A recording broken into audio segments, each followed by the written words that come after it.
Hello, everyone. Thank you for tuning in. We appreciate you all being here. We're just starting this stream now.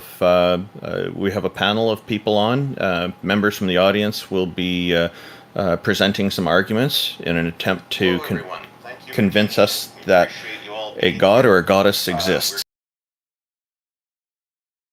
I think we can hear the stream from your mic, Randolph. Yeah, I've got that taken care of now.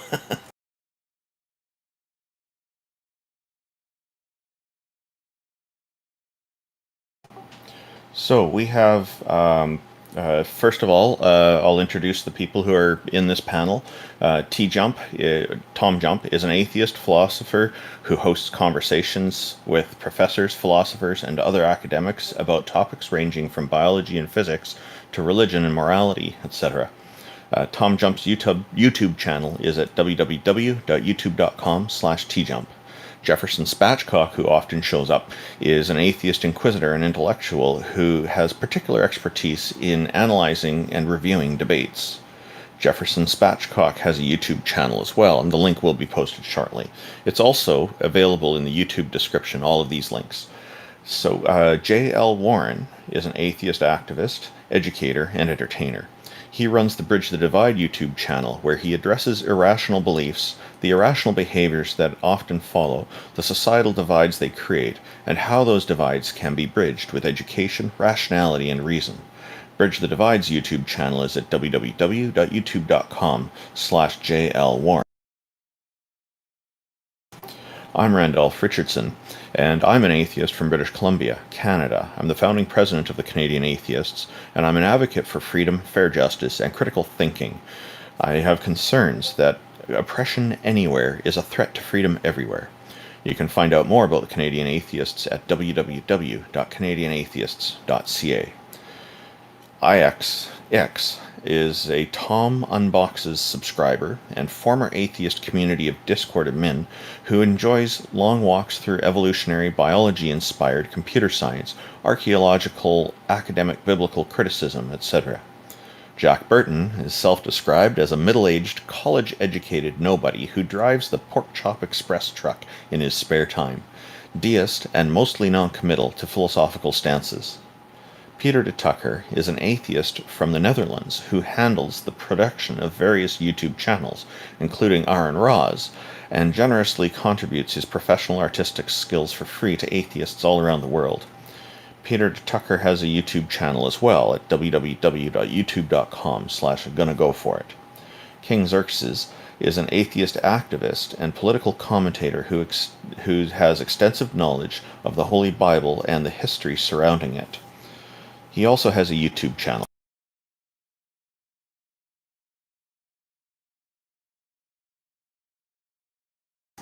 And Taco is the #1 Discord debater who has never lost a Discord debate in his life. He's the organizer of this event, and with that, we will start turning to the floor for anybody who has any challenges for us. In the meantime, I wonder if Jack Burton or TJump have anything to say as we begin. No, Potato. good morning, everybody. Just happy to be here. So, have you had any interesting arguments in the past couple of weeks from people on the existence of deities? Personally, no, just arguments from intelligent design. Saw a fine-tuning argument here and there. And what else? First cause / Kalam. They're pretty much synonymous the way people argue them. That's The about Kalam, it. the Kalam cosmological argument is one that seems to come up quite regularly with Christians and Muslims, I find, in particular. And the big piece that seems to be missing from it, from my perspective, is how it connects to a god, because it doesn't seem to really directly connect those points. Do you notice the same things? I do, but it just starts from basically they need a stopgap. God fulfills that need to their satisfaction, not to mine.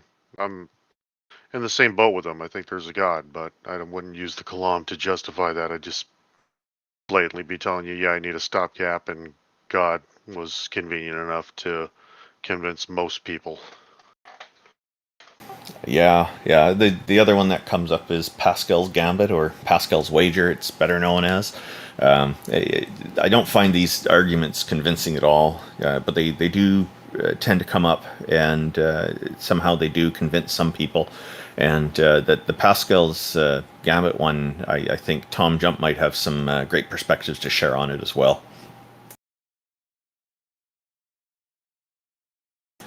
Yeah. So go ahead, Tom. What? Oh, you wanted me to respond? Yeah, Pascal's wager doesn't work because the probability that you go to heaven for belief in God is exactly the same as the probability you go to hell for belief in God. And any belief you have will have equal probability of getting you into heaven. So, for example, if you believe there is no God, there could be a God that lets you into heaven for not believing. And you can get the same results without a God. For example, if there's a naturalistic pantheism of kind of a universe, it could be the case that you will get to the eternal afterlife or karma resurrection kind of a thing if you don't believe in a God, or if you do believe in a God, as well as any belief you have. And so the probabilities are exactly the same. Belief in God and not belief in God, and so the Pascal's wager fails. Yeah, I agree with that. It's always seemed strange to me that it focuses on one particular deity, but then the way Pascal's wager is presented, it never specifies which deity that is. I feel like it would be dangerous to pose God under Pascal's wager. Taco, is there anybody in the audience who would like to present an idea to us today? Maybe. All they have to do is raise their hand. If anybody thinks they can convince us a god or goddess exists, raise your hand and we'll pull you up, and we'd love to converse with you. I know Jack's a theist. Why not get us started? Well, on Blaise Pascal, it's weird because he's a mathematician, but if you're going to just, and, he was specifically Christian, but if you're going to just go with the odds, if you just split it up into a 50-50 shot of gods or not gods, the not gods side actually is a bigger chunk to put your bets on, because on the god side, you have the denominations within the god side split up, and a lot of them are mutually exclusive. So already your 50% isn't 50% anymore. It's just chopped down to, all the mutually exclusive religions and denominations within those religions. So mathematically, even by Pascal's own standards, it just doesn't pan out in favor of the God side of the argument. Yeah, it's interesting. One of the arguments that comes up on religions as well for people who are in favor of them is that religion would somehow be really great for society if everybody followed the same religion. And it's as if that this is the chance that religion needs that religion has never gotten before.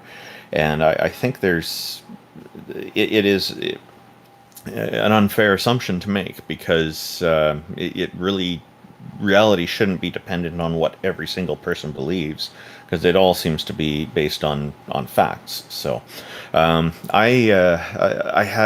was in a debate in December 2021 it was my first formal debate with a Muslim.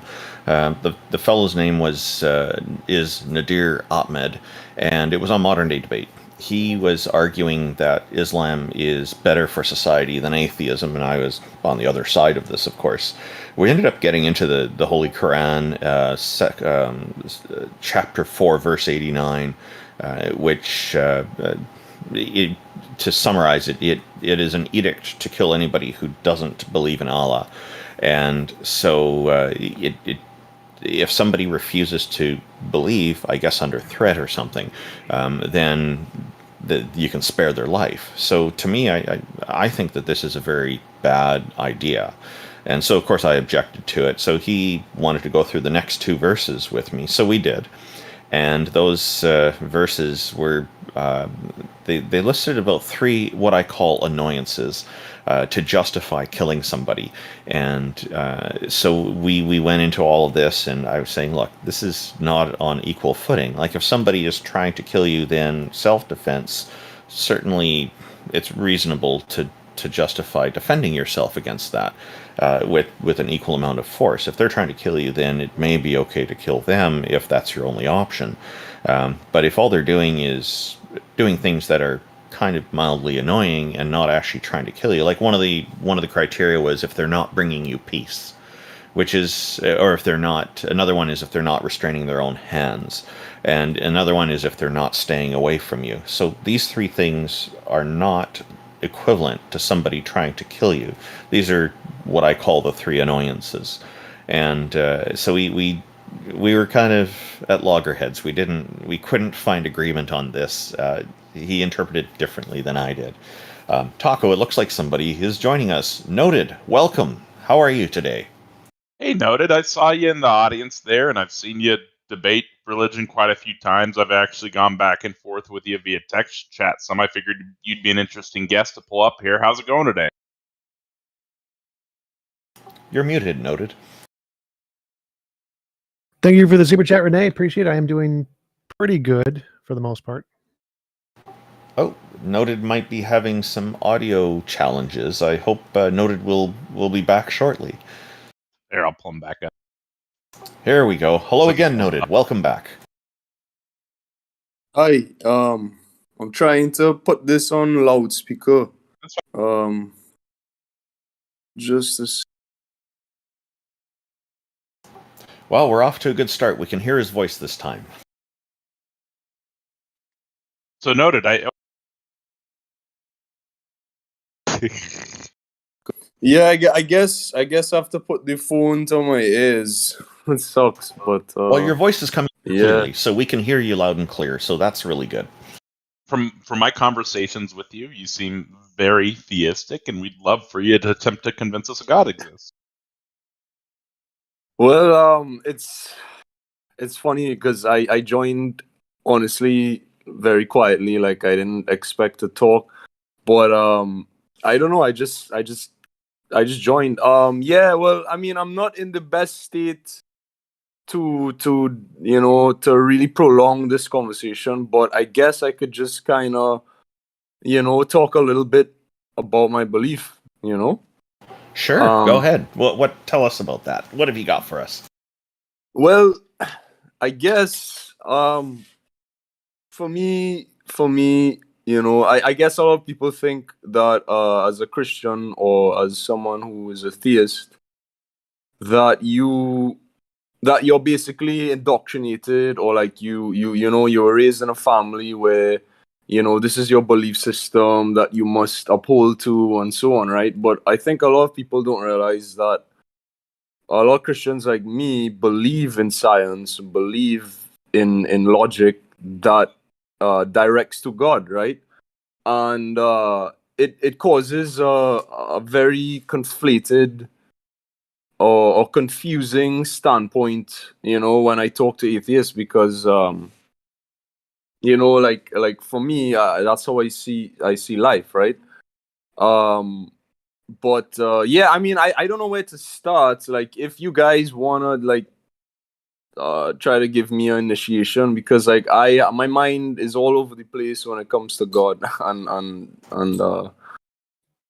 trying to get my message across. But for me, I think fundamentally, I actually want to ask you guys this, right? My question is how do you see the origination of the universe? Do you see it from a point where there's this absolute possibility, or do you see it from a point where there's potentially a creator greater than absolute possibility? Okay, well, I would like to address some of the things you brought up as well. So I'll start there. You mentioned about the science aspect, and in fact, I agree with you that there are many religious people who are very competent at science. And one example that comes to mind was a good friend of Christopher Hitchens. His name is Dr. Francis Collins, who leads who led the Human Genome Project, and he's quite competent in his work, and he does it very well. Now, he was also impressed by a waterfall with three prongs and said there's the Holy Trinity and all this. Dr. Christopher Hitchens got into detail about that. I'm probably butchering the summarization of that, but there are people who will believe things, a variety of things in their lives, right? But they can still be competent in their fields, in their professional fields. So I agree with you that there are many Christians and other theists who are very good in the sciences and in other fields as well. Just because somebody believes in a deity doesn't mean that they will fail in all areas of life. You did mention that there is this kind of perception that comes up, and I do think that's an unfair perception. So I support you on that. To answer your question, myself as an atheist, not as a scientist, but as an atheist, and I'm not a scientist, it seems to me that the beginning of our universe or of the cosmos is an unknown, because I don't know if there was a beginning point or if there is an eternal characteristic of our cosmos. So I actually don't have an answer for that. I know TJump is quite knowledgeable in this area and probably has some ideas that he could extrapolate on for you as well. Okay. Sure. So best Sorry. explanation for the origin of the universe is quantum fields. That's the best. There's nothing that has more evidence than that. Right. Okay, well, I mean, this is interesting. I really didn't expect to talk. Okay, so for me, I can prove through science that the universe is not infinite. I'm not here to deconstruct anyone's beliefs. I support everyone who they are, but like I just always have to state, the truth. I mean, at least to me in this regard. But the number one reason, like I won't get into. I mean, I'm sure you guys talked a lot about entropy and thermodynamics, right? Besides that point, right? I look at okay, so besides that point, like I actually want to know what you guys think on this, right? So Hubble's cosmological redshift equation, right? Basically, I mean, I'm sure you guys know Hubble was observing the universe through the telescope, and he was noticing that galaxies are moving further away from each other, right? They're moving further away from each other, and to me, his equation is very accurate because it uses Einstein's general relativity, and for me that is the most accurate formula that life has, really and truly, because we can test it, right? Yeah, so we agree the universe had a beginning at the Big Bang. When I look, what? Sorry. When I look at the cosmological redshift, right, what it's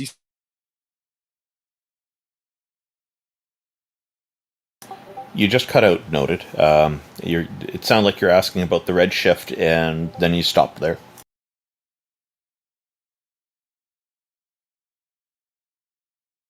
So it seems Noted was wondering about the cosmological redshift and was about to ask a question there about it. I guess if there's anything you wanted to add to that, Tom, or we could move to our next audience member and come back to Noted once he gets his audio situation sorted out. Yeah, so he's conflating universe with all natural things like most theists do. So the fact that our universe had a beginning at the Big Bang doesn't mean all natural things had a beginning. And so the fact that the redshift indicates that everything started from a singularity or something along those lines doesn't in any way indicate that there's a God. It just indicates there's a beginning to our known universe, just the known universe, not all natural stuff. And the conclusion he's trying to draw is that all natural stuff must have a beginning, but that's false. Physicists think that's the case. So it's just a ridiculous argument conflating the difference between known universe and all natural stuff. Noted. You are not muted, so you're not talking, but that's on your end. TJump, do you think that the clam cosmological argument may be an influential factor in a lot of people assuming that everything begins? No, I doubt it. I think that most likely they start with the conclusion that all of the natural world began because of their belief in a god, and then they try to use the cosmological argument to justify that already existing belief. But I don't think anybody was convinced by the cosmological argument that a god was likely real. Oh, thank you very much. Oh, noted, you're back. How's your audio doing?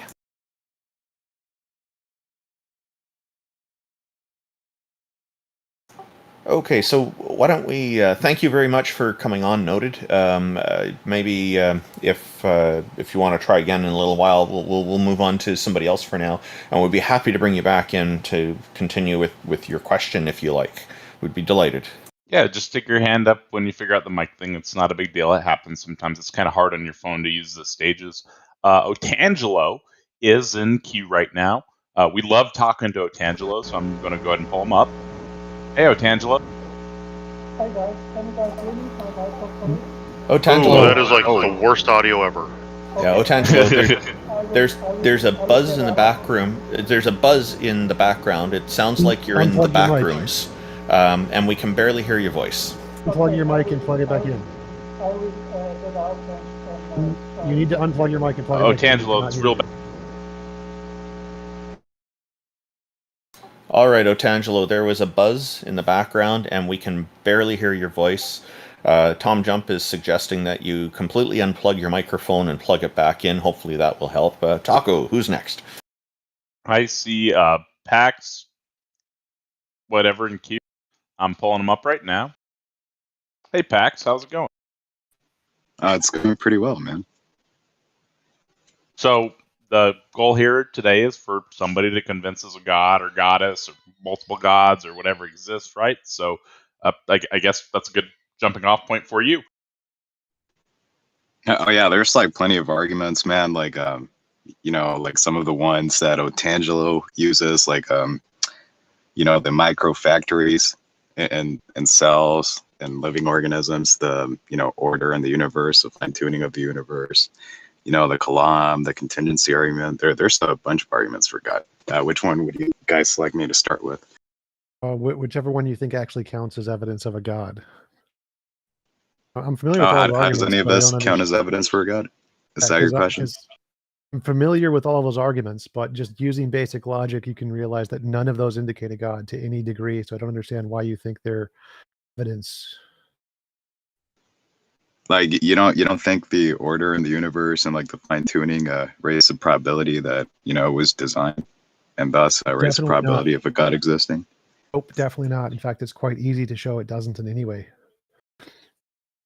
So, for example, the black fine-tuning ravens argument slightly increases the probability that all ravens are black. Say that it gives us anything remotely like probability that ravens are most. Well, I mean, it seems like a concession, though. I mean, if it raises the probability, wouldn't it be fair for me to say that it's evidence, even if it's like weak evidence? No.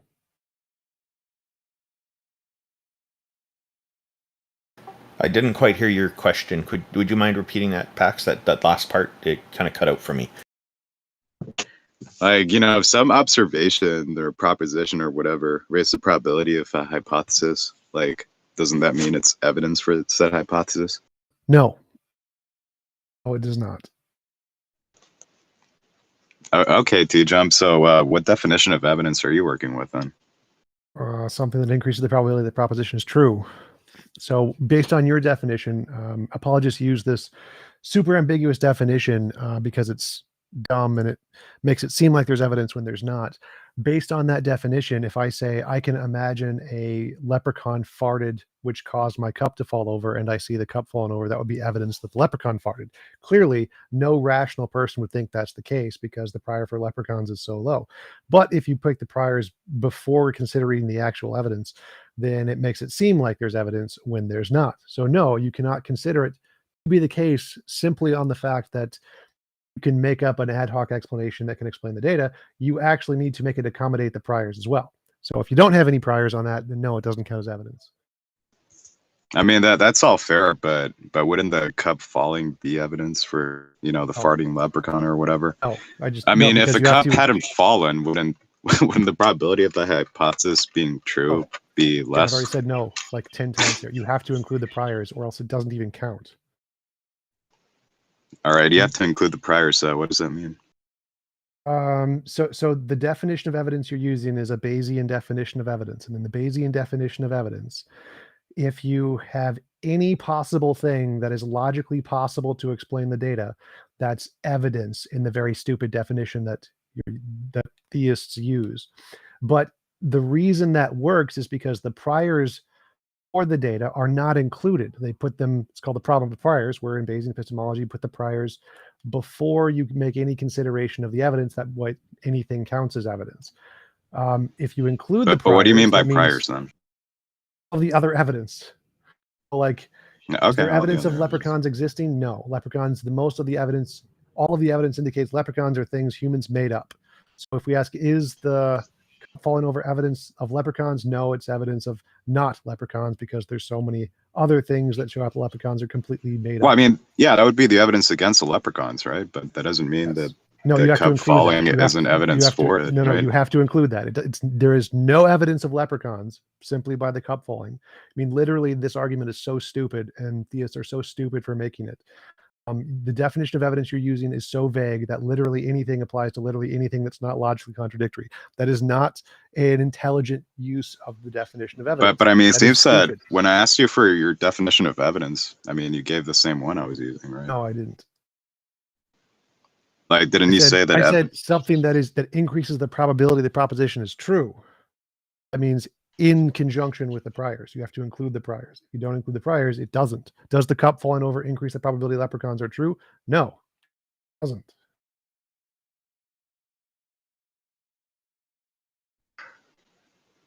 I mean, that seems like a pretty weird definition. It's a pretty standard definition. It's just including the priors. So most philosophers and scientists accept this.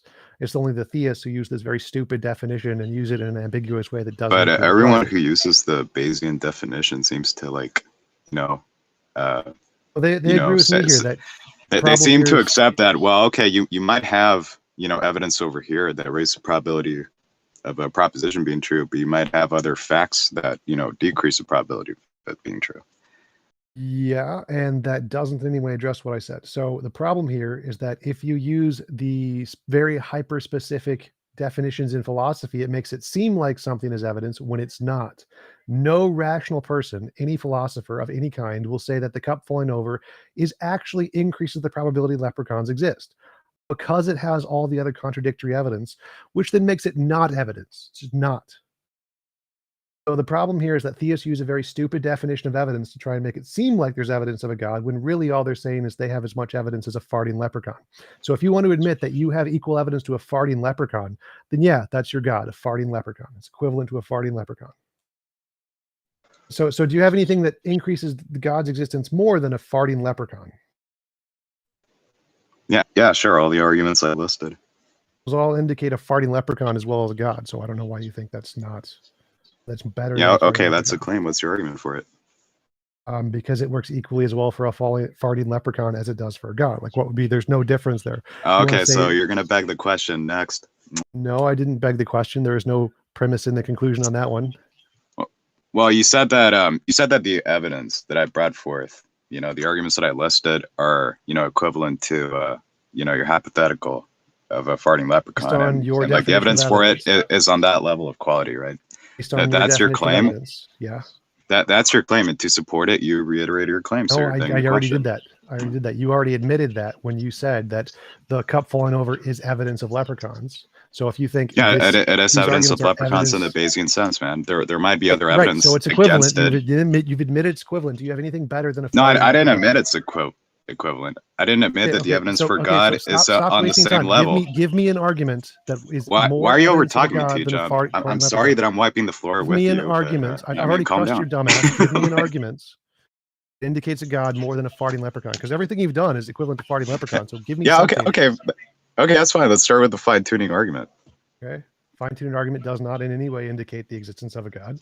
Because Yeah, what's your God argument? is What's simply your a- argument for that? You Yeah, you can well, let me. that's the second sentence if you'd shut up. So that does not, the fine-tuning doesn't in any way indicate a God, because God is simply asserted as an imaginary explanation with no actual evidence that it caused the phenomenon in question, equivalent to a farting leprechaun. So I can say a farting leprechaun caused the fine-tuning of the constants.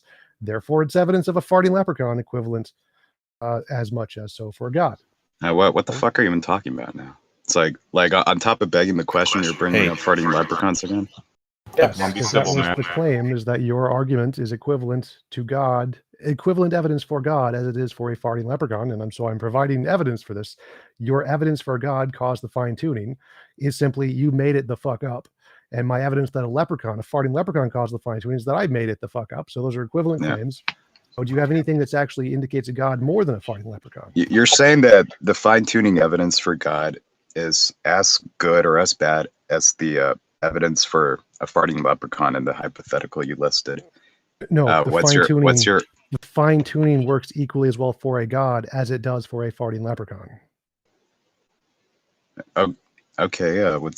Why would you assert that? Literally just explained it to you. So the only evidence you have that God caused the fine tuning is you made it the fuck up. So and the evidence I have that a farting leprechaun caused the fine tuning is I made it up. So now they're equal. So again, I'm asking, do you have any evidence that indicates God more than the farting leprechaun? Well, I mean, but we don't have like experience in the real world of farting leprechauns creating God. fine-tuned systems, right? Well, But we God. do have evidence in the real world of minds designing minds creating finely tuned systems that are such that if you slightly tweak them, the system falls apart, right? No. So I mean, you have I equal guess that would be evidence of my a- response. You have equal evidence of a inductive God. reasoning. You have equal evidence of a God fine-tuning a universe as you do as a leprechaun fine-tuning a system. So those are equivalent. Do you have any evidence of God more than a farting leprechaun? Yeah. Okay, TJump. I give you like a straightforward inductive argument, and your response is not. Man, doesn't seem like you have much. No. I mean, I guess I win again on this point. Is there anybody else that wants to talk to me? Dunked your dumbass. Don't run away. Don't run away, dumbass. Answer the question. Hey, Tom, I've come on. shown that your argument is equal to a farting leprechaun. Do you have anything better than a farting leprechaun? Because that's all you've done is saying. Well, I mean, but your case seems to be your case for that assertion seems to be repeating that assertion slightly, although worded slightly different. Very clearly. Why should I take your question begging seriously? It's not. There's no premise in the conclusion there, so it's not question begging. That's just you making stuff up as normal. If the only evidence you have is you imagine a Sky Daddy caused it, that's not evidence. Okay, so do you have any evidence to indicate the Sky Daddy did? But we're not asserting that a imagine? Sky Daddy caused it. The fine tuning. So the purpose of the fine tuning argument is to establish that there's like a mind that designed the universe. Indicate a mind. It does not indicate a mind. So. Well, I mean, you can assert that all you want without evidence, right? But, even if it did indicate a mind, I mean, you still have a question about. Forget that. That's the point. Is if it indicates a mind. So if it does indicate a mind, that's the whole point of the argument. It doesn't indicate a mind because it doesn't raise the probability it's caused by a mind more so than deterministic. Look, TJump. How about instead of you making assertions that are unjustified, saying that it doesn't establish a mind, how about we lay out the fine-tuning argument, the premises, and the conclusions, and talk about it. Pax, I'm curious, and hello, J. Mike. We'll get to you in a moment. Pax, I'm wondering, what is it about the fine-tuning argument that you find convincing for a deity to exist? Well, you have about 12 parameters, 12 constants in the universe that, if they had slightly been different, or if they were slightly altered, life wouldn't exist anywhere in the universe. And that seems to demand an explanation. And it seems to me, based on inductive reasoning, that the most probable explanation for that would be some kind of designing mind. Now, from that alone, it doesn't mean that a god did it. It could have been like aliens running a simulation or something of that sort. But. So what I'm thinking is the reason I'm having some problem with that is because from what we see of life is that life adapts to the environment that we develop in. So I'm not convinced by the idea that that if things were a little bit different, there'd be no life at all. I think that's a pretty fantastic and amazing claim to make that would require quite a lot of experiment and argumentation to prove. He's right. No, he's right on that. If you change the laws of physics, all known life would be gone, and so that's known life, but maybe a different kind of life would develop. Like maybe I misunderstood. It sounds like there'd be no life at all. It's again an inductive argument. We don't know of any other kind of life, so all of the life that we know is possible wouldn't exist because all of the particles we know are possible wouldn't exist. So the argument is that given the known laws of physics and the known ways they can change, no known life exists, which is fine. Problem is that the explanation could just be they're all determined. That's a possible explanation. Secondly, the mind explanation doesn't work because minds have to be equally as fine-tuned as the constants necessarily. And so you can't get a mind as a solution to the fine-tuning because who fine-tuned the mind? That's all I was going to say earlier. But I mean, TJump, do you have an example? Oh, sorry, go ahead, Tuck. I mean, wouldn't you be able to, on that same token, wouldn't you just be able to say, yep, minds require a brain? Yes. No, oh yeah, that's a fair point to make, man. Yeah, I'm not denying that. You could, I guess like one rebuttal to the fine-tuning argument would be to say, well, maybe it's more likely that minds with a brain did it instead of a god. Sure, I mean. There's also another problem, which is that when physicists actually do look at what are the possible ranges and what would be the effects of slight difference. So what we find is that if we're predicting that some intelligence optimize things just to allow life to exist, they did a real crap job. Turns out that as the parameters are tuned in our universe, quite mediocre. The number of planets and star systems that support life is much smaller than the lifespan of the stars is extremely poor compared to what it could have. And so what we have is like 1 billion times less life than what you would predict if you had an intelligence that's maximized for life. It's just it's kind of mediocre result back. Parameters. But how does that address like the PAX? What like X is saying, it's kind of like if you have, it's like you have this design where you're producing like aluminum sheets or something like that, right? But like instead of producing them like every day, you're producing like 10,000 pounds of anthrax, and then like every 100,000 years, right, you get a sheet of aluminum, right? That's a shitty design, right? That's not a good design. And with a slight tweak, yeah, but how does that address like how does that address the fine-tuning argument itself, right? We're talking about parameters. So we're talking about parameters, man. That if they were slightly altered, there wouldn't even be complex chemistry anywhere in the universe. Like if you adjust the parameters just slightly, you would have maximally more life than what we observe in this universe. Okay, yeah, that's an interesting claim, man. PAX is correct. Are there any experts who back you up?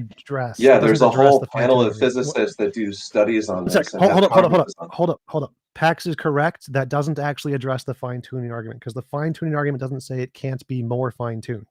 Obviously, it could be more fine-tuned, but if it's fine-tuned to some degree, then that would still be fine-tuning. So it doesn't need to be fine-tuned entirely. To just entirely produce aluminum sheets, even if it's fine-tuned to some degree, the argument would still hold. So it doesn't matter if it wasn't maximally fine-tuned. It does disagree with what they want, which is to say that a theist God optimized it just so to create life and so on, right? The fundamental problem I see with the fine-tuning argument is the presumption that things that these constants can be tuned. If they're constant by definition, they're not tunable. Well, I mean, constant in the sense that, they've remained the same throughout the history of the universe. But, you can imagine a possible universe in which, they were different. Randolph is correct here. One of the possible explanations is that they're determined. They're deterministic forces, and so they couldn't have a range of possibilities. If they're determined, then they don't need to be finely tuned, and that explains the fine-tuning. Because you said it calls for an explanation. That would be an explanation, and it would be more plausible than a mind.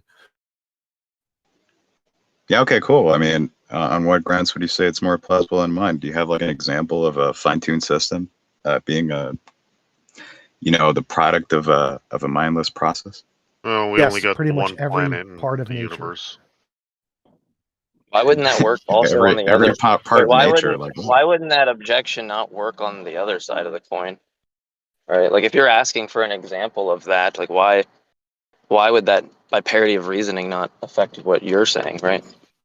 But I can give you a plethora of like examples of fine-tuned systems in the real world that are products of mine. Like So the definition of a finely tuned system in physics is something that is improbable, essentially. So our solar system is a finely tuned system. A hurricane is a finely tuned system. A magnetic field is a finely tuned system. All of the different constants of how particles work are finely tuned systems.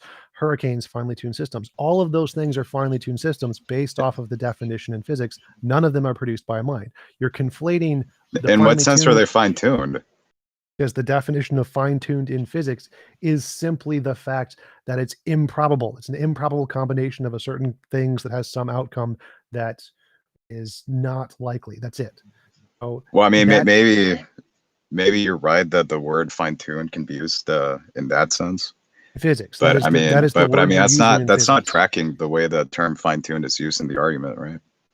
Well, that's the point. In the argument, it conflates two different uses of fine-tuning. One, the colloquial sense, where fine-tuning means things humans made, the purpose, and the physics sense, in which it's a rarely occurring feature having some outcome that is very specific to that feature. So in physics, the universe is fine-tuned in that physicists all agree it's fine-tuned, not in the way it's designed by a mind usage. It's fine-tuned in the fact that it has some rare combination that has some rare outcome, which is the same as crystals and hurricanes and tornadoes. So the only way in which physicists agree that it's fine-tuned is the way in which a hurricane is fine-tuned, or a tornado is fine-tuned, or a crystal is fine-tuned. That's it. What are these systems fine-tuned for? What are they fine-tuned for? Produce the effect that we call the tornado or the hurricane or the crystal. Well, I mean, if that's what I'm saying, I mean, these phenomena seem to happen all the time. So, No, in I mean, reference to the universe, they happen very rarely. like crystals don't form all the time, man. Tornadoes No, don't form all in the the time. scope of the universe, they're they happen rather very rarely. they're rather common events. Are you an idiot? Like, what percent of the universe has tornadoes? What percent of Well, the I mean, universe has crystals? at least the parts of the universe that Give me a have number. like What planets percent? with gases in them. Like, Which is what? How much of space does that occupy? What percent of the universe has tornadoes and crystals? yeah, no, I mean that's like a very 0.00. small Yes, volume of it's the finely universe. tuned. Like you're right on Congratulations. that, but that's not what I was addressing. I'm saying that these events happen all the time. Temporary. No, I was again, making a finely temporal tuned claim. here is just a relatively small amount of time. It doesn't matter if it happens once or twice across the known time span. It's irrelevant. See, TJump matters here is in finely officially tuning- denying that tornadoes and crystals form frequently, man. No, That's you're an not what idiot. he's Don't saying. straw man my position. As I said, finely tuned in physics just means a rare occurrence given some set of variables. That's it. It doesn't mean happens once. Nowhere in fine tuning does it say happens once in the known time span. Not in the definition. Again, you're making stuff up. Every to time try it and snows support your over here argument. and I go outside, man, I stretch my arms, I collect ice Are you crystals. like Some straw of them are manning big people? enough to be seen by naked eye. TJump. Good for Seems kind of like an you. absurd claim to make. No, so my claim is that you're conflating definitions of fine tuning and using them arbitrarily to try and support your claim, which I just debunked your entire argument there. So if you want to claim that the universe is finely tuned, then crystals are by definition also finely tuned, and so your argument is debunked. I just But gave you're you an saying example that of a finely tuned thing that isn't made by man. you're basically saying that crystals are like finely tuned for crystals, like The conditions that produce crystals are finely tuned to produce crystals. It should not be hard to understand. If you want to think that the constants of the but universe are how are finely the tuned to wait, one conditions? sec. So if you want to think that the constants of the universe are finely tuned for life simply because they produce life, then I can say that the constants that produce crystals are finely tuned for crystals simply because they produce crystals. It's the same begging the question. All right, so the universe is like fine tuned for both life and crystals. What's your point? Right. So you can say that things are fine tuned. I wasn't going the universe there. I was going just like the constants of the state of the planets, the cold, water levels. So forget the universe fine tuning. Think just the particular state of our planet that allows for crystals to form is finely tuned for crystals. Like that's obviously a stupid argument. Like no one in their right mind is going to think Earth was finely tuned for crystals. That's a stupid argument. It's equally. Well, I mean, if you're stupid going to to go think in that the direction, universe is man, finely tuned for life. there's like crystals that form from different molecules from different elements, right? That's, Yeah, so some do not form in the cold, man. I mean, does that have to do with the argument? So the argument isn't literally only the cold. Think for a second. you know, Think there's process crystals argument. that form from you know, fucking lava or magma that, you know. You're not tracking what TJump said, and you're just kind of derailing jokes. Well, I mean, TJump seems to be saying that crystals like form under like, you know, specific conditions in our universe, but you know, I'm saying that, you know, they seem to form in different conditions. God, there's a few conditions. Oh my God, you've debunked it. Oh, there's more than one. Oh, what? Guess what? There's more than one possible outcome to produce life too. There's a spectrum. There's in fact an infinite spectrum of possible combinations of constants that can produce life. I guess I just debunked your fine-tuned argument. The majority of it produce life on what we see. Okay, what are these other conditions that can produce life? Like, you know, universes with different parameters, right? Do you not know that in physics there's a spectrum of possible ways the physics could be that produce life? It's not like if we changed it at all any degree, no matter what. We can change them within a specific range to produce life. So within that range, like on a number line, there's an infinite number of points between the edges of the range that it can change. So yes, there are multiple different ways the laws of physics could be, infinitely many of them within this range that can all produce life, just like there's a number of ways crystals can form. But do you have evidence for that? Because I can cite experts, you know, we're not necessarily theistic on my side. Yes, you know, yes, every single physicist agrees they can change slightly without causing an effect. Like you could, if you change it 0.00 times 10 to the 10,000th degree just once, essentially nothing will change in the universe. So yes, there's infinitely many ways you could change the laws of physics very, very slightly and still have life. Like every physicist agrees there's a spectrum. Like no one thinks there must exactly be with no changes exactly this way. No one thinks that. But isn't the point that this like range is like extremely narrow in comparison to the spectrum of possible universes, right? Yes, just like the spectrum of ways to create crystals is extremely narrow given all possible places in the universe. Yes, that was the point of the counter analogy. Well, I mean, it doesn't seem that, you know, your analogy holds, since given that crystals form in a wide variety of conditions and environments, man. Like, you know, some form in the atmosphere, some life form forms in a bunch of different environments too.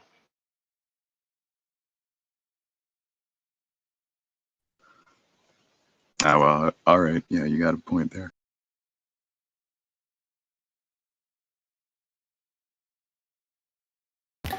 Okay, good talk.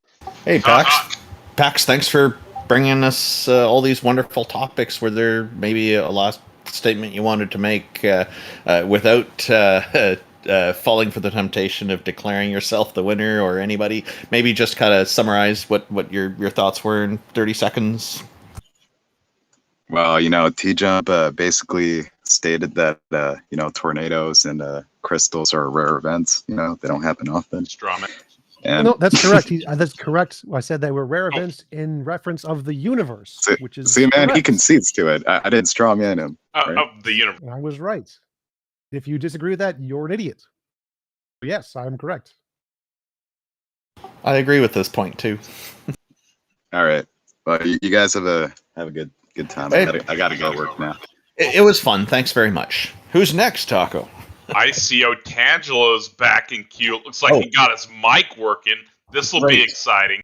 Ken, before you start, Otangelo, I just want to say, J-Mike, welcome, and thank you for joining our panel. I know we've been trying to get you in here for a long time, and we're really happy that you're here.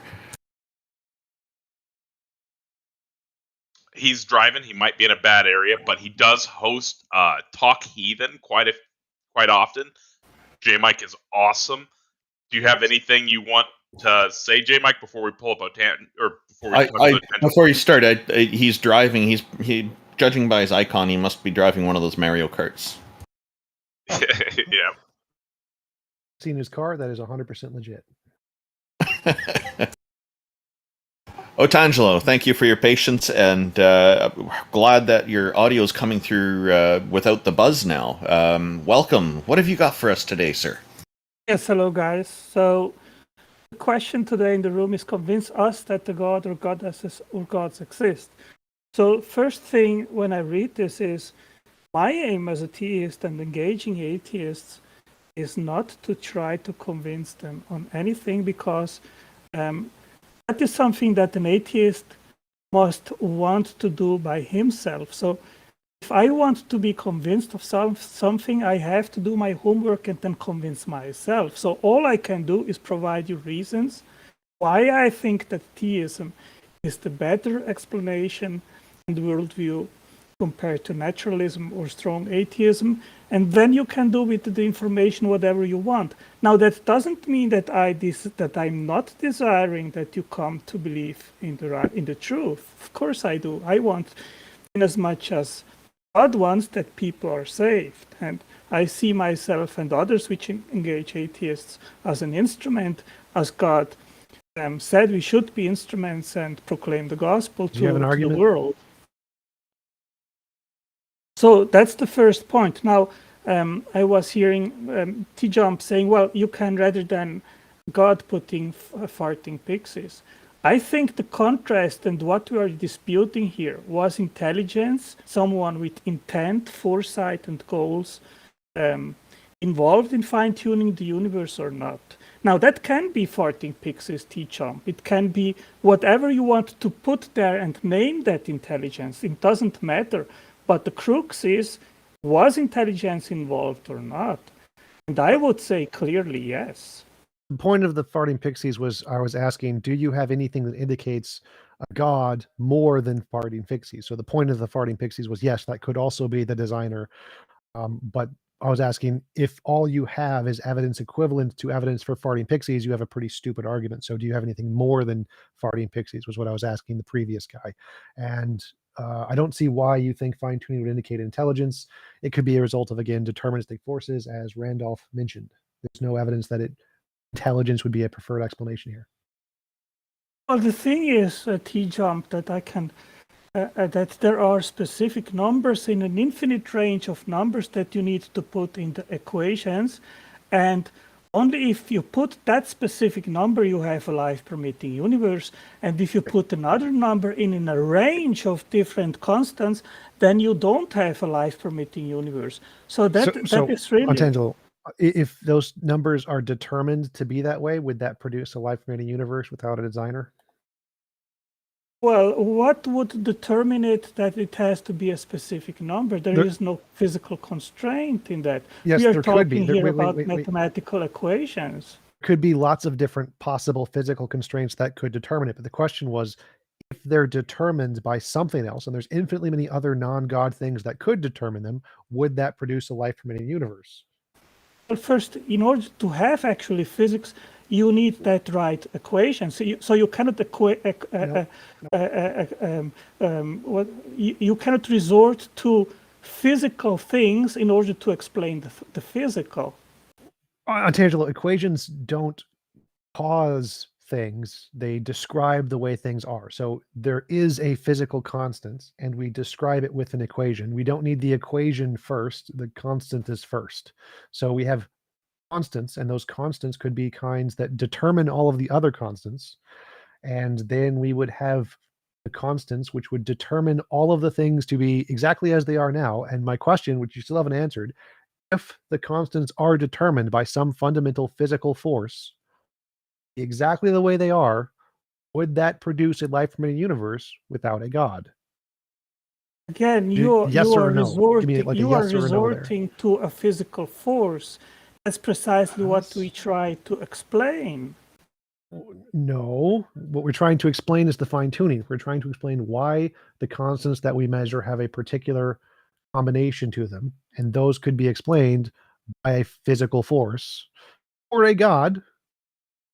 The physical force is more plausible here, so we wouldn't ask who created God, because the point isn't to figure out what the first thing is. The point is to figure out what caused the fine-tuning. So the fine-tuning for life can be explained by a deterministic force that determined all of the constants, and that would produce a life-permitting universe, right? Could you please answer yes or no? Would the constants being determined by a non-God You say life from any universe. Please give me like a yes or a no on that one. No. Oh God. So if everything was put in place as you believe it is, just minus the God part, none of this could happen. That's what you're saying? What I am saying, to answer TJump, Yes or no the questions are physical beyond him. forces is what we try to explain, and they also are finely tuned, and these constants, they are not grounded in anything deeper. Science is discovering them. I agree with TJump, we describe them, but they are also imposed to physical behavior, and that is what demands an explanation. I have no idea what you just said there. You said they're not grounded in anything deeper. You believe in God, so they must be grounded in something deeper in your worldview. And everyone in physics thinks they're grounded in something deeper. Nobody thinks they're just there. So, like quantum mechanics, string theory, everybody thinks they're grounded in something deeper. Even you think they're grounded in something deeper. We're not trying to explain the original thing here. Fine-tuning argument is only trying to explain the pattern. That's it. Once you explain it, you can explain it with physical laws or God. Either one of those explain the fine-tuning. Fine-tuning explained, the argument done. Then you could go on to like the cosmological or something, but the fine-tuning argument has now been fully answered by deterministic forces. Well, I disagree, TJump. It is precisely what we have discovered, what we are describing, and that demands an explanation. Of course, if they are not grounded in God, if God doesn't enforce and instantiate them, then you are empty-handed. And as said, you cannot invoke physical things or physical forces, because that's precisely what we try to explain. You know, that the four fundamental forces which are operating in the universe, there were no forces. We don't know beyond the physical universe, the first So on Tangelo, you keep making the same mistake. You keep saying that we're trying to explain all physical forces. Like, no, that's not what we're trying to explain. The fine tuning is just explaining the combination that produces life. That's it. It's not, you can always submit another physical force there, and that's fine, because the fine tuning argument isn't trying to explain all physical forces. That's not what it's doing. It's just trying to explain the combination that produces life. So you're wrong when you say we're trying to explain physical forces, so you can't invoke a physical force. Like, yes, you can, perfectly fine, because we're not trying to explain all physical forces. We're just trying to explain the combination.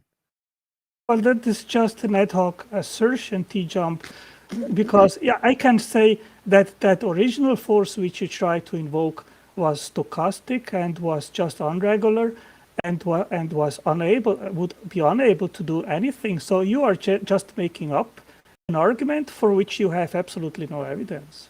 Congratulations, Untangelo. You've just stated verbatim what atheists keep saying about your God. Who fine-tuned God? Wow. Well, God is not fine-tuned because he is not a physical thing. He is a spirit. He is conscious, intelligent, powerful, and he can make calculations about these forces which are necessary to instantiate a life-permitting universe. While you, on the other hand, you have just no evidence whatsoever to claim to anything alternative, because we have never ever seen that kind of force which then would instantiate any other fine-tuned forces. So congratulations, you are just living in a made-up really wish I could just replay the second half of what you said as my response to the first half of what you said, because your second half debunks your first half just beautifully. Well, it doesn't, because we have not only nature, but we have direct revelation by God through the Bible, which has revealed himself that he created the universe, Genesis 1. So thank you, TJump. I have an evidence-based worldview, you don't. Well, if you had independent evidence of a God, then yeah, that would be fine. But what is this? I've seen no evidence of a God. To me, the evidence for God is equivalent to the evidence of a farting leprechaun. So where is this more evidence of God that we haven't found yet? Yes, because you are blinded by your wish no God to exist, so you are unable to actually see the obvious. Well, me wishing God to exist or not wouldn't be positive or negative evidence. That's shifting the burden of proof. So what positive evidence is there of a God actually existing more so than farting leprechauns? As I said, TJump, if you don't remove your blinkers, you will never be able to actually see God. And the evidence all around you, which fine-tuning is one of the most amazing and fantastic arguments. And I mean, if I would ask you, TJump, you have 200 times someone winning the lottery in a row, and then you have two possible competing explanations. One is that someone was cheating, the other that someone just had luck. Which of the two possible explanations do you think would be the more plausible one? And it was determined by natural forces and they figured it out. Like if, for example, we could use quantum mechanics to determine exactly what the next lottery numbers are going to be, and someone was good enough at it to win many times, that would be a very plausible explanation, Antangelo. So quantum physical events, they have intent to figure out something? No. Are you not anthropomorphizing physical and energetical states of affairs? Do they have intent to come up with a specific outcome? You should try listening to what he said. I wish he would do that, but you're overestimating Antangelo. So as I said, the physical forces of quantum mechanics would determine. Don't use personal attacks. Okay, keep just on the argument. As I said, the physical constants, like the quantum physics, that would be the physical constants, would determine what the lottery numbers are going to be, and somebody would discover that fact about reality, and then they could know and they could win 20 times. And so if it's determined by physical facts, someone could figure that out. That would not be the same as saying the quantum physics is intelligent. Like, no, it's not what I was saying. Well, you are just again making up things. You have no evidence that these states of affairs could have knowledge of a specific outcome and then just aim to get to these outcomes. Just making up things again, TJump. You are empty-handed again. No, so you didn't even listen to what he said. All of the things I propose are based on things that we know exist. So quantum fields are things that we know exist. We don't know of any sky daddies with imaginary non-physical minds. That's just making stuff up. Using physics to posit quantum fields and strings that can cause the determination of the forces as we see them. That's reasonable. That's evidence-based. Making up sky daddy is the part where you have no evidence. That's the part that there isn't evidence of. Well, first of all, I have never seen quantum fields bringing forth a functional specific outcome. And secondly, even let's suppose that these quantum fields are the first physical thing. You still have to explain where they came from. Uncreated. They didn't begin to exist. Again, just unsupported, baseless claim. With evidence on physics. Where is your evidence that they ground everything else? Where is your evidence? All of the equations of general and special relativity that show that you can solve them without time. What kind of what kind of explanation is that? You're just throwing out assertions without evidence whatsoever. You're just making things up, TJump. No. So, for example, for something to have a beginning, it must have began to exist at some point of time, and time is represented by the lambda equation in general and special relativity. And so if you can solve the equations removing the lambda equation, what you're left with is things that exist outside of time, that were not created in time. So why are there these lambda equations rather than not? And why are they operating in the physical universe? You know that light is one of the fundamental things which are in operation in the universe without a grounding and without an explanation. So why, for example, does have light the speed of light that it has? It could be different. Why is it precisely the way it is? Because it's a necessary part of the nature of reality. Why is God the way he is? No, it's not. Again, you are making just things up. So if I asked, why is God the way he is? He could have been different, right? What would you say? I don't know. So essentially, you're just making it up. So you're just making up the way you think. No, God revealed himself to be the great I am. He just is. He is powerful and intelligent. He has revealed that to us. Why that is the state of affairs, I don't know.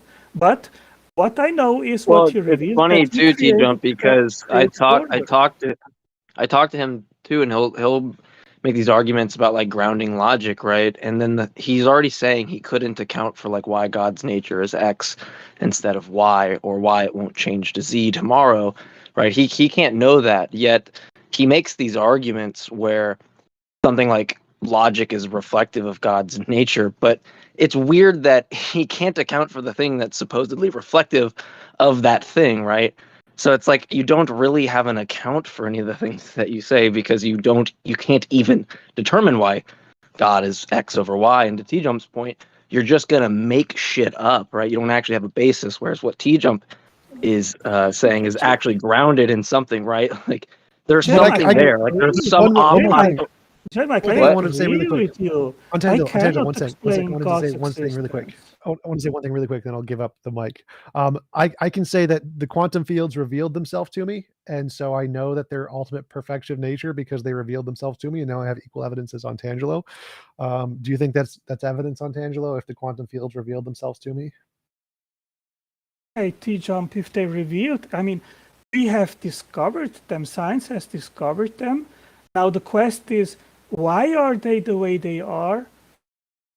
That's a philosophical question, and you can just resort, well, it's a brute fact, we don't know. Okay, you can do that, but I mean, if you are satisfied with that, hey, be it. It's up to you.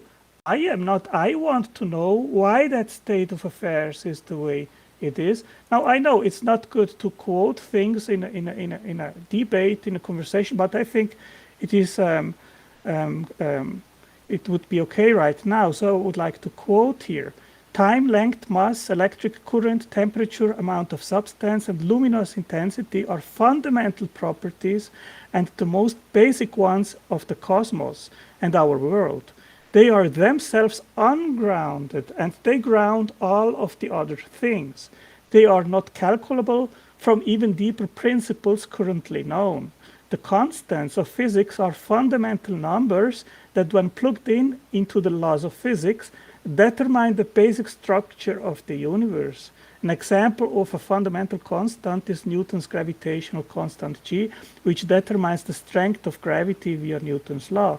These constants have a fixed value. Can we get an argument? We don't need a quote here. Like, quote's too long. So you're all wrong about most of those things. Space has been proven to not be fundamental. A lot of those things you've proven to not be fundamental. It's essentially just wrong. Proven most. What of those was are your wrong. even source there, Otangelo, since you like to cite your own website as a source and make people go watch like 30-minute videos that you lie about the contents of which?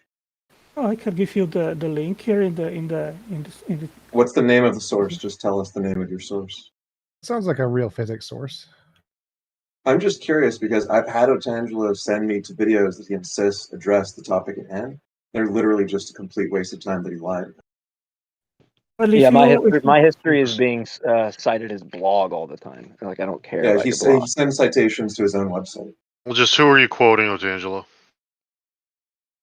Yeah, I look it up and then I can put it here in the side You don't know chat. who you're quoting? Okay. Oh, I have to look up the source where I got it from, so then I can put it to the side chat. Okay. But anyway, I mean, these I fundamental predict that will things. not happen. It sounded like a legit, because that's a legit old thing physicists used to say. Yeah, it but sounds like an more recent- outdated physics quote. Recent physics has discovered that like space is definitely emergent. Emergent space-time is the consensus, which happened in the past like 10 years. So yeah, physics has changed where we think most of those things are emergent. Causation has been argued to be emergent from other fundamental things. So we've made a lot of progress in physics. But that does sound like a legit quote from a physicist. I would bet it was probably someone he got. Here My I point can is, give you as I quote predicted, he here. did not even know who it was from. Sort of No, listen, I randomly have- Googled something and pulled something out of a creationist book have that a doesn't link cite here. the source. These are SI units, fundamental and derived units: length, mass, time, electric We current. didn't ask you to temperature. quote a bunch more. We asked you to give us the source. I give you the source. I can put it here in the side chat and you can look it up. Is that A okay? name of the website or a name of the person who said it. That's what we're looking for, not link. Otangeloblogspot.com or something. Google SI units. International System of Units on Wikipedia. You have it right there. Hey, Otangelo, could you post that in the Heathen Hangout chat, and I'll make sure it gets posted in YouTube as well for your blog or your channel or your website? Yeah, I put it here in. The Heathen Which Hangout one? chat. Yeah, you can do that anytime, but maybe just keep talking while you do that. Okay, Do you know put it here what in- source is cited in the article? It says, I don't know if you understand this, Otangelo. Wikipedia is not a source. Wikipedia is a collection of Yes, every well, statement in Wikipedia has a number listen. at the end. The number at the end of it is a reference to an actual citation source. Wow. Just Google International System of Units, and you will find second, meter, kilogram, ampere, Kelvin, mole, and candela. Yeah, Okay? normally people give the name of the source that they're quoting when they waste Wow, everybody's I time just reading told that you, out. just Google and you will find your Hey, source. That's your job when you bring information this from is- that source. Angelo, This those is aren't physics. Those aren't physics sources. Those are language sources. Those are measurements we use in our languages of math that are fundamental to our languages of math. They're not fundamental to reality. They're fundamental to our language. So that's not a physics statement. Those are it fundamental in is. reality. You are just telling nonsense. You don't that is, know who said it. You don't know what book it's even cited from. You don't know if it was a physicist or a linguist. You just don't know anything about the quote because you pulled it out of the NIST.government. Angelo, none of those things you listed are fundamental. Those are emergent. NIST, things, Physical Measurement Laboratory, Office of Weights and Measures, SI units. The 7 SI base units, which are composed of length, time, amount of substance, electric current, temperature, luminous intensity, and mass. I am not making things up. I'll put in the side chat the quote. Go and look it up. Those are not fundamental things. Like mass is an emergent thing. It comes about because of the gravitational field and the Higgs boson. It's not mass isn't fundamental. Yes, it is fundamental. TJump. So solved in physics. We've made progress. Those are fundamental in our language. Is mass and energy fundamental? Yes or no? Energy is fundamental. Mass is a response of energy in a field. Not all things have mass. You can't call it fundamental if not all things have it. I think fundamental it's clearly refers to something that mass is dependent upon. That's true, but I think fundamental in this case would mean like some fundamental state in the universe, even if nothing has that particular. Are we state. talking like elementary particles? Like just Okay, some of them have it, some don't. I have put it here in the Heathen Hangout chat, so you can look up the source. Okay. I'll just copy that over to YouTube as well. Okay, thanks. So, I feel like he should know though, like if he runs these arguments, like when Higgs field or like fields bestow mass for the first time, right? Like, wouldn't he know specifically what epoch that is if he runs these arguments? Sure. Why would it be fundamental? It seems like trivial, right? If you're engaging in these types of arguments, that would be one thing you would already know. Yes, typically if you're in a debate and you present a quote, you want to have the citation of the quote and have it be someone authoritative. Dude, this is just standards of weights and measures, man. He's going off. Okay, all right, this just further exemplifies how he's just completely missing the point. How I am missing the point? Please explain. You're citing us a government website over standards of weights and measures. That's not giving us the. Yeah. Angela, are you familiar with Detroiter's YouTube channel Friction? No, I'm not. Okay, well, he's a regular on Discord, so you've probably run across him. Maybe you should pay more attention to his content. And he has a video, 44-minute video, called Does Fine-Tuning Prove a Designer? And he makes a fairly convincing case, I think, for showing that... Yeah, it's a really good video. It's fantastic. It only appears to, if you don't take into account the prior probabilities being far to the opposite case, when you consider the prior probabilities of the God hypothesis being posited as the explainer, then that goes down to at least neutral. And if you actually take those seriously, probably lowers the probability far below from Bayesian perspective. So I posted that video in the chat. Now, unlike the videos that you have sent me on a fool's errand to watch claiming to be evidence of your case, this video actually does address the fine-tuning argument in detail. If anybody wants to watch it, this will not be a waste of your time, unlike the things that Otangelo likes to send people that are based on pseudoscience or his own website. Well, I disagree that that the units which I gave, that they are not fundamental. They are fundamental. They are not derived from other things, and you need to explain them. You need to explain why they have fixed values, and why they are just right to permit life. Yeah, the And website you offered is a government website on standards of weights and measures. So the values they have, the actual Office of Standards of Weights and Measures arbitrated them. they So- are so- fundamental. Yeah, listen, they are fundamental. They're not fundamental. constants. It wasn't Google- like God said, Okay. here's an Untangelo. inch, and it will be an inch for all eternity. Okay, I'll give you another Untangelo. link where it states Untangelo, clearly could you- that they are Untangelo, fundamental. could you just okay? Google emergent spacetime? Just Google emergent spacetime. Look at all of the different physics papers that say that, and then try to recognize that the site you gave is just talking about human language and isn't expert on physics, and the experts on physics are saying, nope, space isn't fundamental. It's not. Like all of listen. them, not fundamental. Google Okay, emergent listen. spacetime. I just did put in the side chat another link, and it says our current definition of a fundamental constant of nature is any quantity whose value cannot be calculated using a given physical theory, but can only be determined experimentally. Examples include the fine structure constant, a measure of the behavior. I just addressed this. Google emergent spacetime, or Google is space fundamental. Google that, and all the physicists will say, no, it is not fundamental. It is emergent. So I've addressed this. So Google what emergent are spacetime. so what are the fundamental constants of nature? Ask the physicists. They literally write papers on this. They're the experts. And Spacetime I is just emergent. answered to you. I gave you 7 measures which are fundamental, and it says it right in what I quoted here. Our current definition of a fundamental constant. Untangelo, I've already debunked this. Like emergent spacetime. you If you want to didn't. disagree with everyone in physics, that's fine. But I've proved you wrong. Move on. Okay, what else would you like to So, talk about? Angela, the next time that you come to us with a claim, like I would appreciate if you would actually demonstrate that you watched the Schroeder's video on friction or made any effort to educate yourself on the subject other than from your own biased, sort of self-motivated reasoning.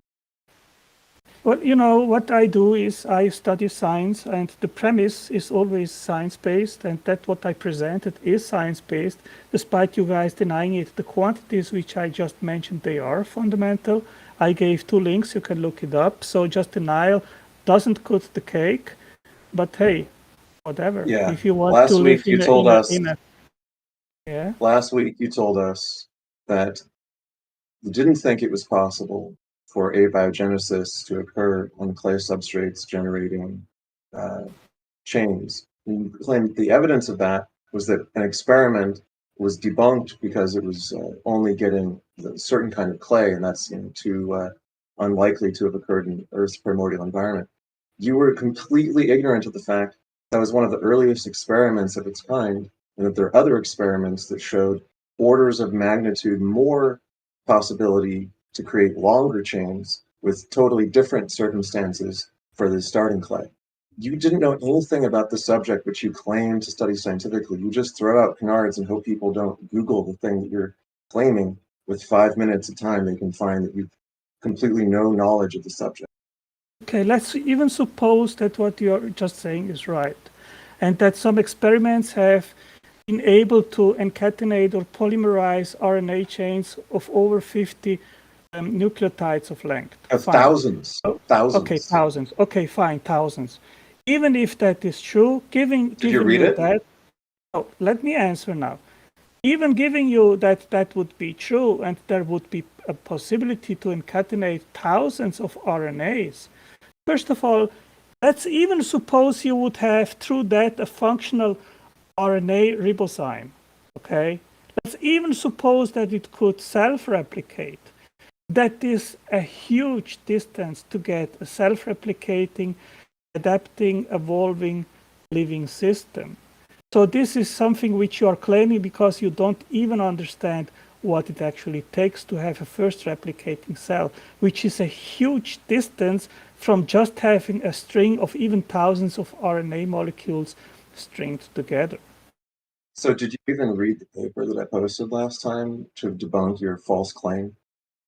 First of all, I don't think that I've claimed anything falsely. And secondly, I just explained to you why your evidence is far off from explaining the origin of life. It doesn't explain basically nothing, because a cell is a chemical self-replicating factory, complex beyond anything that humans have ever invented.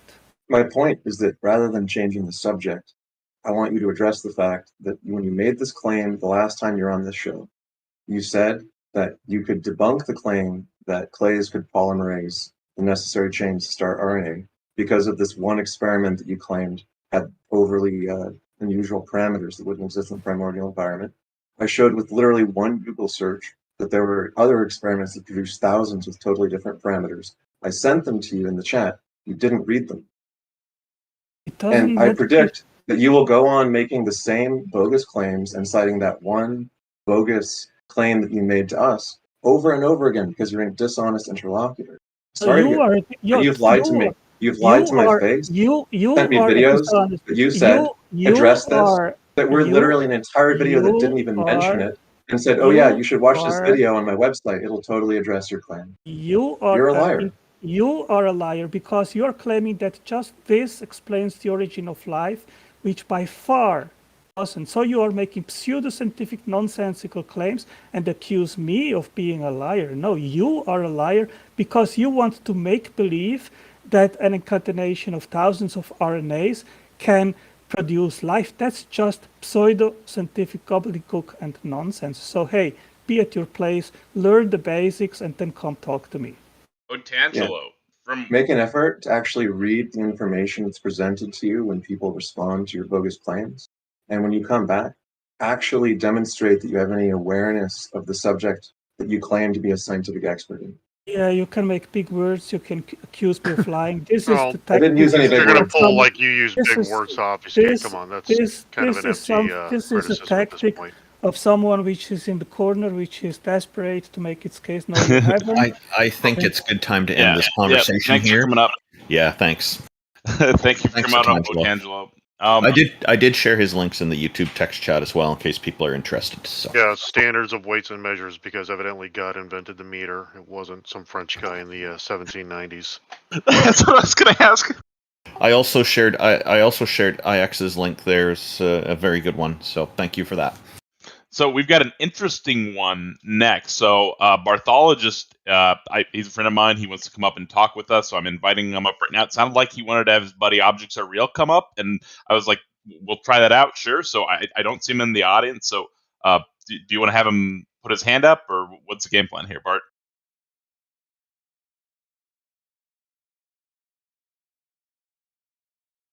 We can't hear you talking.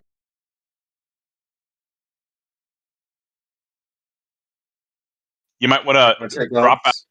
Yeah, try dropping out and then backing out of the stage and then rejoining.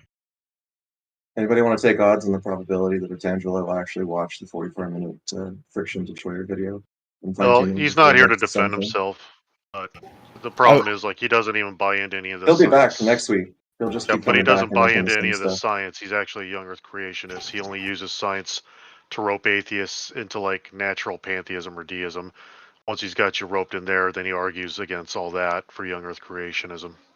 Yeah, Jack Burton is right, and we should encourage him to watch those and try to look at it with a new perspective. And I think that's what IX is trying to do here. Yeah, he'll be back. I just hope he watches the videos or makes an effort. Yeah, Otangelo, do watch those videos. I think you will find them very interesting.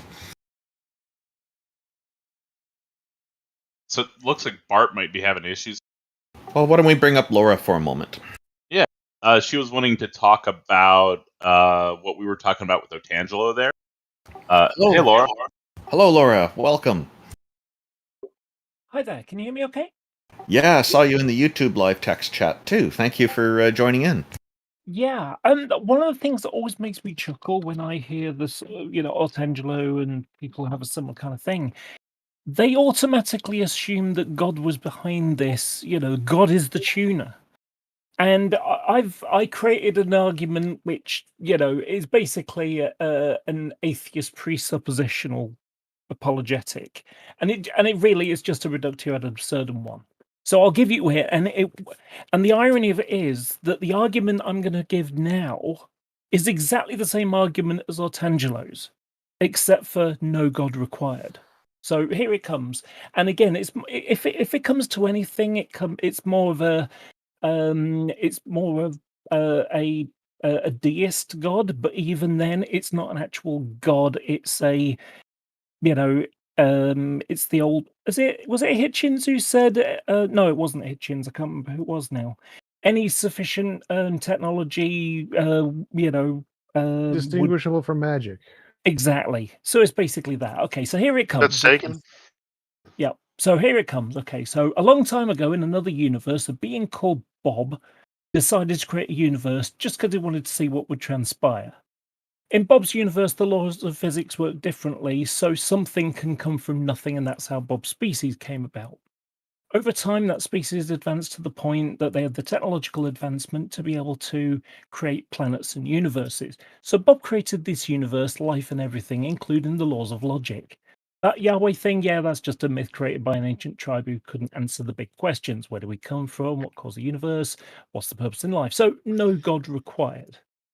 I think Now- that's good, but I think you should change it in one way. I would say that you should make here's a universe where Bob popped out of existence from nothing, or Bob was created from pre-existing physical forces, and he designed our universe.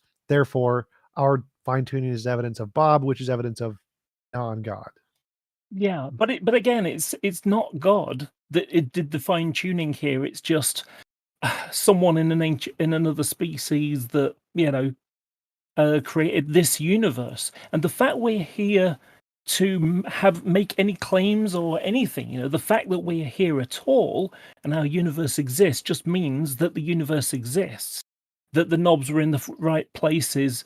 But there could have been 1,000 universes before this, and the previous one collapsed on its own gravity, expanded to a point and then just collapsed and created a new universe. Because you're familiar with something called the Big Bounce? Yes. Never heard of the Big Bounce, but I just want to clarify one thing. That quote is from Arthur C. Clarke, actually. He wrote, any scientifically advanced technology is indistinguishable from magic. That's the one, yes. So, like I say, Artangelo, his argument is no different than Bob. It's just that, I got a Bible, I got a book that was written by a bunch of, people that wrote stuff a long time ago. But that doesn't actually conclude that, therefore, the Christian God created this universe. It could have been one of a million, theist gods or deist gods. And that doesn't actually answer the question. All it does is just, say, yeah, my God created it. Well, you can assert that all day long. He can assert that all day long. Doesn't mean it's true. Doesn't mean that's what happened. Hey, It just means that's what ancient culture made a conclusion of. I'd like to add just one quick comment that came from the YouTube live chat from a fellow named Normalizing Atheism, a good friend of mine. He wrote, TJump is a chair in a vat. Also, your argument is fairly similar to like the idea of the simulation hypothesis, which suggests that there's some probability in which it would be possible to simulate a universe, and that you could estimate the probability of how likely those universes are to exist, and then estimate the probability that we would be in one, and so on. And some people find this convincing, or are convinced that we live in a simulation or something, because that's what your Bob's universe is sort of equivalent to. You didn't specify if Bob actually created a universe by like a magic power, No, or it's if he technology. did it. What's that? It's technology. Yeah, technology. They had technological advancement to be able to create universes and planets. Right, but just in terms of like the form the argument takes, it's also pretty equivalent to he can simulate a universe or he can create a universe. It'll all be the same to us, right? And the part that's funny about any of these arguments from a theist perspective is they don't really like these arguments. You don't see them going anywhere near simulationism because it doesn't address Bob. In fact, it trivializes their God because it makes their God just another Bob, right? Any engineer with a sufficiently powerful NVIDIA, graphics card in the future could just hit start and have a universe simulated. So it makes God very unspecial. And it doesn't address anything about where Bob comes from, right? As you said, he just popped into existence. So it's kind of a non-explanation for the existence of Bob itself. Yes, I mean, the thing is that the Bob argument here is an atheist precept to basically, it's the kind of nonsense that Darth Dawkins comes up with, that his God presupposed everything, he presupposes it. Well, obviously this is a presup defeater, or rather, it just mimics the same argument. What I might as well do, I might as well give you the end of it. So again, the no God required. So if you're a Christian, you'll just say, "Oh, you just made that up." Well, how could you possibly know that without stealing from my worldview? You can't even use the laws of logic without stealing from my worldview. Everything you say and do is contingent on Bob. This is where presupposing things lead. A Bob-esque creator in the universe has as much validity and a presuppositional sense than Yahweh. The only difference is how many people believe it, and then that becomes a fallacy, argumentum ad populum. So that's what the whole thing is supposed to be about. And it's like, the universe came from nothing. Well, didn't God create it from nothing?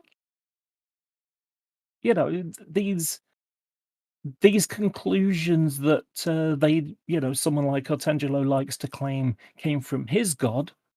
Well, that's a nice assertion, but how do you demonstrate that that's the case? He doesn't. He just asserts it. You're just wrong because my God did it. That's the argument. Well, you can look at other, God systems, and they can make exactly the same claim. So how does he demonstrate that his is the correct one and the other ones are not the correct one? Does that make sense? Yes. Yeah. But you haven't convinced us that a God exists, I'm afraid. Yeah, I'm still not convinced a God or gods or anything like that exists. Well, You me just neither. are using a category of existent things, people, which we know exist. Now, Laura, I believe you're an atheist, right? I am, yes. Yeah, so Laura's not trying to convince us. Laura's here to reflect on what Artangelo's arguments were. I was joking. Jokes. Sorry. Oh, okay. I missed that. Thank you. I was I was going to say, nice try, fake atheist. This was all a long con argument. You were trying to set us up for the gotcha, right? But I'm just not convinced. One of the things that always amuses me about all these conversations about, how did the universe come to exist? There are physicists who sort of have looked into it.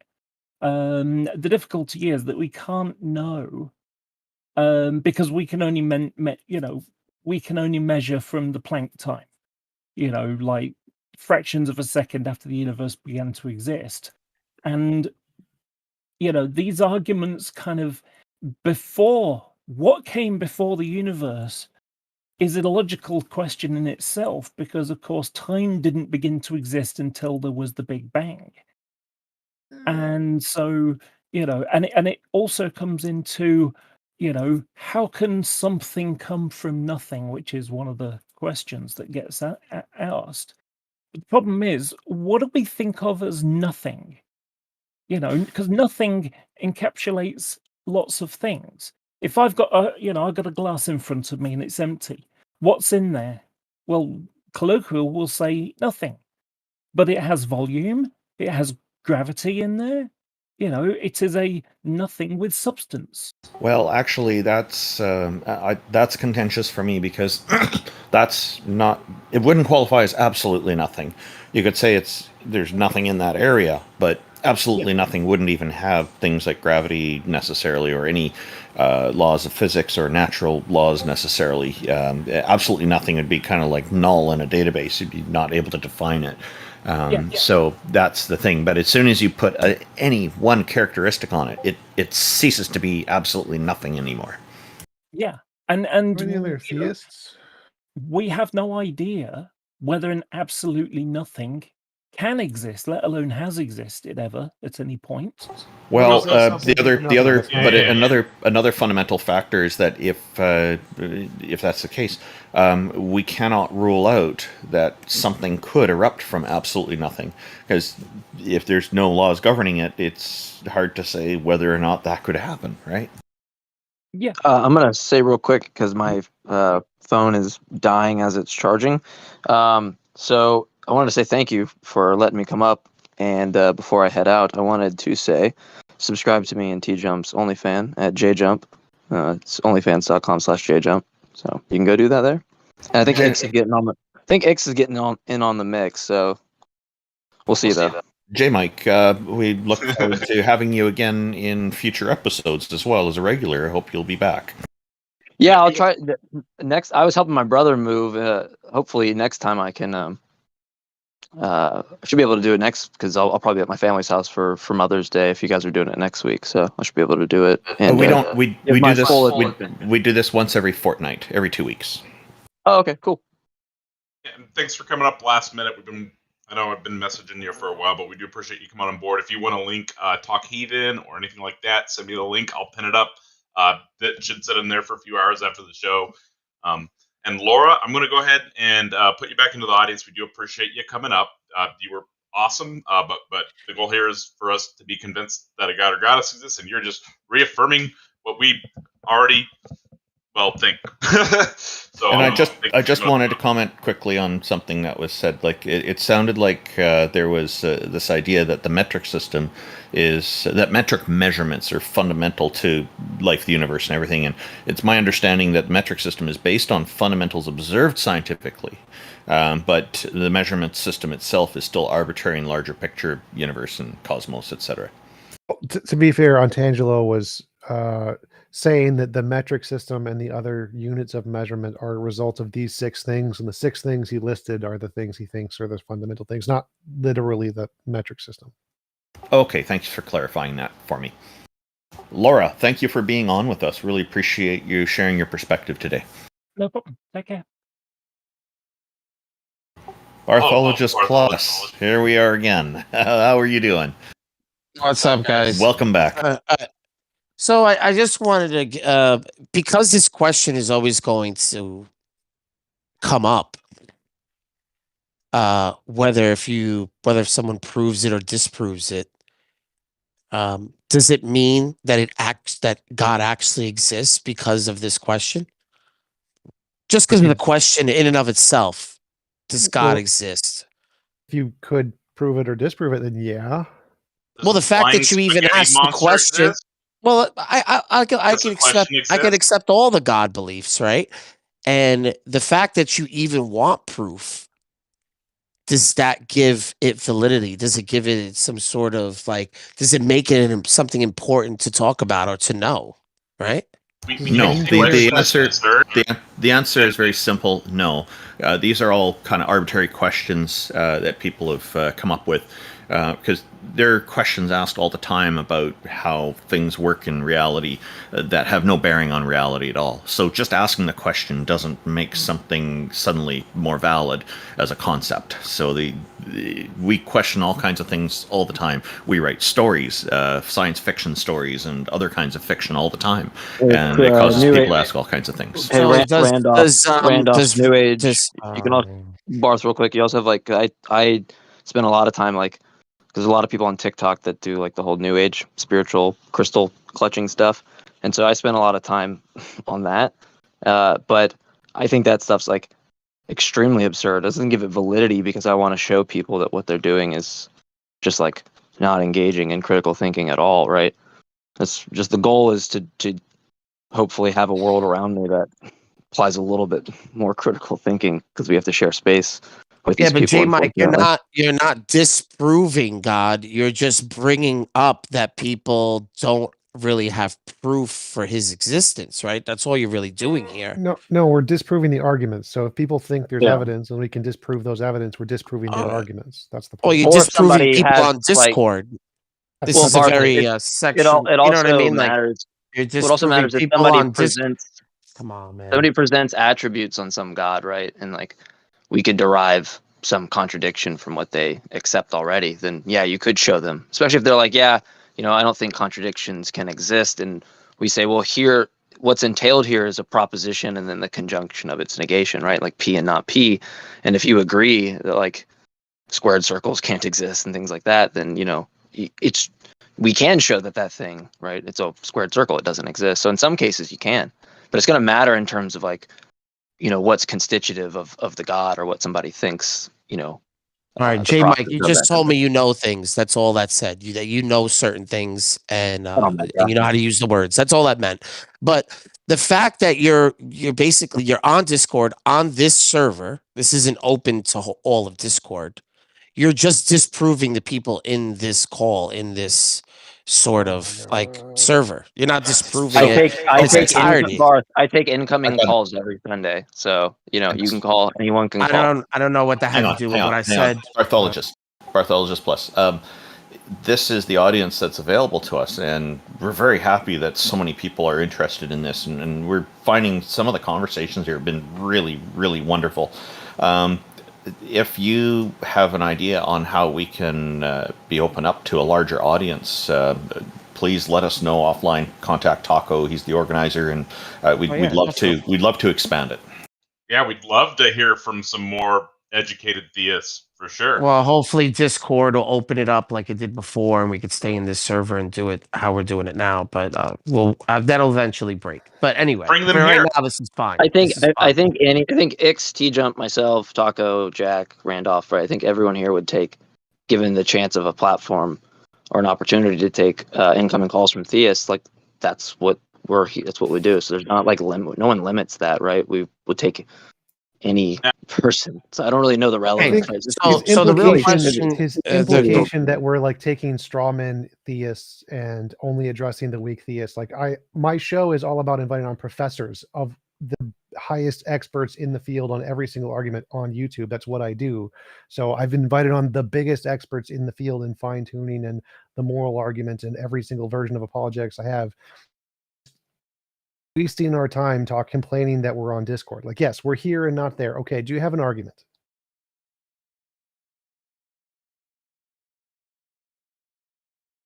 I do. I just don't. Tell me. Do you guys think that you're ever going to live in a non-God world? Whether if someone doesn't have proof, we do now. Well, you do now subjectively, right? Objectively. I guess in your the only argument I've heard is like if you're on Discord, then God exists. I can't talk. I'm constantly getting over talked. Yeah, guys. Okay, let me just mute my mic and I'll wait. Tell us the argument. I'd like to hear the argument. All right. So, even if you disprove God to this audience right now, God in this world, will this be a non-God world? Because God still exists, even though you say you don't have proof, right? If we disprove God, God would not exist. Yeah, but you're not going to. Audiences don't matter. Motivations don't matter. We care about evidence and argument. So if we can disprove God, God wouldn't exist. There's no subjectively. Yeah, but me not having proof for God or evidence in your standard doesn't disprove God. Your propositional attitude doesn't matter, right? It's just going to matter whether or not the proposition's actually true or not. Well, according to your standard, right? You have a standard of evidence, right? I give you evidence. You're saying it's not to your standard. So then where do we go from there, right? No, we're saying it's not to your standard. Do now people not believe in God because of this argument? Or are you guys still trying to find a better argument to say that God doesn't exist? Because right now, there's still people in the world there's no subjective variables here. It's not our standard versus your standard. It's saying objectively, arguments for God are incoherent and gibberish and don't work by any logical, rational standard at all. That's our claim. So it doesn't matter what standard. If you show us a standard by which it is actually legitimately evidence and you're not irrational for believing so explain to me what kind of evidence you need. Explain to me what kind of evidence you need for the existence of God. Differentiate the imagination from reality. So if you claim God is real and not a form of your imagination, give me something that shows he's not in your imagination. Okay, so then why do people naturally presuppose God when they understand the world? That's evidence of imagination. So next. So evolution is imagine? Wait, question and argument. Wait a second. Did you just say that evolution is imaginary, or it's proof? No, evolution. You asked why do we presuppose things? Why do we have predispositions of some kind? That's because of evolution. We have solid proof of that. Well, no one ever looks at the world, looks at the sunset or the moon at night, when it's shining on everything, and doesn't say like, wow, I don't know not one human that can create all of this, right? Because we know our abilities, right? Again, you're over talking me. Why do I come up here? Why do I come up here if you guys are just gonna over talk? Sorry, that's my bad. That's my bad. No. Go ahead, Jay. Go ahead, Jay, Mike. I was going to interrupt you if he didn't, because you're gibberishing. Give us the argument. It is gibberish. But look, of course I'm gibberish. You're counting, Barth. You're counting your hits in that, right? Like walk through a children's hospital, right? I don't know what do you like, right? Like, one sec. I was gibberish because I didn't understand what you were saying. You're bringing up something about people not looking at the moon and the stars and thinking they couldn't design it. Like literally, that has nothing to do with nothing. Complete gibberish. Like, what's the argument? That you naturally presuppose a higher being. Yes, that's supernatural called an being. Anthropocentric fallacy. Anthropocentric fallacy, type 1 and type 2 errors, specifically because of evolution. Yeah, well, if you bring that up or not, that's just an opposing view. It doesn't mean that by you saying that, it disproves what I'm saying. You're just saying, oh yeah, the opposite of what people say is this. So you're just bringing up the argument for it. That's it. I'm saying we have tons and tons of empirical data that proves we have a hyperactive agency detection system, which is directly a result of evolution. If you hear a rustle in the bushes and you think it's an evil agent, you run away. If you think it's the wind, you don't run away. The ones who run away survive more often. And so evolution has predispositioned us to think of agencies, and when we're in the dark, there's a monster under the bed and imaginary friends. Yes, we know this is a fact. We've proven this is a fact from evolution. This is something that is indisputably proven. We have evidence of this. So yes, you're wrong. This is not because of some God is there. We don't presuppose things because it's true. We presuppose it because of evolution, and we have good evidence for that. Yes, that debunks your point. Also, Barth, I'm just hold on, Barth. Go ahead, buddy. Go ahead, man. Go ahead. Because I can't respond to anything. Go ahead. I want to make sure you understand the second part of what he said, which is type 1 and type 2 errors. Do you know what those are? I'm going to post it in the chat for anybody who's just familiar. No, I don't need to be a scientist or some sort of doctor to understand that God exists. I really don't. It's not so the fact that you're doing this, you're pigeonholing. You're basically saying that I'm not smart enough to understand natural things in the world, right? And that only this small portion of society knows that God doesn't exist. That's what you're telling me. No, that's not what we're telling you. Oh, I don't know. So you don't know these posited something. Barth, you posited something, and all that was right. All TJump and X are trying to express to you is like you're saying here's this phenomena, right? No, like he's just trying to say I'm stupid. He's just trying to say I'm dumb. Barth, he's not. He's just saying, look, here's an explanation that takes all the data and explains. Yeah, here's an explanation that you're dumb, and I have an argument for that. That's all you can make that straw man. That is the strawiest straw man that's ever been strawed, right? They're not doing that. What I'm trying to say is that most people don't know what this means. So what it means is the type 1 error is when you reject the null hypothesis when it's actually true, and you're concluding that something seems statistically significant to you when in reality you don't really know that. Right? You're just inferring that because of your intuitions or something, right? So you're saying everyone's natural intuition is wrong? Yes. Yeah. Correct. Wow. We have lots. That's not playing God. That's not playing God in an imaginary world. We have lots of examples of things that people's intuitions are just wrong about. By default, we are usually wrong about a lot of things. So the first type 1 error is false positives, right? The second is a false negative. That's where you do the opposite, where you just assume the opposite hypothesis without evidence for it. Well, so we know that humans' intuitions are wrong because that's every single fallacy, bias, delusion, hallucination, misconception every human has ever had throughout history. Yes, we know there's billions of times human intuition is just always wrong. Every optical illusion is a time human intuition is always wrong. Yes. So then what you're saying could also be wrong. Could be, but Of we have course. evidence to show it's So not. we're still at square one remember, here. No, We're still at square one. No, remember what I said earlier. Evidence is that which can differentiate imagination from reality.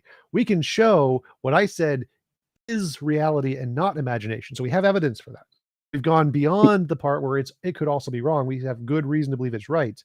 Yours has no good reason to believe it's right, and lots of reason to believe it's just human intuition that's wrong. So ours has good reason, yours has no reason. And people literally do this, right? Like they look at something that's like just analytically known as an unidentified object, and then they immediately identify it with agency, right? Like this is like what people do all the time, right? Okay, so what are the population of people that don't do this? Is it less than 1%? What? Is it less than 1% of people that say, well, it can't have agency, and everyone else that thinks it's agency doesn't know these other processes that we go to, and everyone else is stupid but me. I mean, who says that? Who talks like that? Majority only of people that you run into.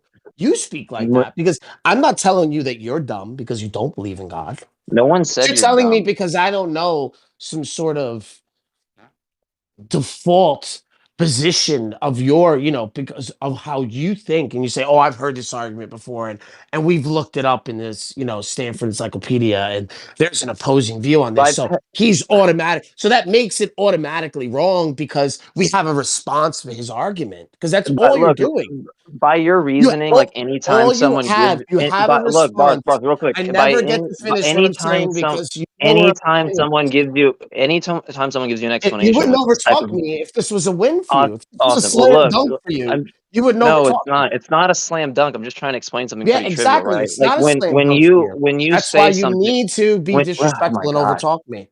That's why you need to be disrespectful and overtalk me because you know what I'm saying is true. No, when you that's why you're getting annoyed. When you say something, putting words in his mouth, Bart, and it's listen for a second. He asks to interject. Let him interject for a moment, and then you guys can go back to conversing.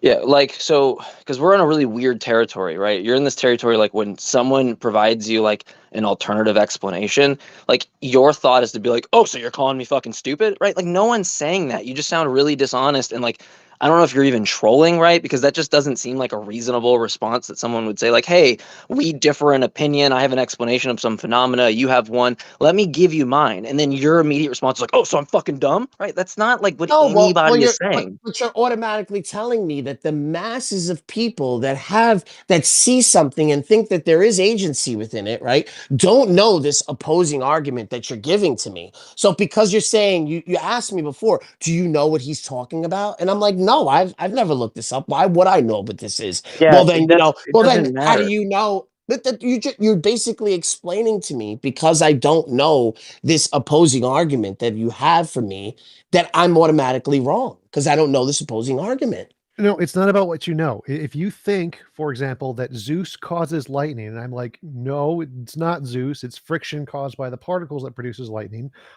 You are just ignorant of what's going on. So in that way, yes, we're calling you dumb. You are ignorant of certain facts, and the certain facts have been proven to be the cause. So what you think is the cause is definitely wrong. So when you say humans have this intuition to see agency, and that's indicative of truth, yes, we know that's wrong, just like we know it's wrong to say that Zeus produces lightning, because we have lots and lots of novel testable predictions that demonstrate for a fact that this was caused by this other feature that's been proven. So we've proven this thing you're talking about is caused by evolution. So if you think it's caused by God, you're wrong. Just like the person who thinks Zeus causes lightning is definitely wrong because it's been proven, not because you don't know. I don't care what you know. What matters here is that one of the hypotheses has been proven to be correct through novel testable predictions and has been demonstrated to be a part of reality, and the other one is just your intuition, which doesn't know it's part of reality. Yeah, your attitude on the proposition that it's raining outside, given the fact that like there's just evidence that just shows the contrary, right? Doesn't matter that your attitude towards the proposition was X or something when it was Y, right? Or not X. Doesn't matter, right? It's just the fact that the state of affairs correspond to that thing, and you're just fucking wrong, right? That's what it would be. You're just making really weird leap into like... No. I'm not. I'm just trying to make you guys explain. I'm just explaining to you guys that this little forum or this little get together that you have right here and hearing arguments and chopping up the arguments that you get for the existence of God, right? This doesn't ever disprove the existence of God. That's all I'm trying to explain to you. It does Because you have a an standard of argument? evidence, because You you have have a an standard. argument? Can I finish what Yeah, I'm please saying? Let Bart finish real fast and then jump in after he finishes. Sure. I just want to know if he's actually going to Be- present an all right, argument. you want to know something, man? I'm. This is Taco. What's up, man? Is this stage a troll, or are people allowed to talk? People are allowed to talk. All right. We So talk can about I speak, please? Sure. Without you guys over talking me, so I don't have to start over. Could it please be an argument? No, I'm giving you the argument. If you shut Okay. up, I'll give you the argument. Okay. So because you have this get together, this forum, this group that has heard a lot of these arguments, right? These juvenile arguments, really, right, for the existence of God, and they give them to you, and you have the response. At the end of this call, it doesn't disprove God, because people aren't going to not believe in God because you had a response to somebody's weak argument. Is all I'm Was trying that to tell you. entire thing? Was that a So premise what of I'm the saying argument? to you is your way of collecting evidence and knowing what evidence is that makes things real or exist to you isn't an objective thing that everybody. There's no 5 people in this world that are like the 5 of you that are going to sit in a room and just disprove everything everyone says. In the real world, this isn't actually what goes on. So what I'm trying to tell you here is your standard of evidence. You've yet to explain, except TJump. It says what's an imaginary. Well, the whole quantum world is imaginary because we can't see it. We don't know it. No. We could come up with predictive models to say that this quantum realm is actually real, but you're using the same imaginary, scientific imaginary world that you're telling me that this quantum world is in. Which just begs the question against the scientific realist, but whatever. I did take an issue with you saying that the arguments people are presenting are juvenile. I find many of the arguments to be quite interesting, actually, and I would not think of them as juvenile. I think that's not a very nice way to describe what other audience members have brought up. Yeah, it's... Well, it's what it is. I want to address his main point here. So his main point here is, yes, you're right. Us disproving all of the silly arguments theists have doesn't disprove God. Correct. We're not trying to disprove God. We're trying to show that all of the silly things theists believe are really, really silly, and we can prove that by talking about them. So if you think something is good evidence, and we can prove that it's very, very silly, that's all we're trying to do. We're not trying to disprove God. That's in addition to that, you have sorry, predictive. Bartholomew, excuse me. You have predictive. You have predictive models that come from quantum physics or quantum mechanics, right? You have predictive models that come from this, right? I just want to quickly add to what TJump said. We're also open to somebody to present an argument that is convincing, that actually will demonstrate that one or more goddesses or gods exist, because of course we're open to that. The side effect of these conversations, though, is that the arguments that are presented are very often found to be flawed in some way, and so we get into that. Yeah. So this is just a flex, really, because you're not really doing anything for anyone but yourselves. You're just showing us on Discord in this chat that you guys know things. That's it. Okay, so Barthologist, I'm getting the impression here that you're very critical of this whole setup, this panel where we're engaging with people. For some reason, it seems that you don't like what we're doing here. Am I correct in my understanding? No, there's just 6 people against just one person every time. So it's just like, of course. Oh, I haven't said shit, bro. Chill out. All of you have this, these quick responses, but how am I going to compete with 6 other people and then not be strawmanned or bullied into believing something that isn't true? Okay. So the way you're looking at this, doesn't match the original intention. Our intention is that somebody can present an argument, and it's an opportunity to convince any one of us. It's not intended to be a dog pile of a whole bunch of us against you. It's against one person. Is there predictive capabilities with the quantum mechanics? Is there do we know? Can we see it? No. Can we see things in a superposition? No, we can't. But we guesstimate that things are this way, and with predictive models, we can use quantum mechanics. Correct? Well, I can say the same thing about religion. Barth, Give me some. That's let me actually address religion. that. Let me address that, because your kind of whole thing when you came in here, and I got to get rolling soon, but when you came in here, you're kind of like challenging, like what kind of epistemic norms that we have, right? It might not be the case for somebody else that they use that towards knowledge, right? Or some framework. Okay, that's fine. But the way I look at that is, seems like me, TJump, X, we're like using a hammer and we're building houses, right? And yeah, sure, maybe there's another way to build a fucking house with a different tool, but like you come up to us and pose this idea, right? Like, why don't you use this other thing, right, to get epistemic access? And then when we ask you, like, what is that thing? And I look in your little, your little lot, and you're kicking rocks and you don't even have a foundation for a house, like, but these people just keep whining about it, and then we build like the infrastructure for cities, and you get on our rooftops and shout from them like, but you might not be using the right tool, but you can't even take me to fucking Lowe's and show me what aisle the tool is in, right? Like, that's fine. You can have that argument, but present something substantive for the tool, because I can't even fucking lick it to know if it's like metallic, right? I have nothing I'll use to know. Your example. I'll use your very example. You could look how Lowe's has built many churches and temples all around the world. Show me where atheism has used the same materials the church and temples have used to build anything that represents atheism. Nothing. So you show me the tools. How in the hell does that establish? No, I'm using your own example. I'm using your own. How in the hell does that establish some other? I'm like, using your old standard that you have. I'm using your example because you can't go into a city and say, "Oh, well, show me where the nearest atheism get together is." Right? Do you have another way to gain knowledge or not? What's your way? You're in an imaginary world. You told me I'm an imaginary world, but yet religion does exist all around the world. It doesn't disprove.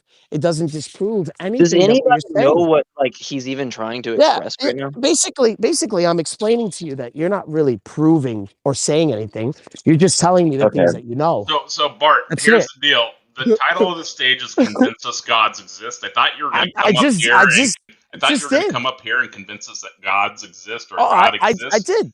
Ideally, there is no place in the world. And there is no place in the world. We're going to get off the meta. If you want to talk to us and provide us an actual argument that convinces you that your God exists, we'll listen to it and we'll address whatever you want us to address. Show me in a collective, objective understanding of atheism. How you can presuppose atheism? How is that real? Well, it's justified, so it's not presupposed. Sure. Oh, it's not presupposed. Okay, so I'll just clarify. You have to accept the God belief to be a disbeliever, correct? No. You've never presupposed God. Okay, I'm trying to answer your question. You've never had a stage. You never had a stage that said prove that God exists. And then you can go around and tell me exactly what you know. Barthologist, I was trying to answer your question and you just talked right over me. Oh, I couldn't because I wanted to finish what I was saying. I thought you were finished. I was answering your question. I'm trying to address your question about atheism. You want me to prove some sort of existence to you? Do you want me to? I need to know the standard. You put out a point here, and I'm trying to answer you. I need to know the standard of existence. I think we're going to remove you from the stage here. Of course you are. I'm going to address your point. Of course you are. Let him talk, Bart. Good. Okay. So as I'm putting up a lacrosse net. All right, I just moved him to the audience. I tried to respond to him. He's interrupting. There's interruption going back and forth, but he's also setting the tone on that. He's saying that we have to accept God and then disbelieve it. That's not required. Atheism, is just not believing in deities. There's people who will justify it. They'll have justification for it, but that's optional. So there is no such requirement that you're expecting that it be justified. It's that simple. It's called the null hypothesis. So you can say, I don't know whether God exists or not, and then we look at the evidence one way or the other, and then we conclude one way or the other. You don't start presupposing one way or the other because that's dumb.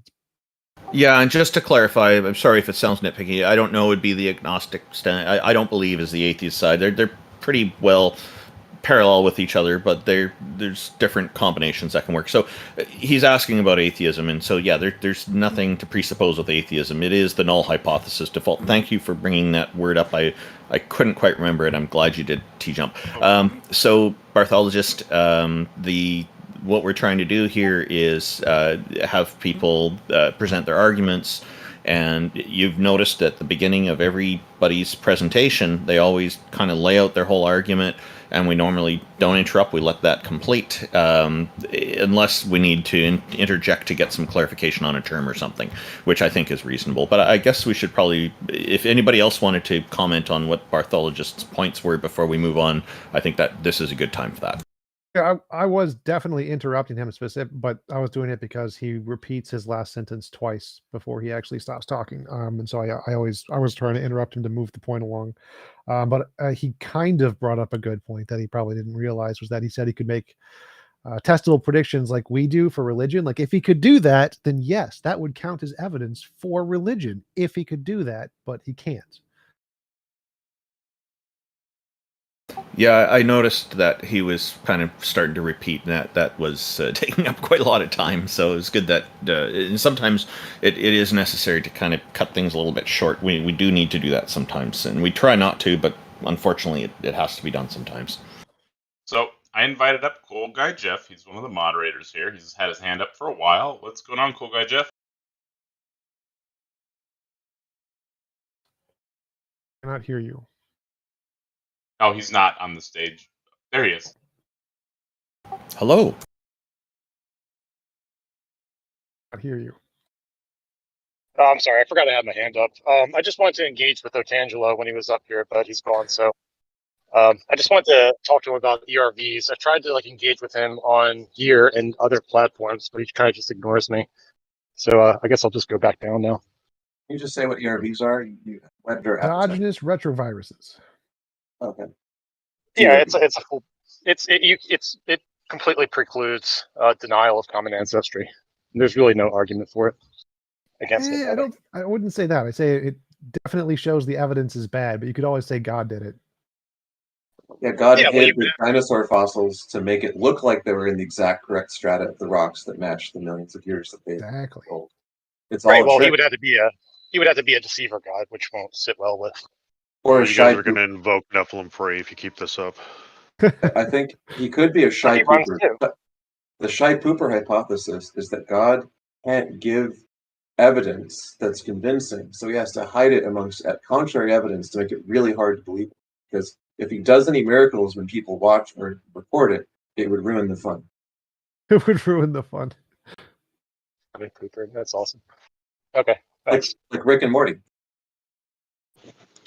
I'm going to get rolling, guys, but thank you again for having me on. I'm glad my phone didn't crap out on me. Thank you for coming on. It was awesome having you. J. Mike, it's been a pleasure to have you on here. It's great to meet you. Yeah, you as well. Thank you, everybody. And TJump, Dix, Jack, everybody. It's good seeing you. Good to see you, Jack. Good seeing you at Atlanta last 2 weeks ago. Wait, 1 week ago? 2 weeks ago? Yeah, we've hung out 3 times now. Oh. For those that don't know, the second time me and TJump hung out, I go see TJump. Well, we did. We make our OnlyFans, but before that happened, I see TJump and our buddy Don, and I'm really excited. We're meeting at a Starbucks, and I'm really excited. I especially haven't seen Don in a minute. I saw TJump at his debate in Georgia, probably 5 months before that, maybe. So I run up yo, what's up? And I fucking knock over the entire stand of gift cards, right? Like a stand that's as tall as me, right? And all of the cards just go flying. I'm trying to just put them up randomly. Of course, TJump with how, his mind, he's you can't just put them up. You have to put them back the way that they go. I'm dude, you're making this so much more embarrassing for me right now. Just fucking put them up there and shut up. But it was great. It was fun. And then we debated about morality, and he got pwned. No, just kidding. All right, guys. Well. Yep. See you. Thank you for coming up.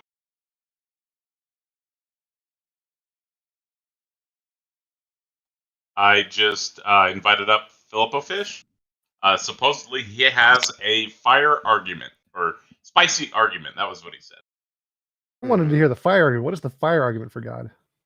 Fire good. Yeah. Hello, fellas. How's everyone doing?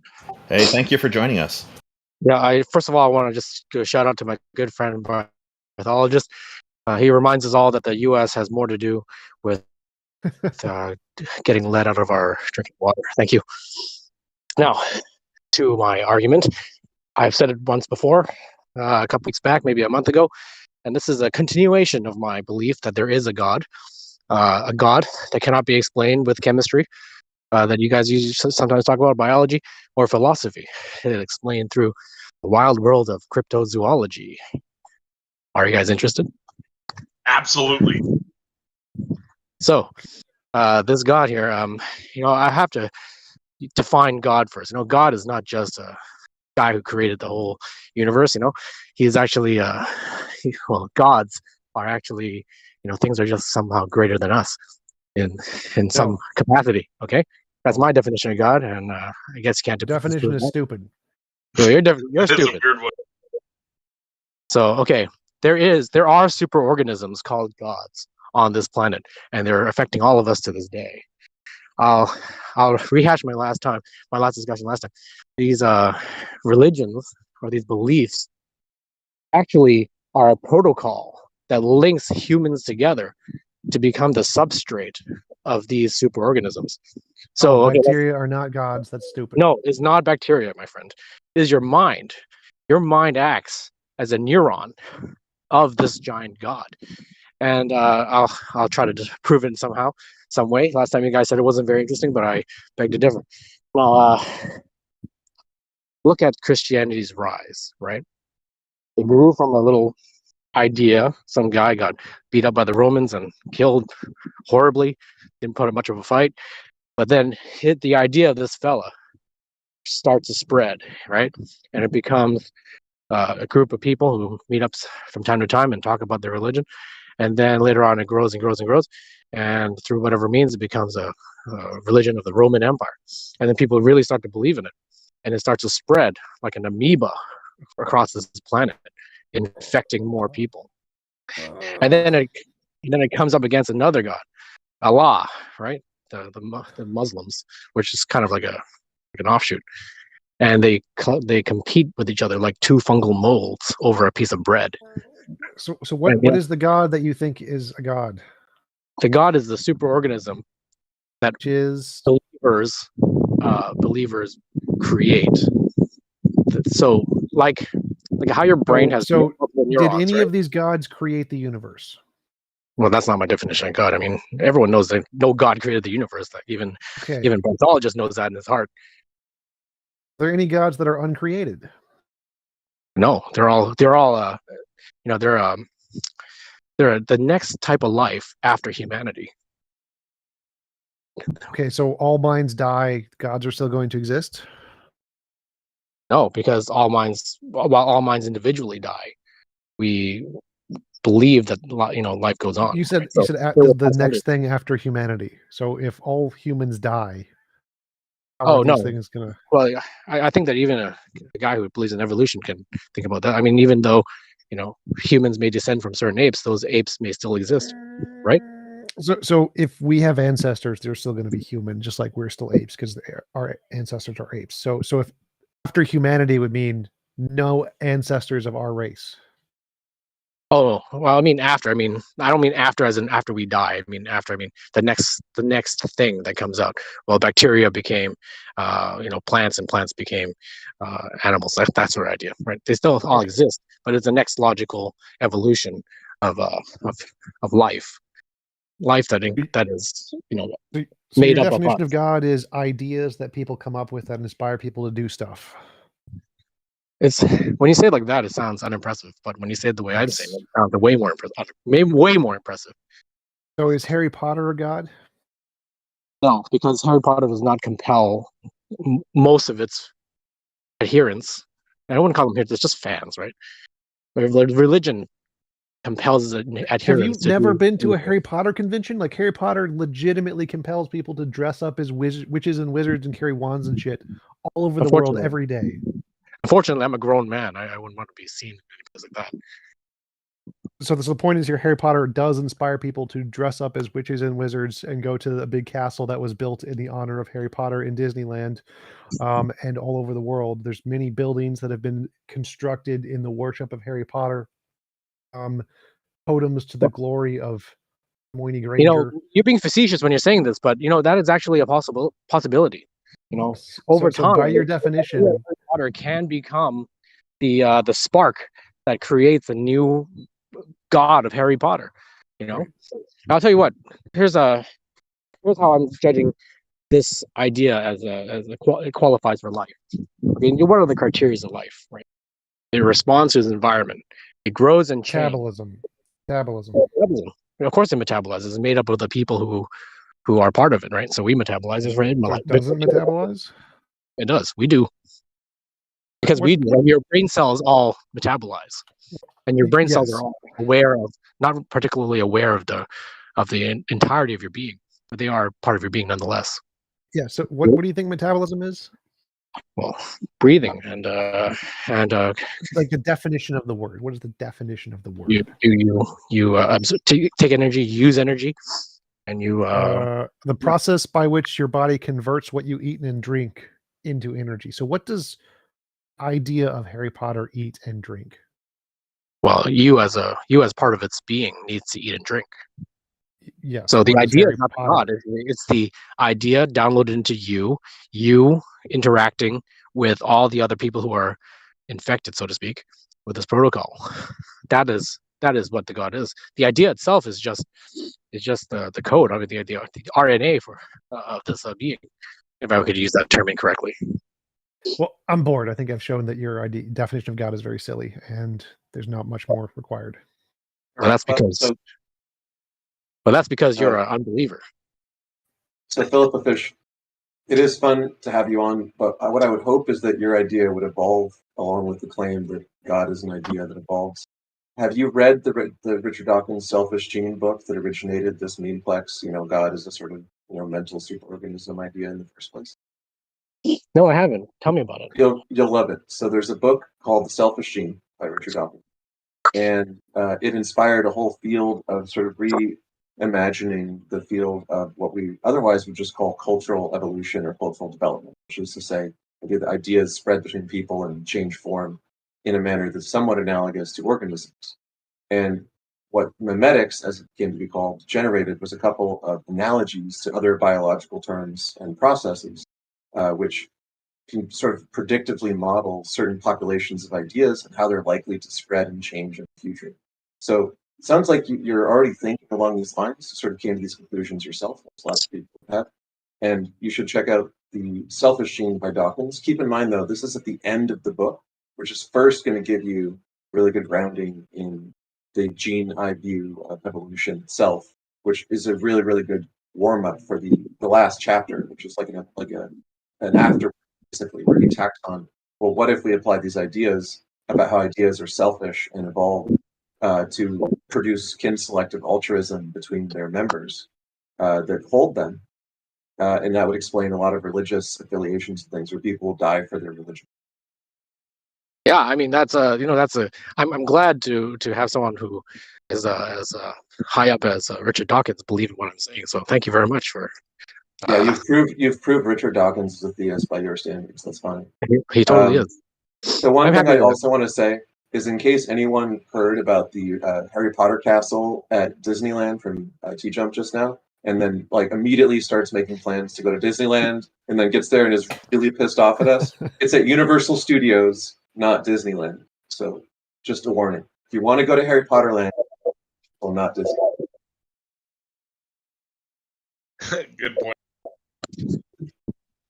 Philip, thank you for coming up. Do you have any closing remarks? Closing remarks is please, if you live in a county with lead in its pipes, please buy bottled water. Thank you. Good advice. Thank you. Thank you, philosophish.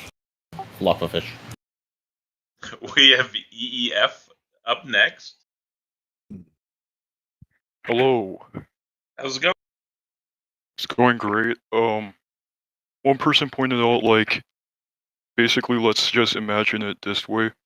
If we have, like, a third dimension world, and someone brings up a fourth dimension world, how do we have proof that that fourth dimension world exists if we can't even see it? We can graph it in its interactions with our world, right? So in all these thought experiments about, so you're saying like flatland interacts with a 3D world. How does the flatland person know what 3D things are, right? But even in the thought experiments like the flatland interacting with the 3D world, the projection of a higher dimensional system onto a lower dimensional system can be, with sufficient study, used to understand the hypothetical properties of that additional dimension. So what we do all the time in physics is we posit dimensions of forces and things that we don't directly observe with our senses, but we infer them and their interactions on the natural world from the way that they interact when we graph the properties that we do observe, like space and time and so on, energy. So yeah, if you had a fourth dimensional hypercube and you showed it to me in 3 dimensions, I could see how it interacted with the 3D world. And then from studying, moving it around enough, I could extrapolate what kind of a hypercube it is and then conceptualize it mathematically in 4 dimensions, even though it's totally counterintuitive to my senses. Okay, but do you have proof that the fourth dimension world exists? Well, if it interacted with our world in a way that convincingly demonstrated that there was some, 4-dimensional object interacting with a 3-dimensional world such that it, So if ours, then we could infer something. So if a god interacted with our world, we just have the idea that he exists. We don't have any proof. We just have the interaction. Well, if you predicted the interaction, that would be proof. So if you said, I believe God exists and he will interact in this way in the future and it happens, then that would be good evidence that God exists. Yeah. That's all I have to say, really. Yeah, so if you want to test whether your God exists, go do some predictions, right? Like, look at the studies on intercessory prayer, and you'll find that intercessory prayer makes people sicker more often than it makes them better, because it actually just stresses them out and doesn't help on average, right? I thought that was just one of the studies. Like one did that, and there was one that had positive results, but the average is like it depends 0. on the design of the study. Yeah, the average is 0, but in some of the studies, they stress people out enough that they did worse. Exactly, and I also have another point here. Language. So let's imagine like 2 people have like different languages. They show each other objects, but like we don't have like any true grammar put in place, Well, that's so kind of like required for a language. yes, but like let's imagine one language is just simple and the other language like has a grammar system. There would have to be a third party to get like involved in order for that one language to interact with the other. How can you have a language without grammar? Okay, so let's imagine one language, they're like monkey speak. They're like banana, they don't really understand like true, like full on grammar. Whereas like one language, they understand like complete grammar. Like they have like commas, they have and or, they have like parentheses, they have all that stuff. There would have to be another party to get intervened in order for that one simpleton to understand that true language. And that third party would be like the Passover, basically. So if the Passover were to happen, we would be able to understand other languages. Otherwise, we would spend years upon years trying to understand. Do you mean the Pentecost? Because I don't think you mean the Passover. Yeah, the Pentecost. This way was better. Don't correct him. Yeah.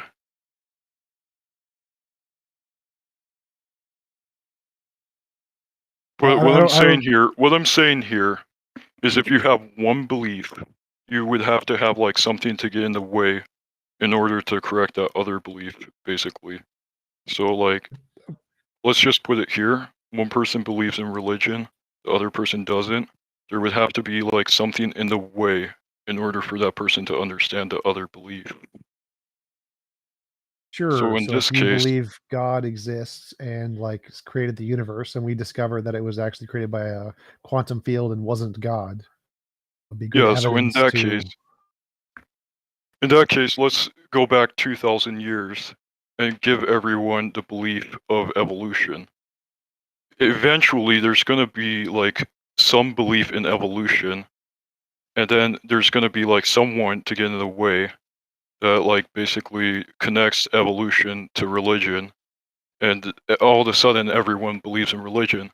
But if we have a No. society, that only believes in religion, we would have to bring up evolution in order for them to believe in atheism. So there's always going to be a third party involved. No, like you could change beliefs on your own. Like if you're literally the only human being who exists, just find information and the information can change your belief. Like people change beliefs on their own all the time without third parties.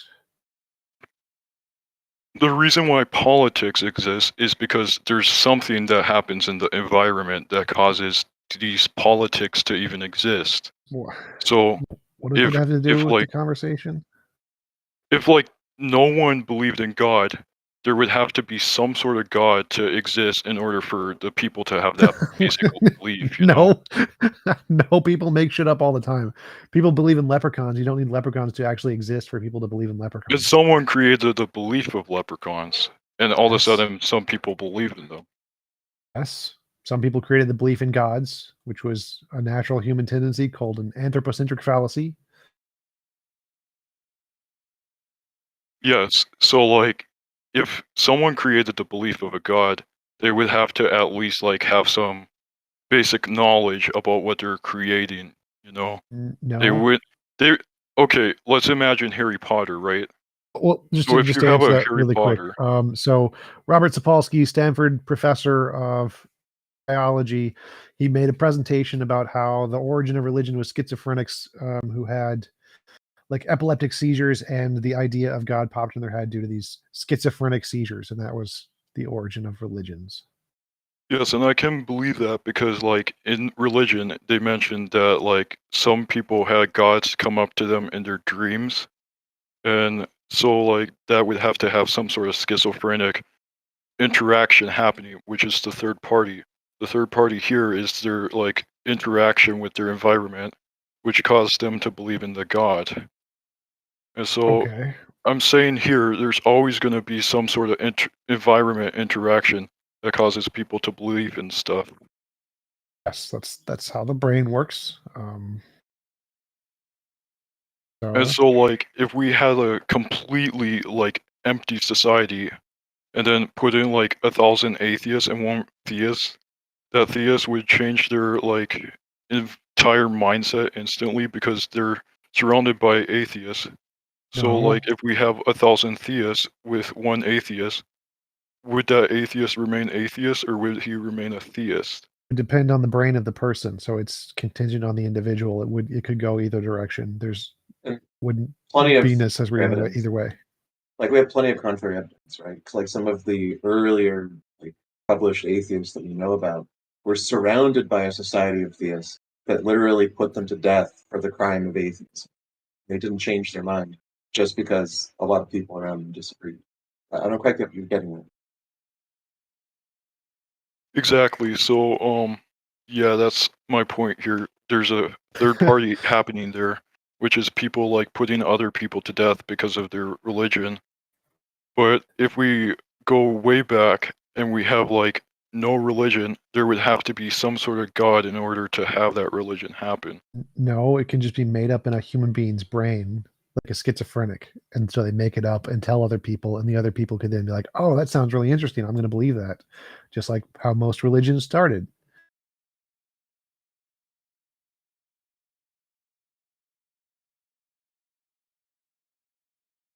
No, let's think here. There was like no belief. Like when the pagans came, there was like little to no belief in God before that. Everyone was just born without the belief in God, but they had environment interaction that caused them to believe in it. Now, in this case, if there was a schizophrenic like person who came in front of like a whole group of people and said, okay, I saw this happening, the people, in fact, would believe, but then it would have to come down to like proof in order to like support their No. claim. I wish that was the case. If that was the case, you're right. There would be no theists. But unfortunately, people make shit up all the time. That's what snake oil salesmen are, homeopathy, key, and chakra, and all of the different leprechauns, fairies, Loch Ness Monster, Bigfoot, UFOs. Yeah, people initially, 0 people believed in UFOs. Somebody had some weird experience that UFOs existed. And then other people started to be like, yeah, I see UFOs. Does that mean UFOs actually exist? And now, going back to my point of the fourth dimension, we have interaction that causes us to believe in the fourth dimension, but we're always going to have like some roadblocks in the way that will cause us to like not believe in it. So like we can say that the fourth dimension exists, but we can't see it, we can't prove it. We just have that belief in the fourth dimension, but there's always going to be that one person in the way that causes us to not believe in it. It only comes down to what happens like afterwards. Like we could die and we could like have to see it ourselves in order to believe it. We have no proof or no existence of it happening yet. Fourth dimension is a mathematical object. It's not something you see. So it's not analogous to like a UFO. The point here is that 0 people believed in God, 0 people believed in UFOs. Somebody made up the idea that it was the UFO. Somebody made up the idea it was a God, and the idea spread among humanity because people are stupid. So no, it is not the case that you would need a God for somebody to make up a stupid idea and for it to catch on. Scientology is a thing. Flat Earth is a thing. There are lots of stupid ideas that are some really weird person makes up and it spreads to a bunch of other stupid people. Don't need a God for that. Okay, so if people make up stuff all the time, how would we know if the Big Bang was made up? Novel testable predictions that can differentiate imagination from reality by the ability to predict the future and discover facts about the world that we don't know yet. And explain the past, because the Big Bang is a hypothesis to explain observations of cosmic background radiation, right? I mean, everything So explains the past. Like God farted out the universe 5 seconds ago explains the past. So that one I don't really like. I'm just saying that he asked a question specifically about the Big Bang. And so it's not something that people just arbitrarily arose with because they felt like it. They had an observation, which is cosmic background radiation, and they posited lots of different hypotheses to see which is the best explanation. And so what we do in scientific reasoning is abductive reasoning to the best explanation. Familiar with that?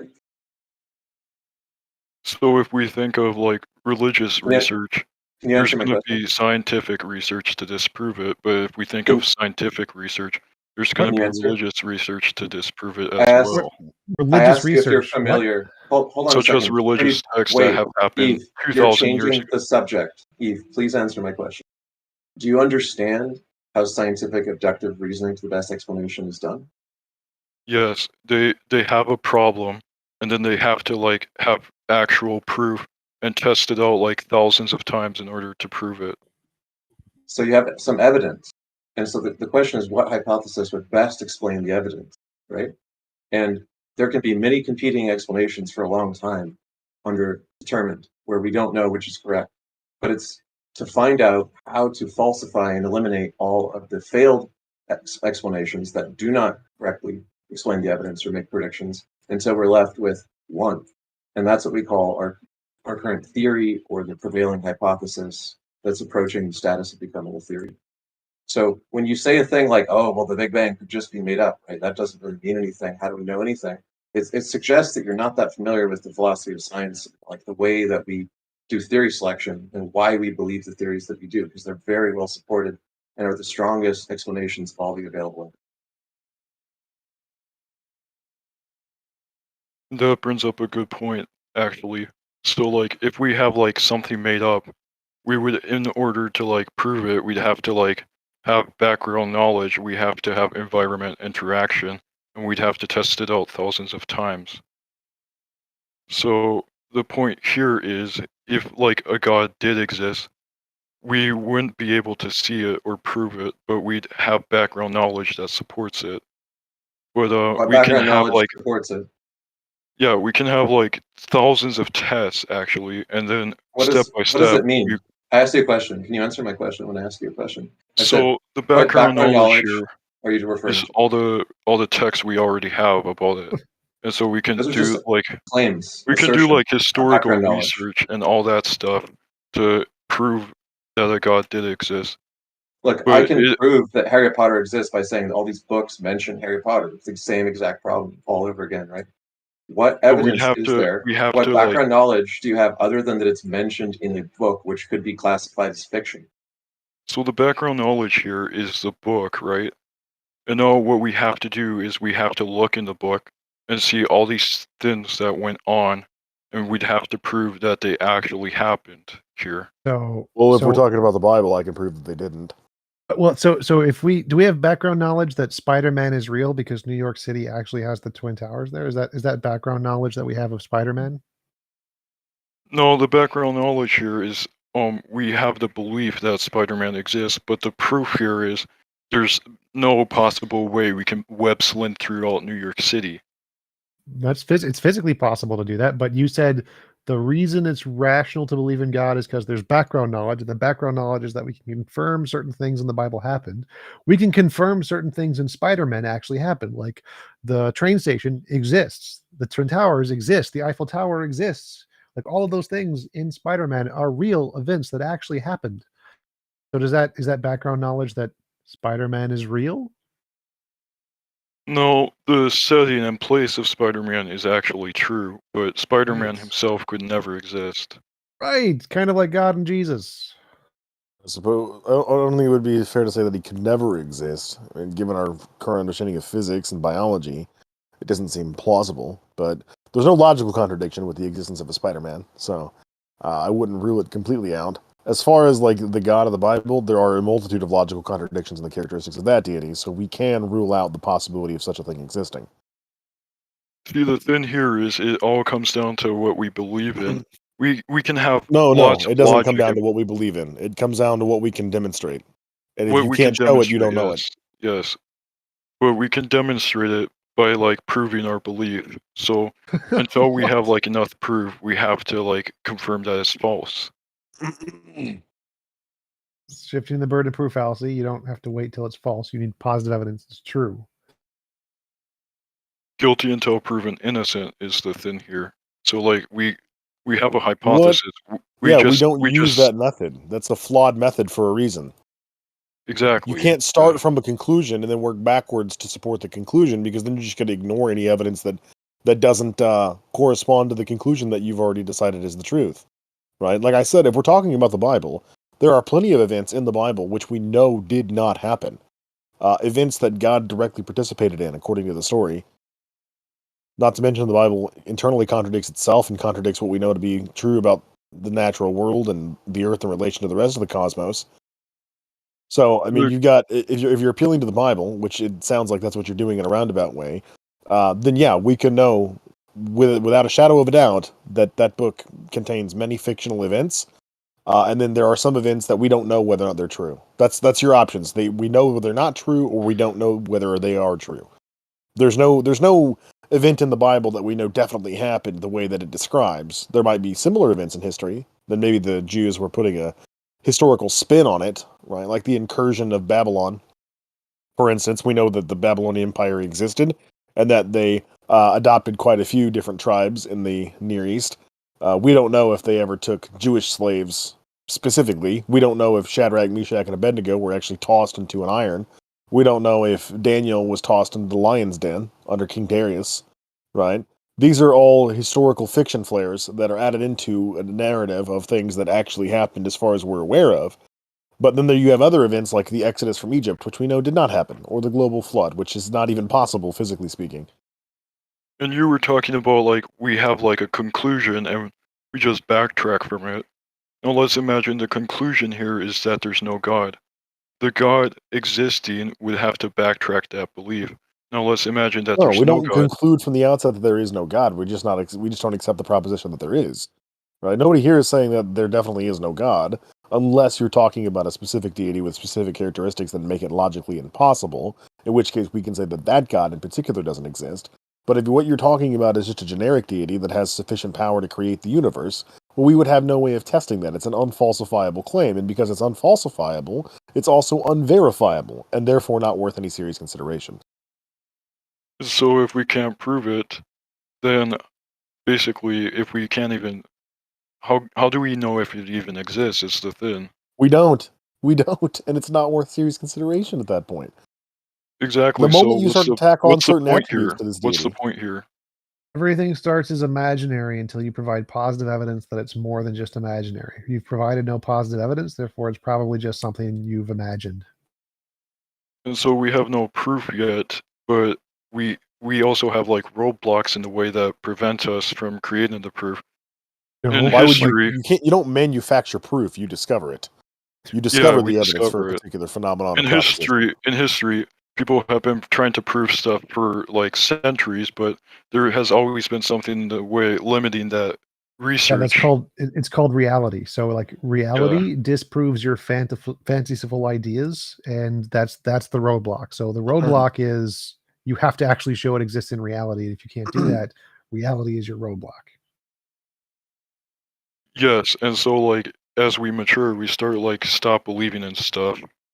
Most of our like beliefs, like the tooth fairy, for example, we stopped believing in that like a long time ago.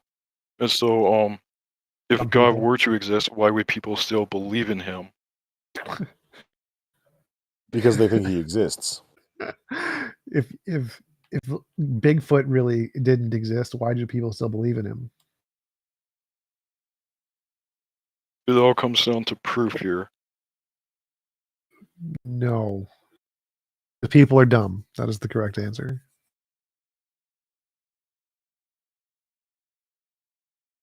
You accept every proposition you've ever heard is true. I don't really believe in everything. Why not?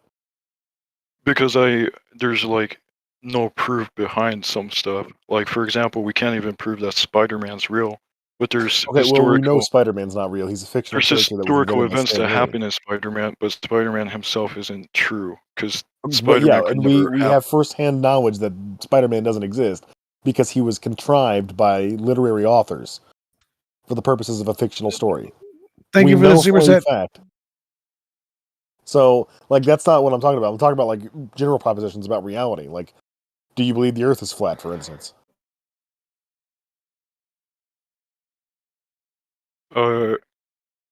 Someone just told me that, like, in this one, like, chat channel, someone told me that he is real. But how do we have proof that Spider-Man is real? The person is probably just trolling you. Exactly. Okay, so he makes the proposition Spider-Man is real. You don't accept that proposition because you don't see any proof available for the existence of Spider-Man, right?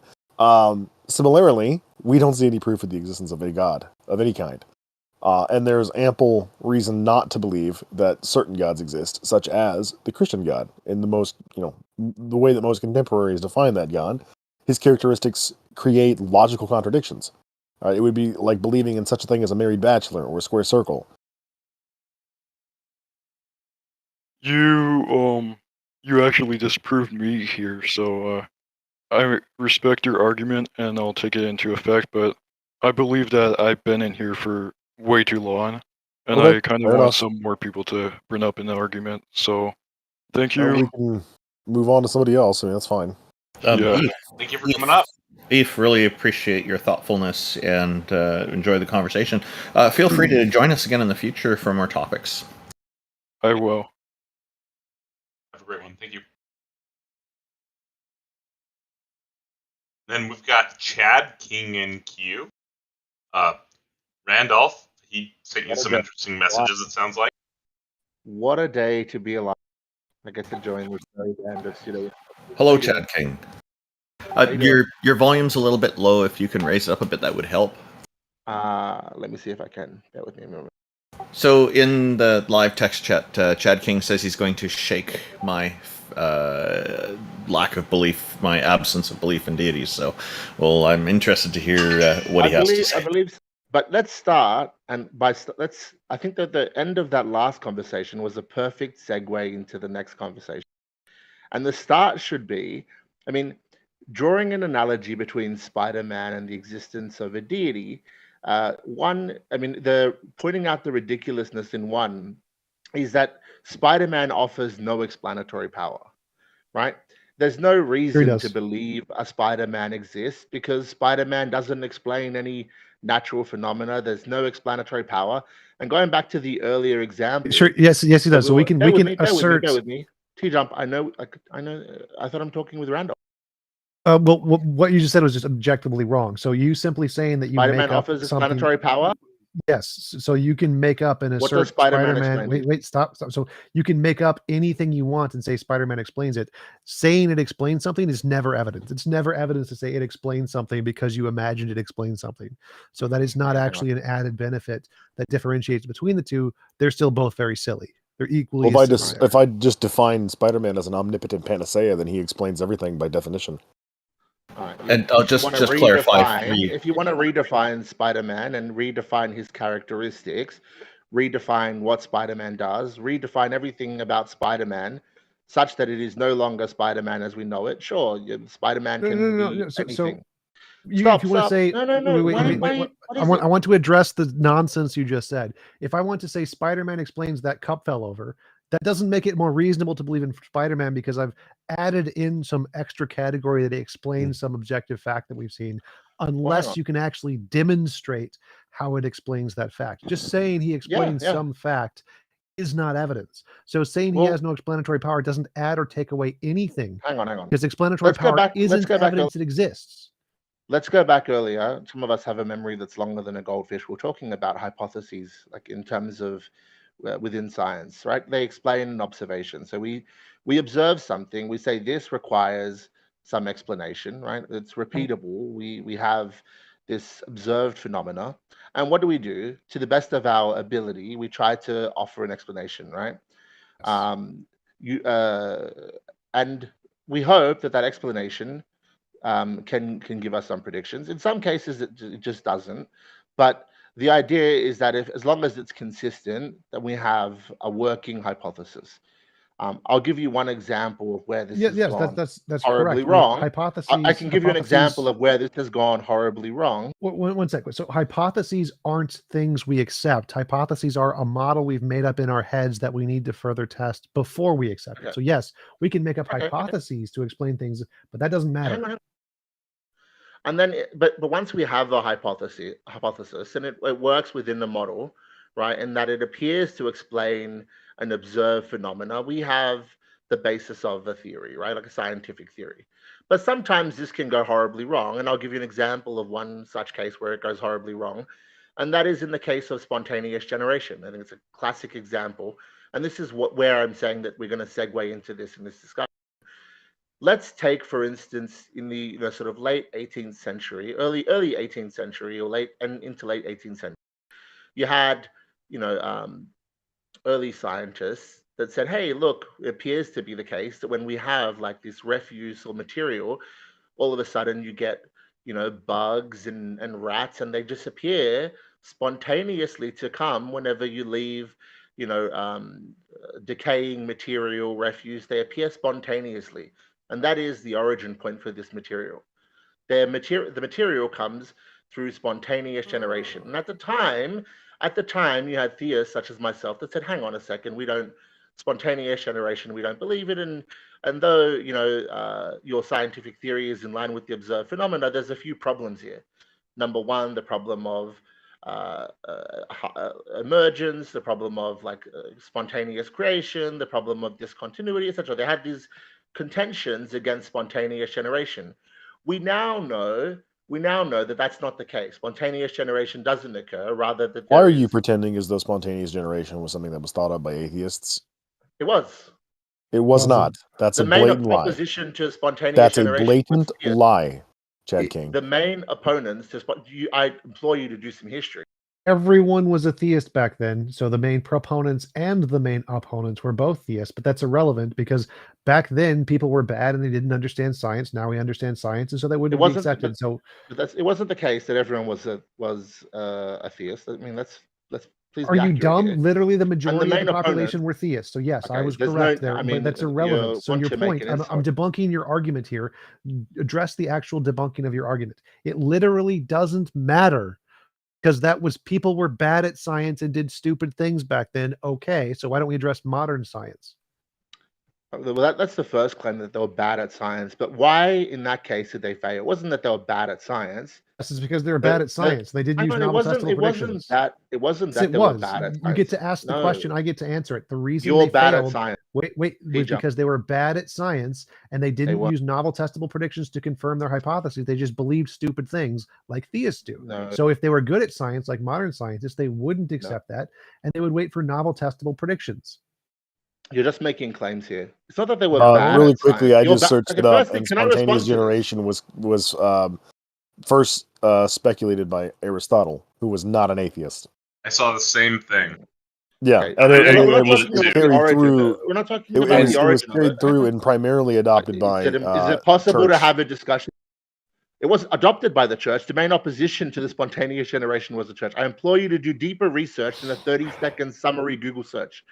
Okay. Was no church. King, you literally believe your God spawned all of reality out of nothingness. It's probably worth doing that after this discussion. Chad King, you literally believe that your deity spawned the entire physical reality that we experience out of literally nothing, and you're going to sit here and argue against spontaneous generation? It's impossible. It's impossible. Yeah, your God is impossible. I agree. No. My God is not impossible. You're impossible right now. Okay, why are you arguing against spontaneous generation when you have to believe that is what happened? We'll get to that. We'll get to that. But things that are true. Your behavior is being disruptive. You're being disruptive to this discussion. Can we have a discussion? You're being deliberately obtuse, and you're erecting a false premise. Can we have an open discussion? You bring up an actual point instead of gibberishing. All right. So the point here is, it's not that we're bad at science, or they were bad at science, and that we're better at science now. You're bad at science, TJump. Right? When I say that you're bad at science, is because you fail to recognize what happened there. What happened there is that they didn't identify a very obvious problem, and that is that there was a confounding factor, and there can always be a confounding factor, right? That is that there is an yet to be identified cause, like in terms of identifying a causative factor or a causative force. If it's yet to be identified, you can't use it as evidence. I'm not saying that it can be used as evidence. That's why even with the same model that we have today, you wouldn't be any better off at distinguishing that, hey, it's in fact not spontaneous generation that's occurring, rather that there could be a confounding factor. Stupid. You're literally if you think that modern science would think, if you think that modern science would make the same mistake, you're an idiot. Okay, I think I'd much prefer to speak to Randolph. He seemed like he had. Bet you would, because I'm going to kick your ass. From the five of you, Randolph seemed like he had a bit of reason. So Randolph, you still there, mate? I'm still here. I just want to clarify that you're speaking to a panel here, not just me. And but if you wanted me to answer a specific question, I'm happy to try to do that for you. Okay, brilliant. That would be nice. So again, with the earlier gentleman, Eve, he had some good points. I think that in terms of his ability to adumbrate on those points, maybe a little bit lackluster, but the idea was generally good. And it comes back down to, again, explanatory power. If I told you unicorns exist, what would you say to me, Randolph? Well, I guess it would depend on the context in which you're saying that to me. Like, my immediate thoughts are that I don't share that belief with you, but I don't share that. I don't accept that to be valid, because unicorns to me are something that's made up. They're horse-like creatures with a horn on the front, the type of unicorns we're talking about, right? No, I'll go even further. A flying unicorn, a flying horse with a horn on its head. Yeah. I people make these kind of claims to me. I would just regard it as, okay, somebody's made another claim. I'm not too worried about it. I don't think it's going to affect reality too much. So I usually just kind of carry on. But if somebody wanted to tell me that I need to accept that, then I'm going to question why. Okay. So both of us our initial reaction would be to reject the claim that there's a unicorn. We don't see any evidence. We've not seen any evidence for a unicorn. There's no reason to believe that a unicorn exists, and in this case, second one doesn't matter. Yeah, I would not. The wording I would use would be slightly. I would not accept it, but yeah. There's no reason for us to believe it. That's what I'm doesn't saying. matter. Literally irrelevant. So you need evidence. Explanatory power doesn't matter at all. Explanatory power is garbage. What are you doing? Do you have the ability to be patient for 2 minutes? No, because you're wasting time bringing up the same point that we've already addressed. Explanatory power doesn't matter. Now, Hey, Randall, would you believe? tomorrow- Would you wait? Would you believe Can I unicorns make the existed? second part of the question? Can I ask a two-part question? One second. So, Randolph's asking Randolph a question, and then you can go back into it.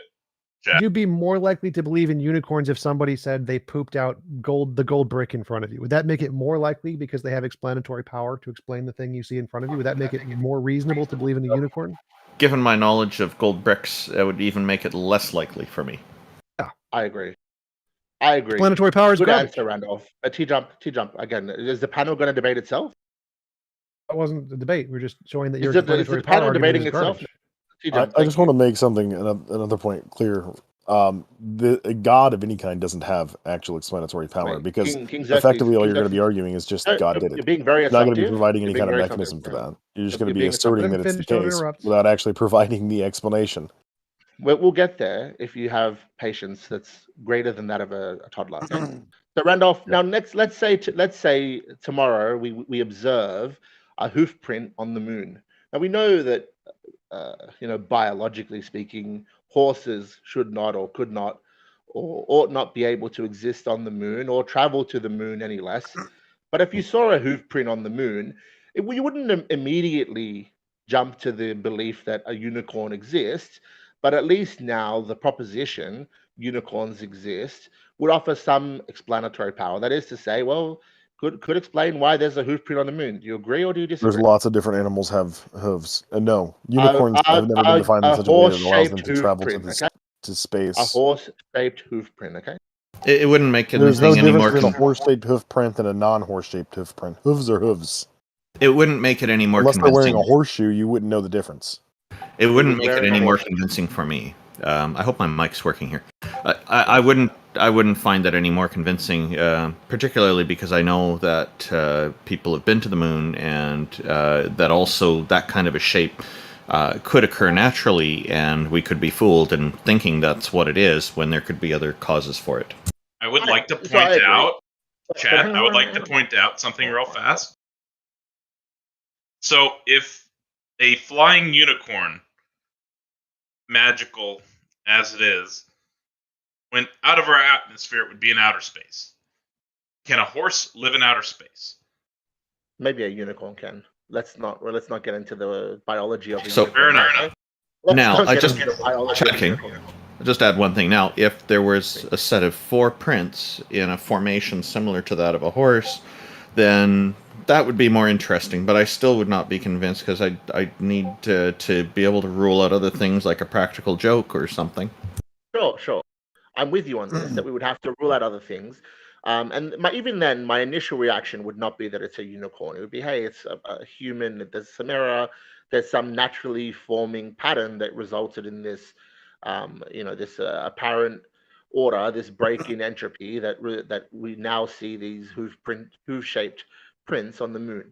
But we're having a discussion about unicorns now, right? It's very different from me just saying a unicorn exists and it offers no explanatory power whatsoever. Oh God. So okay, we're going through a thought experiment here. I think it's getting a bit long-winded. I'd like to try to keep the time down on it and move ahead with this. I want to answer his question because his question is kind of legitimate here. So one sec. So he's saying, does the unicorn have explanatory power because there's some unknown phenomenon of the 4 hoof prints on the moon, and it's if this thing we've imagined, this imaginary unicorn, could explain that, does that lend credence to the unicorn existing? No. Because the fact that it could explain it, there are literally infinitely many things we could make up that could potentially explain it. Until there's some kind of independent evidence, the fact that you can make up an explanation to explain some unknown data does not provide any explanatory power. There's an infinite potential amount of explanations for any observation. TJump. Yes. So with those that it's are under determination, I confounding, agree. those that we have direct evidence for. It doesn't. The Yes. point is that our observation, the theories that we hold, are our best guess in terms of, are they predictable? Are they novel? Do they Yes. offer explanatory power? Yes, I agree. Under determination, I agree. Okay, so in any case, but let's continue from this, right? Is it resounding proof of a unicorn? No, It's but nothing. at least It's in no way no, any it's not indicative nothing. whatsoever. It's nothing. It's now 1 in a million compared to 0. It's still 0 by your own volition. It's still it's 0. not 0. You just said there's a million other explanations. All right, Infinite. maybe There's it's infinite so infinite if we other exhaust, explanations. it's not an infinite number of explanations. Yes, it is. It's so it's a purple farting unicorn, 2 purple farting unicorns, 3 purple farting unicorns. Literally infinite. There's literally infinite. 2 purple fighting unicorns and a unicorn. Like you're creating here a distinction. It was created by 1 leprechaun who wanted to deceive you into believing in unicorns. It was created by 2 leprechauns who wanted to deceive you and believe in unicorns. It was created by 3 leprechauns who wanted to deceive you in believe in unicorns. Again, There are literally you're infinitely many ways to explain without differences. There's not Those an are infinite differences. number. There's not an infinite number. Of I literally just proved there was. The number of unicorns. It could be a unicorn and a fish, and they got into a fight and wanted to see if they could convince you that there's unicorns. It could be a unicorn, a fish, and a puppy, and they got into a debate about who can convince you that there's unicorns. You can make up infinitely many. This is just basic philosophy, basic problem of underdetermination. You can literally make up an infinite number of possible explanations of all possible data. Right. I have a question for you. Point. How are you certain about anything, given that's the case for literally to explain literally any phenomena that you experience in your life? Because we have ways to differentiate. Because we have ways to differentiate between them. Like if you have one hypothesis that can predict future data that we don't know yet, that hypothesis is better than all of the infinitely others that don't. You realize that these hypotheses have a shelf life, just like spontaneous generation at the time. There was no reason to consider that it wasn't. They don't have a shelf life. Wait. So to overturn this theory. So let's say I have one theory that makes a future testable predictions that's confirmed. It's more supported than the infinitely many others we have. If you have a new theory that makes a new prediction, and then we discover that new prediction is true, that theory can now replace the old theory. But to replace the old theory, you need a new prediction. But spontaneous generation fulfilled all those obligations. It did. It was testable. It was testable. It was repeatable, etc. No, it wasn't. It was only through a better explanation. Stop. No, it didn't. That was literally spontaneous generation. Wait. So this goes back to your original point. So the reason people thought spontaneous generation was true was because they were dumb and they didn't follow scientific. It wasn't because they were dumb. Wait. Don't interrupt. If they had followed the scientific method of today, no one would ever have believed in spontaneous generation. It would not pass any scientific papers. It would not pass peer review. No one would accept it. It would be immediately thrown out. No, if you followed the method of scientific today, no one would accept it because it's a bad hypothesis that fails science. Yes, it is the case. You lack the understanding of science if you're making that claim. Right, but I understand that you're making I don't want to debate this. I don't want to debate this. I do. I want to show you're stupid, so I want to debate this. If you're not showing it, you're showing an absence of knowledge about science. Don't interrupt. If you think spontaneous generation would pass scientific peer review in any scientific journal today, you're a moron. No, it wouldn't pass because we have an established concept of germ theory. No. In the absence, wait. You not interrupt me. You claim that I'm interrupting you. Yes, you have a disease when it comes to interrupt. Stop talking. If a literal disease. Let's grant for the sake of the argument that we don't know what causes life. Let's just say that. Let's say we don't know, but we applied the scientific method of today to try and solve the problem. No one would ever believe spontaneous generation. It would not be accepted. It would not be passed in any paper. No one would accept it. It could not pass peer review. It could not use the current. So why do you believe in why do you believe in abiogenesis then? Because it does pass the peer review. We haven't proven it yet, but it has evidence that indicates it. Makes novel testable predictions which have been confirmed in a lab, like RNA on a clay, forming corpuscles on clay, the forming of self-regenerating, self-reproducing RNA molecules. We have testable predictions that confirm that. Have we seen this occur? Have we seen the formation of life from inanimate objects yet? We've seen the processes that do infer that. Some yes. Proteins. Infer that. We've seen some proteins. Have we seen life created by a creature? Have we seen somebody create a single cell and evolve it all the way to here? That appears to happen now. Okay, so now you're responding to a very different question. Chad King, Stop. I have a question for you. When is there a chance? Does it go from TJump to Taco to Randolph, or does it go to TJump to Chad King? How does this go? I just have a question for you. I just want to, you're saying that you have an expectation that life must only come from life. Am I correct? Yes, I do have that expectation. Okay, Not necessarily from life, but life must come. Order must come from order. Like I don't think.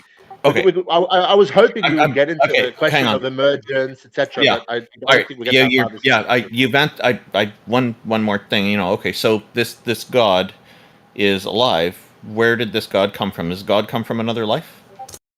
All right. Well, again, I wanted to clarify that in terms of the concept of emergence, right? I don't think you can go from a state of entropy to a state of order.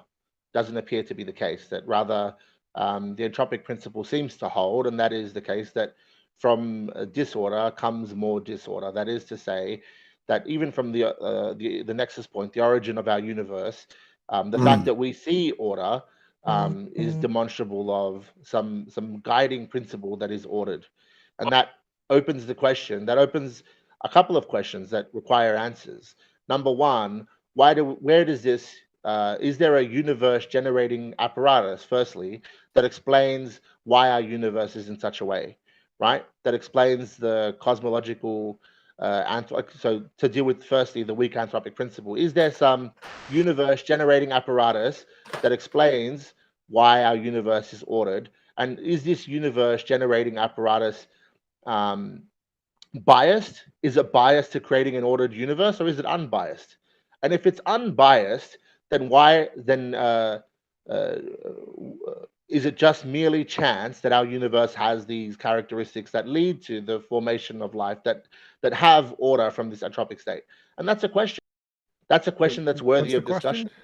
Like it could be any of those things. It could be a deterministic force that does predetermine it to create life. So what?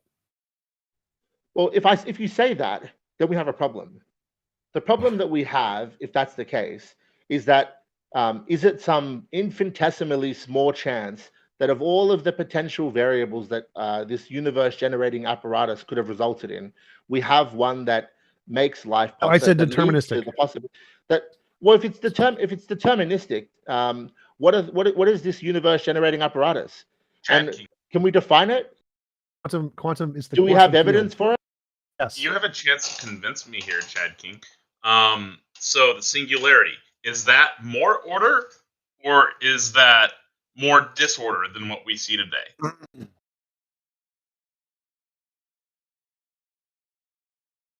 I would say it's more order than what we see today, sure. So you're saying that after everything that you've said here about more order forming over time, you're saying that the singularity was more order than what we see today, which means that it's got a tendency to move to disorder. So you just disproved everything you just said. No. I said from the nexus point. So from the moment of expansion, from then, we've seen entropy, right? States of lower and lower states of entropy, except in pockets where we have pockets of order that are created. Right, we have pockets of order that are created in like clustered star systems. So you move the goalposts. Order that are created in planets. No. I'm explaining that there's a peculiarity. It oughtn't be this case. It oughtn't be this way. Point. It so yes, oughtn't be the way that it is. So you have no license to suggest what ought be the case or what ought not be the case as far as like the arrangement of our. Well, the question is, does the entropic principle hold or does it fail? You don't understand the entropic principle. What do you mean? Well, I'm asking you. What do you mean by hold? All the entropic principle sets out to establish is that the amount of energy within a particular isolated system will always remain that amount of energy. It's never going to change. Entropic principle.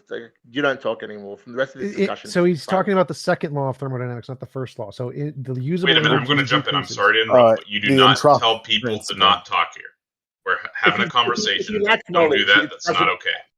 But Taco, if you lack necessary previous knowledge in order to engage in the discussion, it's a waste of like energy to have to explain. Right? We're not. Are we here to like discuss ideas, or are we here to educate him? King Xerxes literally studied the book that Islam copied. Got it. He must have forgot it then. He didn't study the book that Islam copied. Islam doesn't copy a book. That's the claim that you're making. If we're gonna dismiss people who don't know shit, 90% of what you say would be dismissed, and we just kick you off the stage. So it's fine. We don't need everyone to know everything. So yes, usable energy decreases over time. Does not mean all energy in the universe has that property. It just means our energy. You don't understand it either. You need to like. Yes, I do. I'm very familiar with the 4 laws of thermodynamics. So entropy does not mean all possible energy in all possible universes. Did you just say that? Can you repeat what you just said, TJump? Explain your absence of knowledge on entropy again. So entropy is that usable energy tends to go to disorder. It goes down. The usable energy in our universe is going down. It does not apply to all energy. It just applies to energy in our universe. To disorder, what do you mean by go down? It goes to disorder. It doesn't mean go down. It doesn't. I mean, the sum of energy remains the same. Yes, entropy goes up. Disorders. But the energy, in terms of the total energy in the system, usable energy goes down. What do you mean by usable energy? It's literally what entropy is about. Usable energy. What do you mean by usable energy? They're bonds locking up the energy. No. So when what entropy is measuring is the usable energy, is the amount of energy that can do order. This is a technical term in physics. If you don't know what, you're an idiot. A second person doesn't understand entropy as well. No, dumbass. This is a technical term in physics. This is literally a thing they talk about in physics. If you don't know it, you're a dumbass. Taco, I implore you to educate your atheist friends about entropy after this show. Well, let's just read the definition. A dynamic quantity representing the unavailability of a system's thermal energy for conversion to mechanical work, often interpreted as the degree of disorder or randomness in the system. Interpreted as, but he's correct. He's talking about the amount of usable energy. No, it's not talking about the amount of usable energy. It's talking about the state of just moving from ordered system. It's the same thing, you idiot. The technical term it doesn't become unusable. Usable energy. Yes, it is. That's the same thing, you idiot. 9 is literally just let's get rid of him. Next person. Get rid of this guy. All right, we'll pull the next guy. I just want to. Sorry, I just want to comment on something there. He came in with this attitude that he's going to shake my absence of belief in deities, me being an atheist. He did veer off into the Spider-Man thing, which was fine, but then the topic derailed all over the place. He tried to do a thought experiment, which sounded interesting, but it was very long-winded. It would be interesting to talk with him again in the future, I think, but today I guess we've had enough. So I just pulled up the second law of thermodynamics from a physics textbook. Here it is. Second law of thermodynamics states that every energy state transfer increases the entropy of the universe due to the loss of usable energy. Dumbass. There you go. So the other point that I clarified with him was that there's because he had said that it's his position that life must always come from life, and I was looking forward to hearing his explanation, like further delving into what life his God came from, or if there's an exception there. Perhaps the next time we can get into that, because I think that would be an interesting topic to explore. Absolutely. Well, we've got Angelic, Shia, in queue. Chad King, thank you for coming up. Thank you, Chad King. How's it going, Angelic? Hey, can anyone hear me? Yes, we can hear you. Okay, I'm trying to keep my composure. I have been in this Discord for 3 years now, and the amount of criticism that I'm seeing when it comes to Christianity, it's absurd. Do you guys believe in the devil? We don't believe in any deities. We're all atheists, and if the devil is a deity, we don't believe in the devil. Okay, well, I do, and not in the sense that he's good, but bad. And I feel like you're I don't know what this is, but it's an attack on Christianity, and it's an attack on the faith. And I just, yes, I'm literally shaking right now because this. I appreciate all the Christian warriors that are literally coming into this chat and defending Christianity. And one of the things that I feel like they forgot, the most basic principle, is life, right? God is the perfect example of life. He gives us breath in our bodies. What about trees and air, the oxygen we breathe? How do you explain that? Biogenesis. So Evolution through natural selection. Can I ask a question, Angelic? Have you ever studied any of the history of natural biology, evolutionary biology, life? Because you say that you don't know what explanation there is other than God, but maybe you haven't studied it. So I would suggest as a starting point, I literally go to watch. church every Sunday. That's okay. I would suggest that you watch Cosmos by Carl Sagan. It's a very educational series. It's available for free if you Google it, and it covers a very broad spectrum of the history of the natural world that will give you some answers to some of those questions. And it's not incompatible with being a theist. Like, you can be a Christian and you can still understand natural science. And many of the people who testified in the trials where they tried to put creationism into schools, the expert scientists who testified on behalf of evolutionary education in schools being important were Christians, right? The Catholic Church holds the position that evolution is a fact and is supported by all the biologists that study it within the Catholic Church. So just go out and do some research. These are addressable questions. They're a lot of fun to study. I do endorse Carl Sagan's Cosmos as well. I consider Carl Sagan to be one of my teachers because when I was a child, I was fascinated by his TV series. It is so wonderfully produced and it is highly educational. And Carl Sagan delivers it in a way where doesn't come across as attacking any religions or anything, so that might be of particular interest to you. Angelic Shea, I hope I'm pronouncing your name correctly. I'm sorry if this sounds like this is intended to be an attack on religion. It most definitely is not. We're actually open to ideas of that could convince us that a deity is real. But so far, the ideas come across all seem to be flawed in some way. But we are still interested, and I hope that you're finding this conversation to be respectful and not putting you in a way of feeling that you're under attack or anything.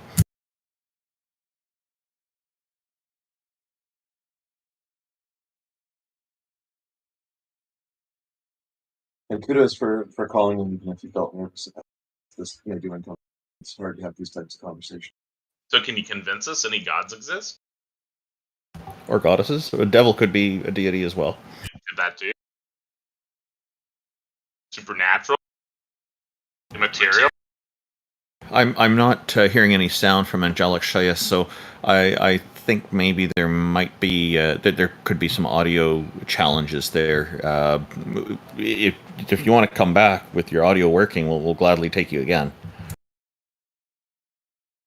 Thank you for joining us. Cool. I'm going to move you back to the audience. If you want to come back up, just raise your hand back up. We'll pull you up after the next person, but I'm not hearing any responses. Aquila, what's up, bud? You came up here and spoke with us previously. I'm inviting you up right now. Really quick, because I was late. Hi, everyone. Hey, Peter.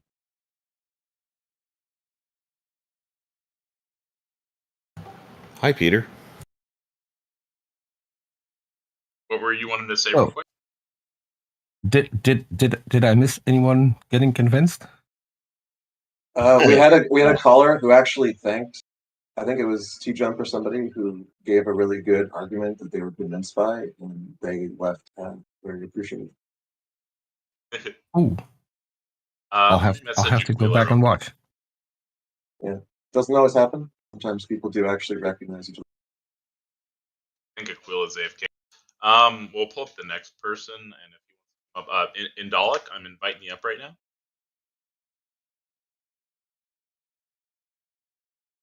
What's going on, Indolic? Hello, Indolic. Welcome. Your microphone is off. Yeah, can you hear me? Yes, thank you for joining us. Yep. I think you've spoke to us a couple of times before, if I'm not mistaken. Yeah.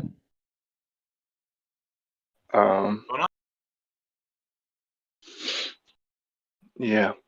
I just wanted to say that I don't think you guys are here to be convinced. Why What not? does that have to do with the topic? It literally doesn't matter. Like what we're here to do doesn't matter. Whether you present objective evidence is true, independent of whether or not we're convinced. Do you have any actual evidence? And I can only speak for There's myself. plenty of If you have convincing evidence, I can only accept that. I couldn't refute. Really? Said there's evidence. What is it? So, what would you necessarily expect to see if God existed that you don't see? Novel, Evidence? testable predictions. Like what? Like depends on what you think God is. So if you think God does something, then you're going to be able to predict some fact about the universe we don't know yet. If you get that right, then that'll be evidence that God exists. Well, my question is, did you spend your life not experiencing things that you expect to experience if God did exist? Burden of proof fallacy. So if you think God exists, you would need to predict something that you think would exist. Why would that be necessary? That's how evidence works. Like you have to say, I think God exists and this is what we will see. Do an experiment and see if it is what we see. Indolic, people have asked me what it'll require, like Christians or Muslims, for example, and I'll say, well, look, their deities carry a number of omni traits, such as omniscience, omnipotence, they're omnichronological, and so on. And so my response to them has been that if their deity could grant me omniscience and omnipotence just for a fortnight, just for 2 weeks, so I don't miss this show, then I would that would convince me. So that would be one example. In the Bible it says all things are possible with God. So I don't think that this is an unreasonable expectation on my part. Yeah, that's why I said, what would you necessarily expect to see? Sorry, Peter. I would like to respond to one thing that he said, whether or not we have been paying attention to all the evidence. Indolic, have you been paying attention to all the evidence there is for universe-farting pixies? If not, then why not? Yeah, I think this question conveys certain ignorance, because when we talk about pixies or gods of mythology or Harry Potter, these beings are temporal, contingent, lack in moral goodness, lack in power. They are created by other beings. They are written by authors that we know are fictitious. So it's really not a good comparison to an ultimacy of reality, the necessary precondition of all contingent things. Okay. So for your God, there's anything else than, let's say, a holy book written by men? There's actual concrete evidence for your particular God? And please, can you tell us which God you're advocating for? I don't think you find that you want that evidence. I don't think that like philosophical arguments are evidence. I don't think mind reading will help. So let's pretend for a second that I asked the question and you didn't answer. I still didn't hear an answer, because if you don't know what the sufficient evidence looks like, you have no idea what it looks like. How can you be convinced? What was your question? Haven't seen it? What would you necessarily expect to see if God existed that you don't see? It's a burden of proof evidence fallacy. that is conclusive of only your God and not anything else. So it's a burden of proof fallacy because you have the God concept. You have an idea that you think God exists. Yep. We don't have that. So if you want us to tell you what we would expect to see if God existed, you would have to tell us what your God would do. You have to tell us that. Which God, right?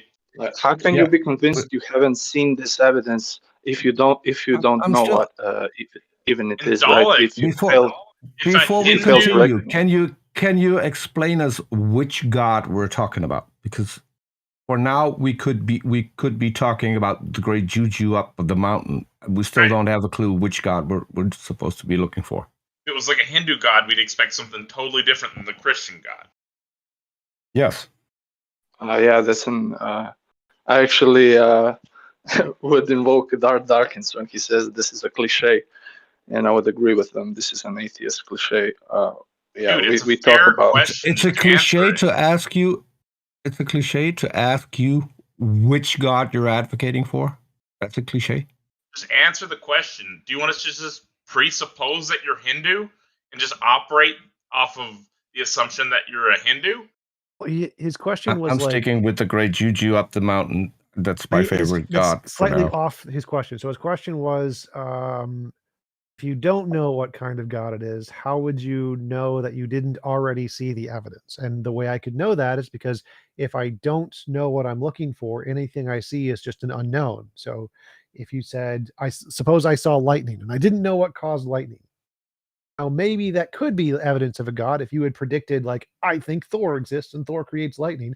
But if you hadn't told me that before the fact, then it's just post hoc. It's just a fact we see that is unknown. So for it to be evidence, you first have to tell us God exists. Here's the evidence you expect to see in the future, and then we have to see it. If we don't see the evidence after you make the prediction, then it's called post hoc reasoning. You're explaining something after we've already seen it. So that's how we can know that it's not evidence of a God until you actually tell us what kind of stuff we're looking for. Yeah, I'm talking about, when I say God, I'm talking about the ground of all being, that is a mind. Yes. So in order for that to have evidence, you would need to make a novel prediction of something we don't know about in the universe and get it right. Is there a place where we can... How do you know that all state of affairs that persist don't go back to this rational foundation? Hey, and because you provided no evidence. Where can we find this mind? But you don't deny that, right? Yeah, well, what physical substrate does it consist of? Where is this mind? Where I asked can we find TJump if he denies this rational foundation. Yes. So if you have provided no evidence, it's rational for me to conclude you've made it up. It's something that's made up in your imagination. And until you provide some way to differentiate this made up imaginary thing with something in reality, I'm rational in concluding it's something you've just made up in your head. So absence of evidence can be absence of evidence can be evidence of absence. So like if I look in my cup and I think there's no milk in my cup and I look and it's empty, the absence of evidence of milk is evidence of the absence of milk. Yes. Are you saying there's a brain floating in space that somehow isn't being destroyed by just space? Yeah, that's beautiful. I mean, it's that's a fair exactly question. what I believe. You said there's a mind. Minds are contingent, at least seemingly contingent on brains. Well, that's not presupposing your belief, right? That's an inductive argument. It's not presupposition.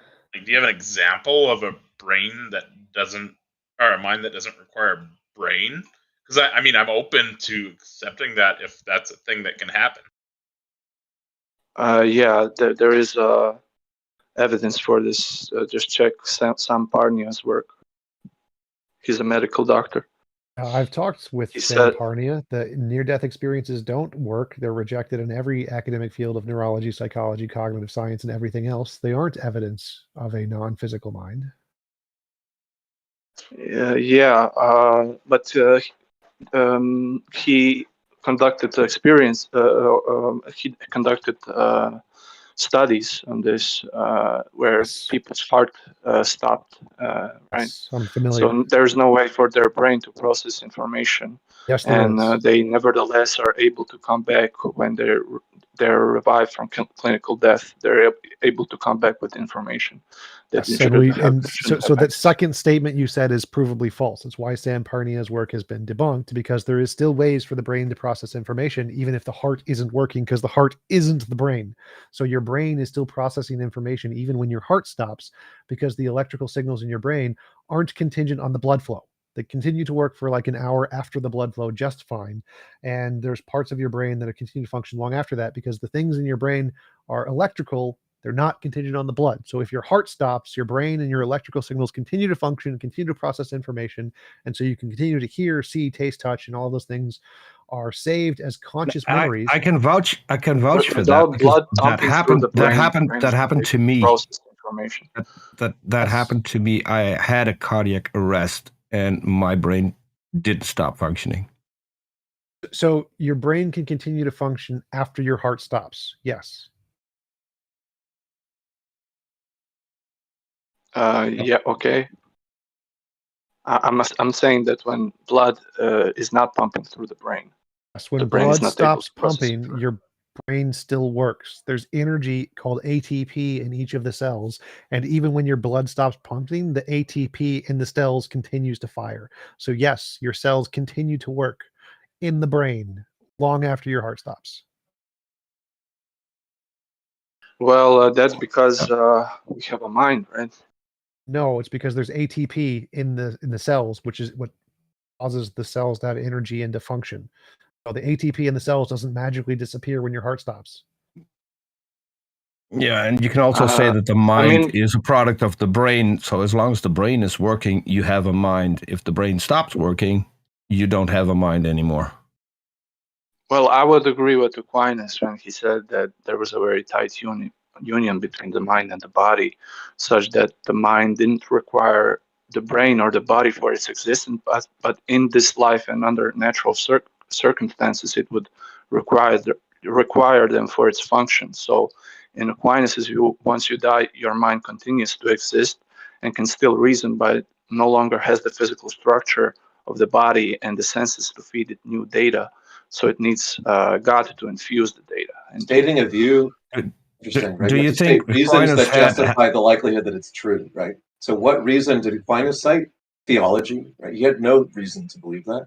It was justifiable today by our standards. And you haven't presented anything. You just said you liked his view, right? You've argued back and forth about various subjects which you don't know much about. What reason do you have? And I'm wondering, did Aquinas have access to modern day science? No, it was pre-modern day science.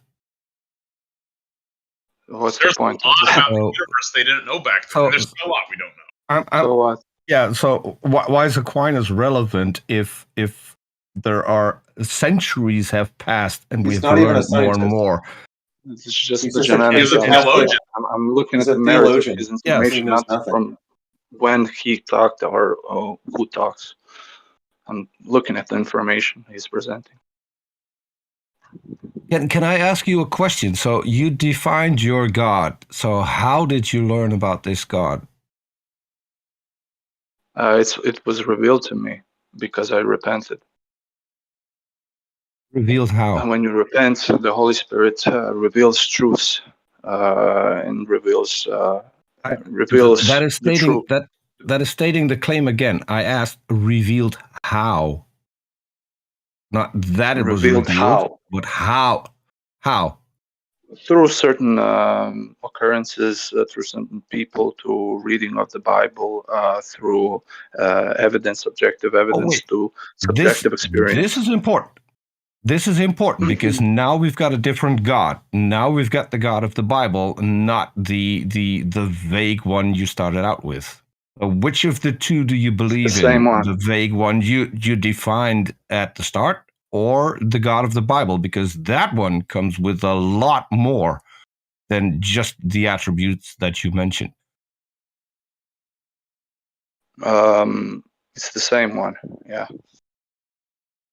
It's the same one. There's only one God. Yeah. It's the God of the Bible.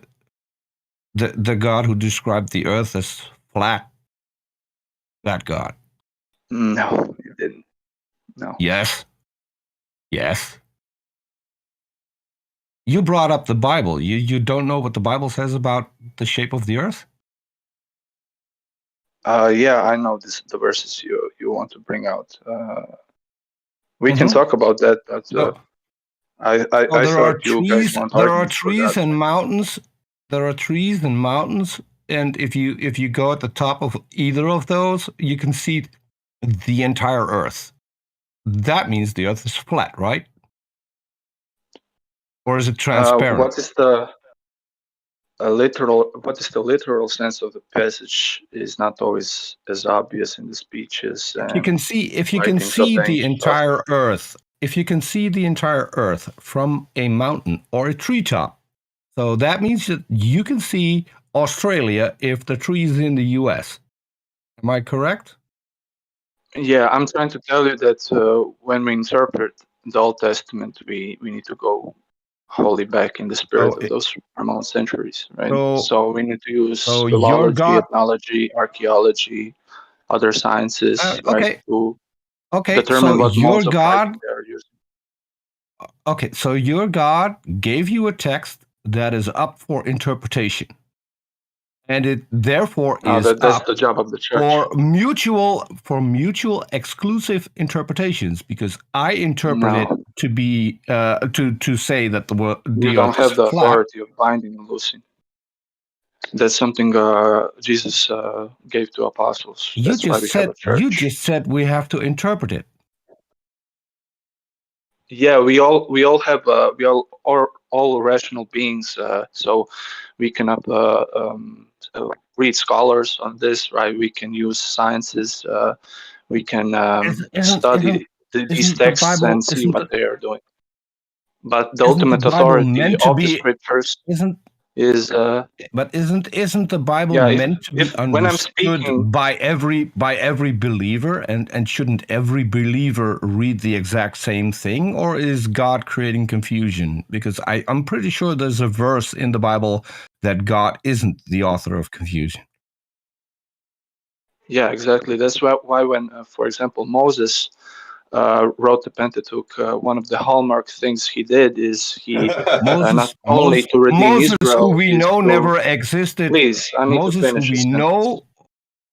Moses, who please, we man. know never Please, existed, please. wrote. I need to finish my sentences. Peter, please. Sure.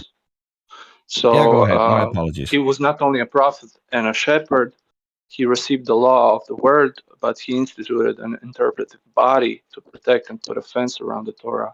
So in ancient Israel, the unity of the Jewish people was found in the Sanhedrin. The Jewish people, when they had a question about the Torah, they could go to the Great Sanhedrin and universally would have a question settled about the nature of God.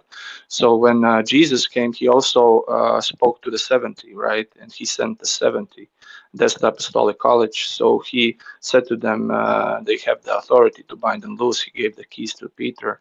So we have a church, right, that brings the truth of the Christian faith to us. It's not that we are left with the text and we can interpret it how we like it. That's sola scriptura. That's a heterodox teaching from Protestants, right?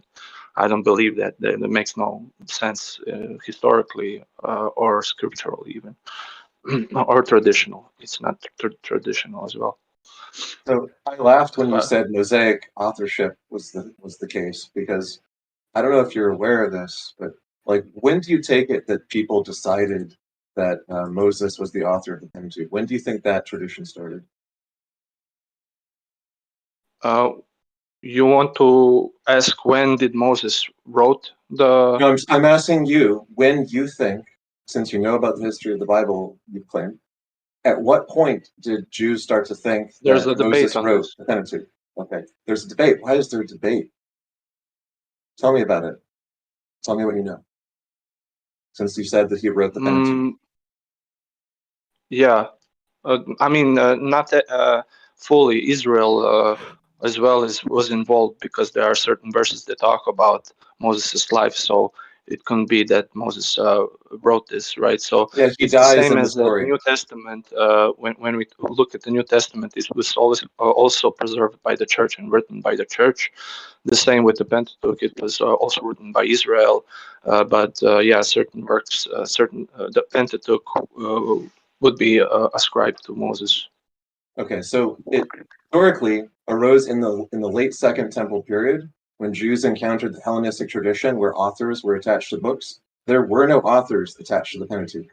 It does not say who wrote any of it. Right?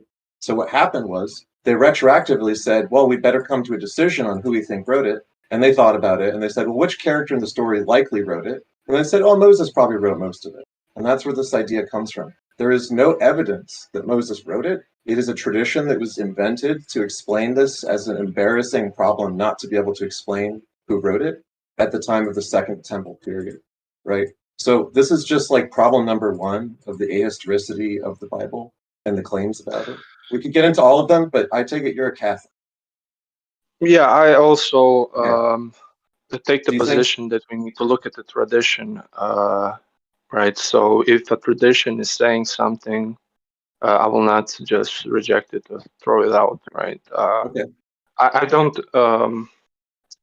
I really don't care if somebody else wrote it, if a scribe wrote it, or if Matthew here's why. actually wrote it, or Here's why it matters. some disciple.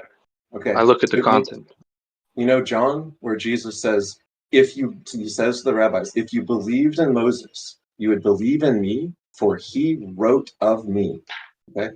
So the New Testament claims Mosaic authorship as a fact from the mouth of Jesus in John. Do you deny that? Mm-hmm. Yeah. Okay. So are you committed to claiming Mosaic authorship because Jesus says it in John? Or do you think Jesus was lying or deceiving us or deceiving them? It's both. Or It's Moses and Israel, right?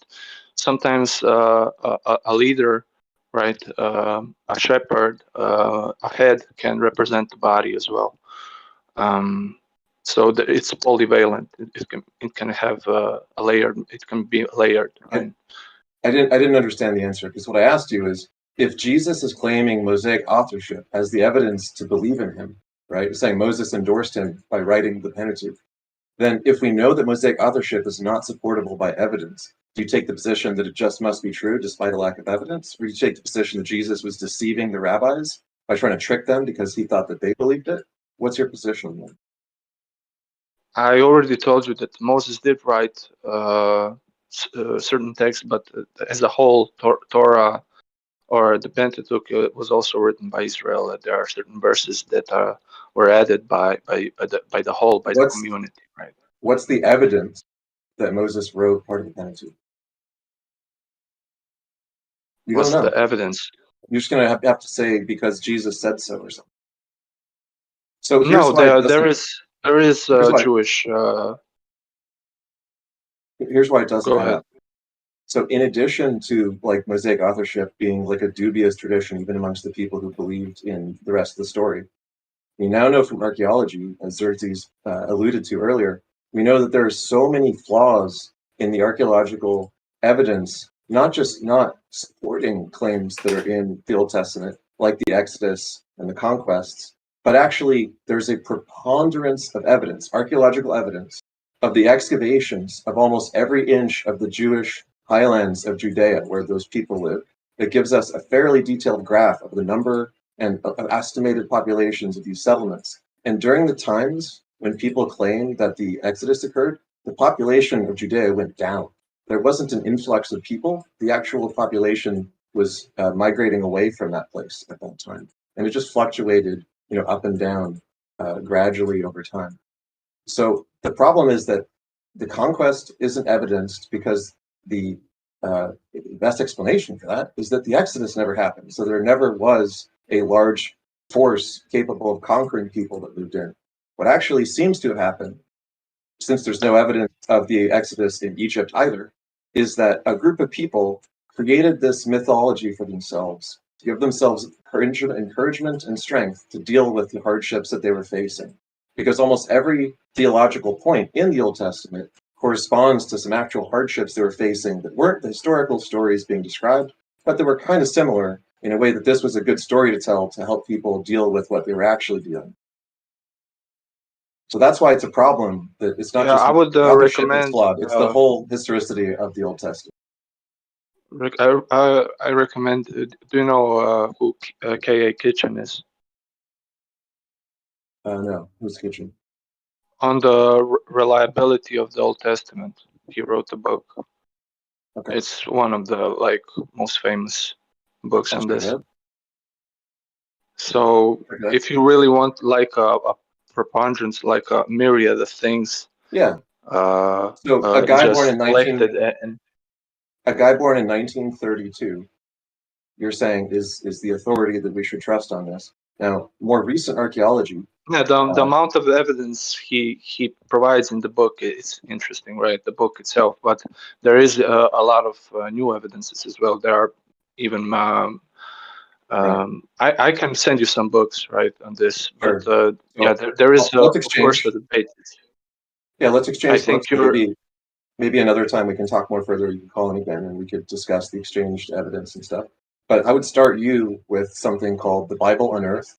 The book and the documentary film that it's based on held up very well in current archaeology, and it includes the figures of the exact numbers of settlements unearthed from the complete survey of every inch of the highlands of Judea, which is the contra evidence, not just a lack of evidence. Like, oh, we haven't found the secret Jewish settlements. No, we found the settlements, we counted them, we can plot them to different time periods, and they just blatantly contradict every version of the Exodus story that's possible. So that's the more recent archaeology that this book wouldn't take into account. And once again, the book is called The Bible Unearthed, and it's by Finkelstein and his partner, who I can never remember. And there's also a I think there is in about 2 plenty of hours. evidence for the Exodus, but I don't think it's. It's beyond the scope of this call. It would be a good thing send me your to books. debate this right now. But send me your books. I'll send you mine. You can come back when you've had a chance to review your stuff, and I'll review the stuff you send me. Because what often happens with certain archaeological this kind of liberal scholarship, they just throw out the Bible altogether, and because the evidence contradicts it. Lots of them start out theists, no, that's just not strong true. believers who go into the field because they want to find the evidence, and lots of them find they cannot support it once they get there. Yeah, you cannot just throw away the Bible from out the window. And you can't just throw away archaeology because you claim that they're all just non-believers who refuse to believe it as a code, right? Many of them go into the field because they love the Bible. That's why they study biblical archaeology, right? Anyway, I'll send you the I'll send you the link. If anybody wants to find it, it's on topdocumentary.films.com, and it's called The Bible. Is there anything else, or is that where we're at? Okay. Indalik, thank you for coming up. Do you have any closing statements you'd like to make?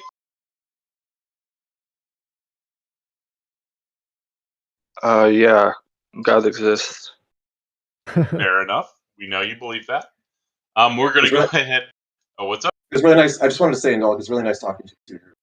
Yeah, that was a great conversation. We appreciate you coming up. I can actually vouch for the last statement as well, because one of my other favorite gods is Hathor, pretty well known from Stargate. And she's actually interacted with me in real life, so I'm pretty sure she exists. It's a character of Stargate. What's going on, Aquila? Sounds like Hello. everything's working. Here's an opportunity to convince a few heathens that a god exists. Okay. I heard you guys asking each person you invited up what god we're talking about. The essence or essential characteristic of the god I believe in is existence.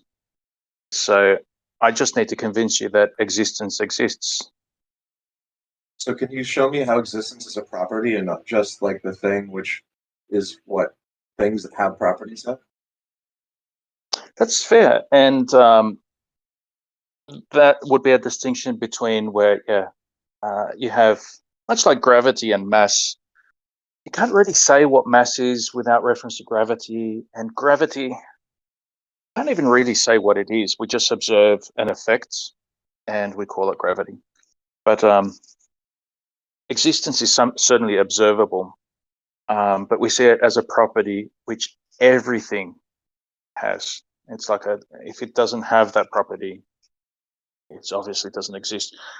I'm curious. So you worship me? No, I worship existence. I exist. You have the property of existence. So what you are. So you should worship me. Existence isn't a property. Your essence is human. Humanity, like unicorns. Is not a property. Yeah, unicorns. Do they have the property of existence? There's no such thing as the property of existence. Do unicorns exist? No, they don't. Okay, what's the difference between a unicorn and a horse? Well, I have to unicorns have horns on their disagree. heads. Unicorns do exist in Africa. As mental objects, yeah. No. As physical objects. You mean rhinos? Well, or a narwhal. Yeah. No, but I mean the classical.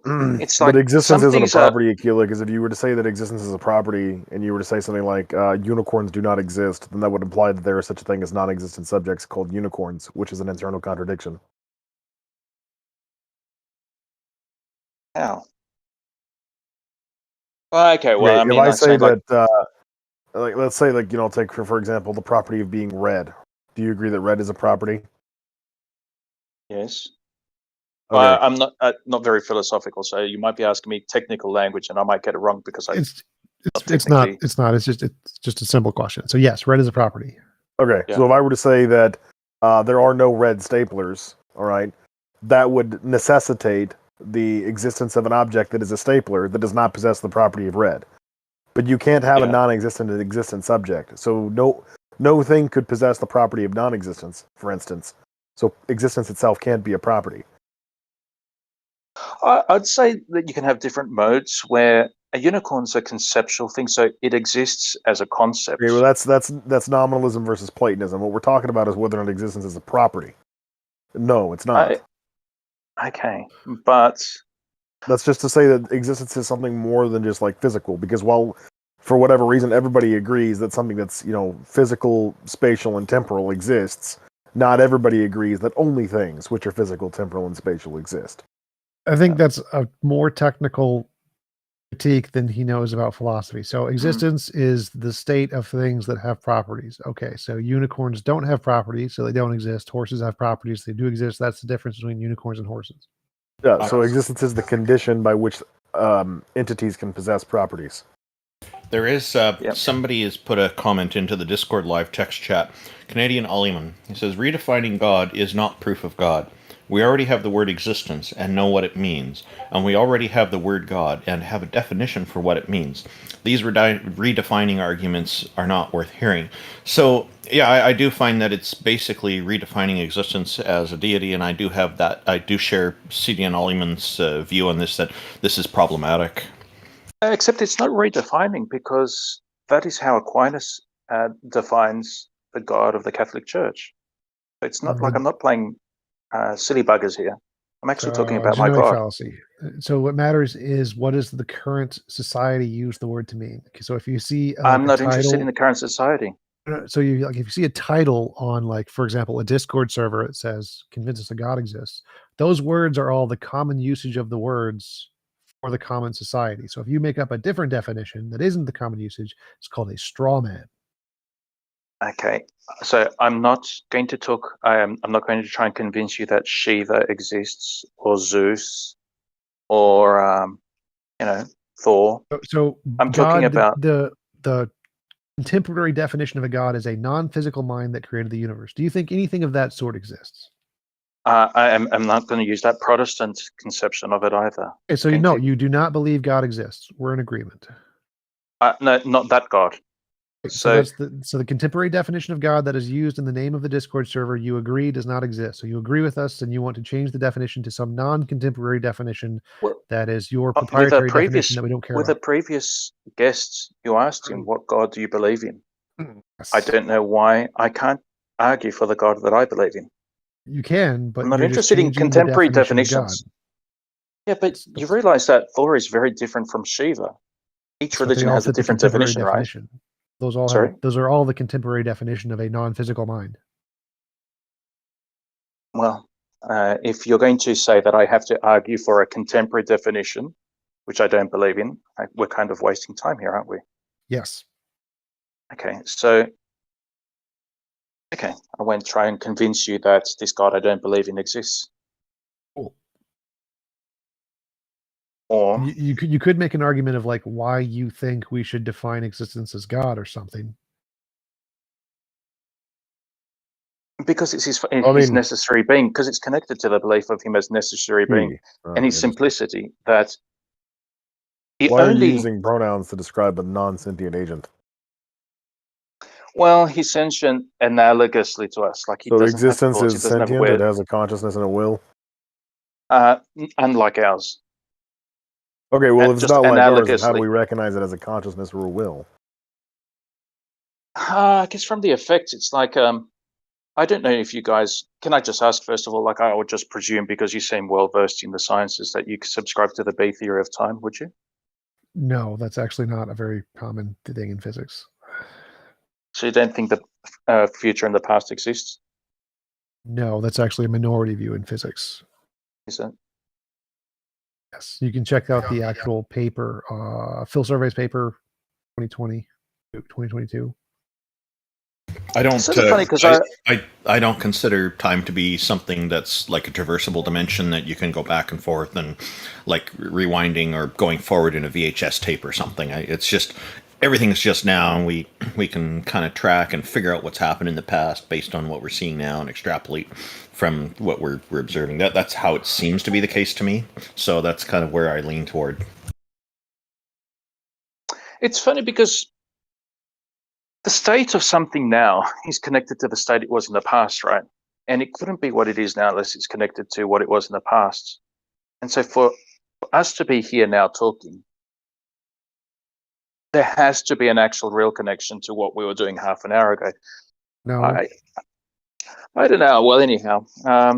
Like a leprechaun created everybody 30 seconds ago with all of our current memories, and that would also explain the data. So there's no past I'm not beyond looking for 30 leprechauns. seconds I'm ago. just talking about us here on this Discord. No. So there is no connection to the past because a leprechaun literally could have created us a 1/10 of a millisecond ago with all of our memories of what we thought the past was, and they were just false. So we have false memories of the past. It's not there, and that would all still create the exact same world we see today. So no, there is no necessary connection to the past, the current state of affairs. Well, the past then would just be the subjective perception that there is a past. Which means there is no past. Well, it's a different thing what we mean by the past.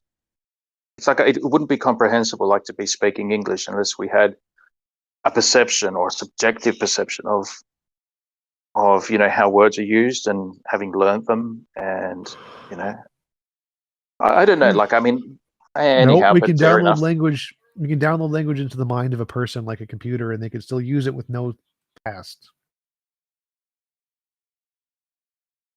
Okay, well, I mean, the past, I mean, you could just call, and I guess you're going to dislike it because it's almost redefining where it's the prior to the current activity, and the prior could just have happened 1 millisecond ago, but it's still very necessary. But it's by the by. But is this leading somewhere?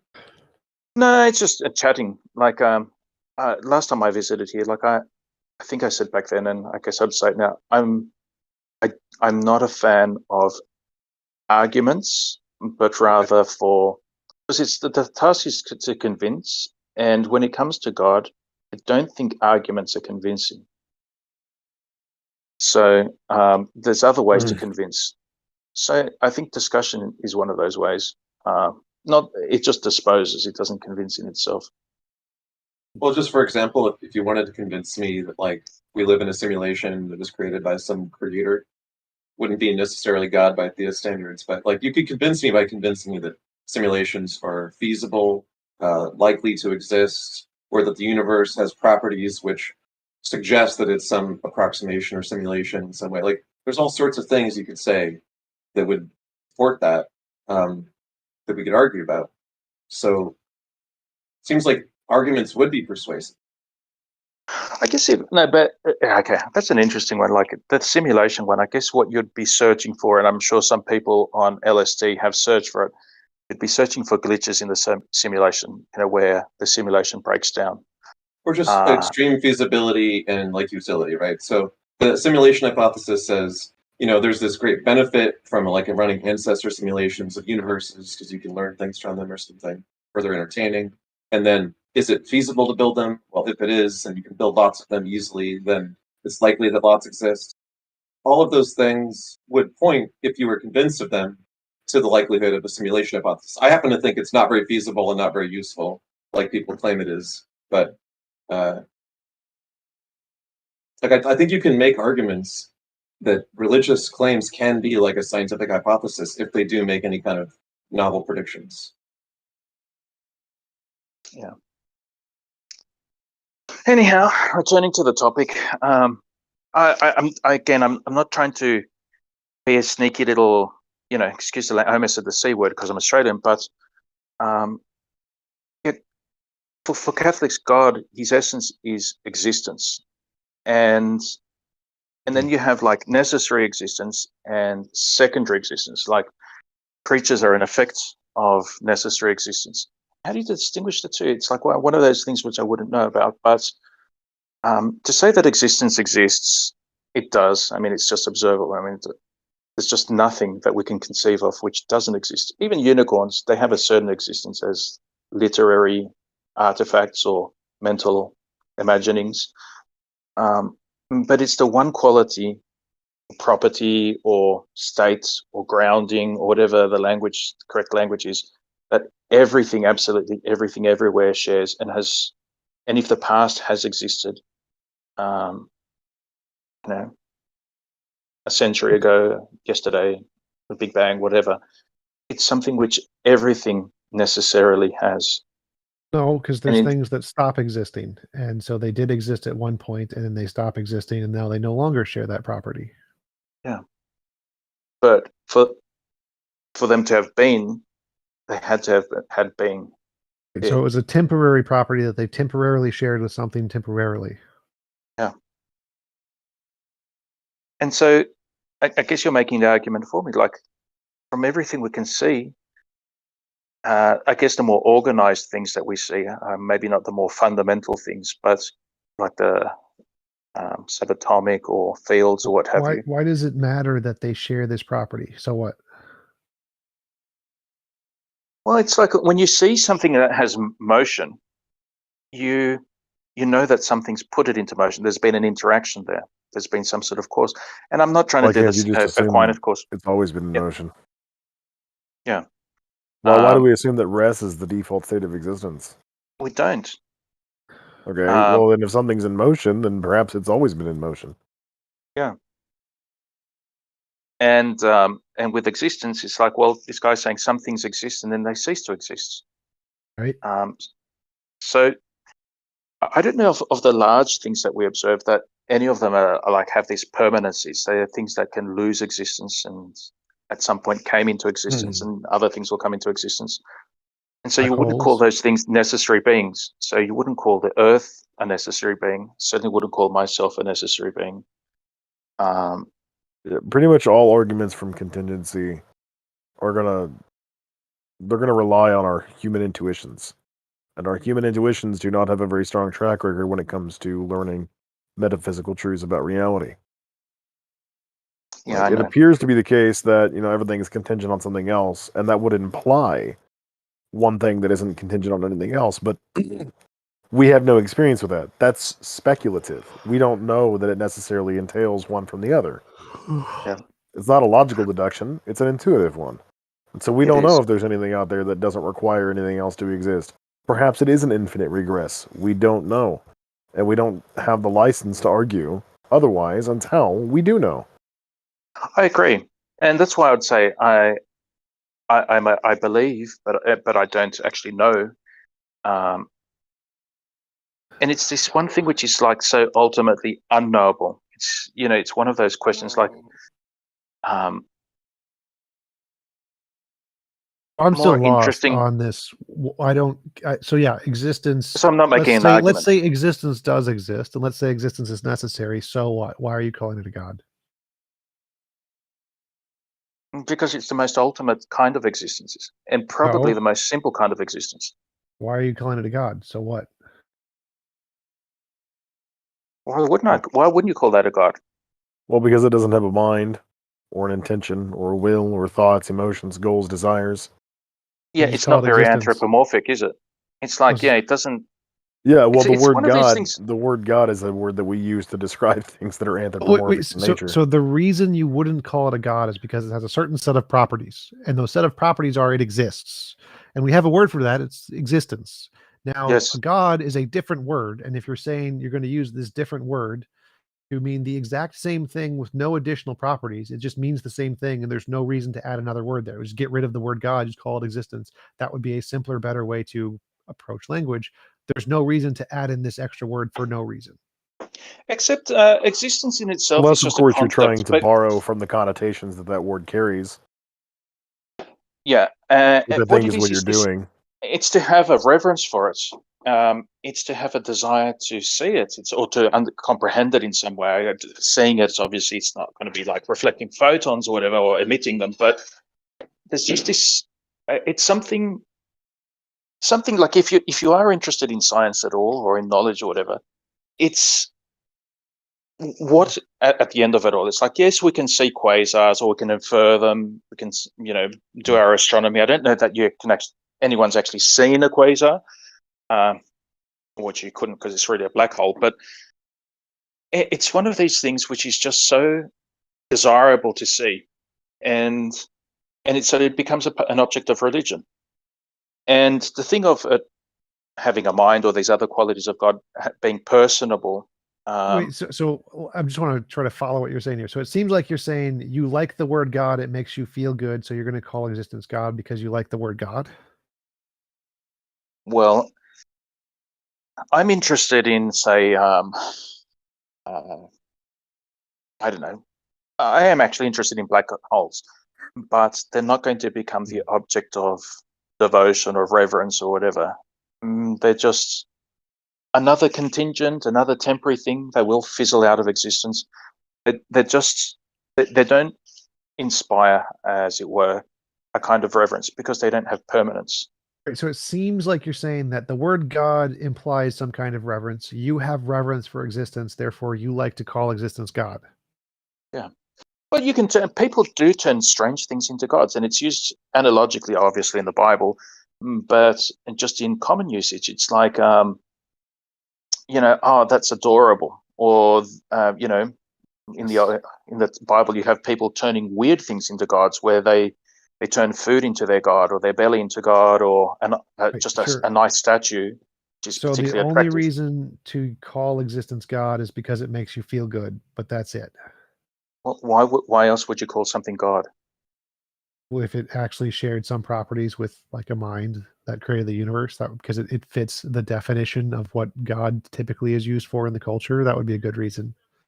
Well, I'd say God does have a mind. It's very abstract as well. It's very minds can't be abstract. That's literally. Well, I mean, it's very difficult. It's with an analogy, it's different, and it's better when we're talking of God, because when you actually get down to fundamental, that thing of if a hydrogen atom was the size of a football stadium, the nucleus would be the size smaller than a tennis ball. Within that, there's quarks, and the quarks themselves, if the proton was the size of a football stadium, that would be the size of smaller, like barely visible, that would be almost point objects. And they only account for like 2% of the mass of the nucleus. The rest is the energy which binds them together. And then when you examine quarks, they don't Does this actually have to do with the topic? Okay, when you get down there, there's not particles. It's not composed of little marbles flying around in empty Existence, space. I agree. Existence is the most fundamental thing, and so you like existence a lot. Therefore, you like to call it God. But I'm getting to the mind part. When you get down to it, these things only behave as particles when they interact. These are just probabilities.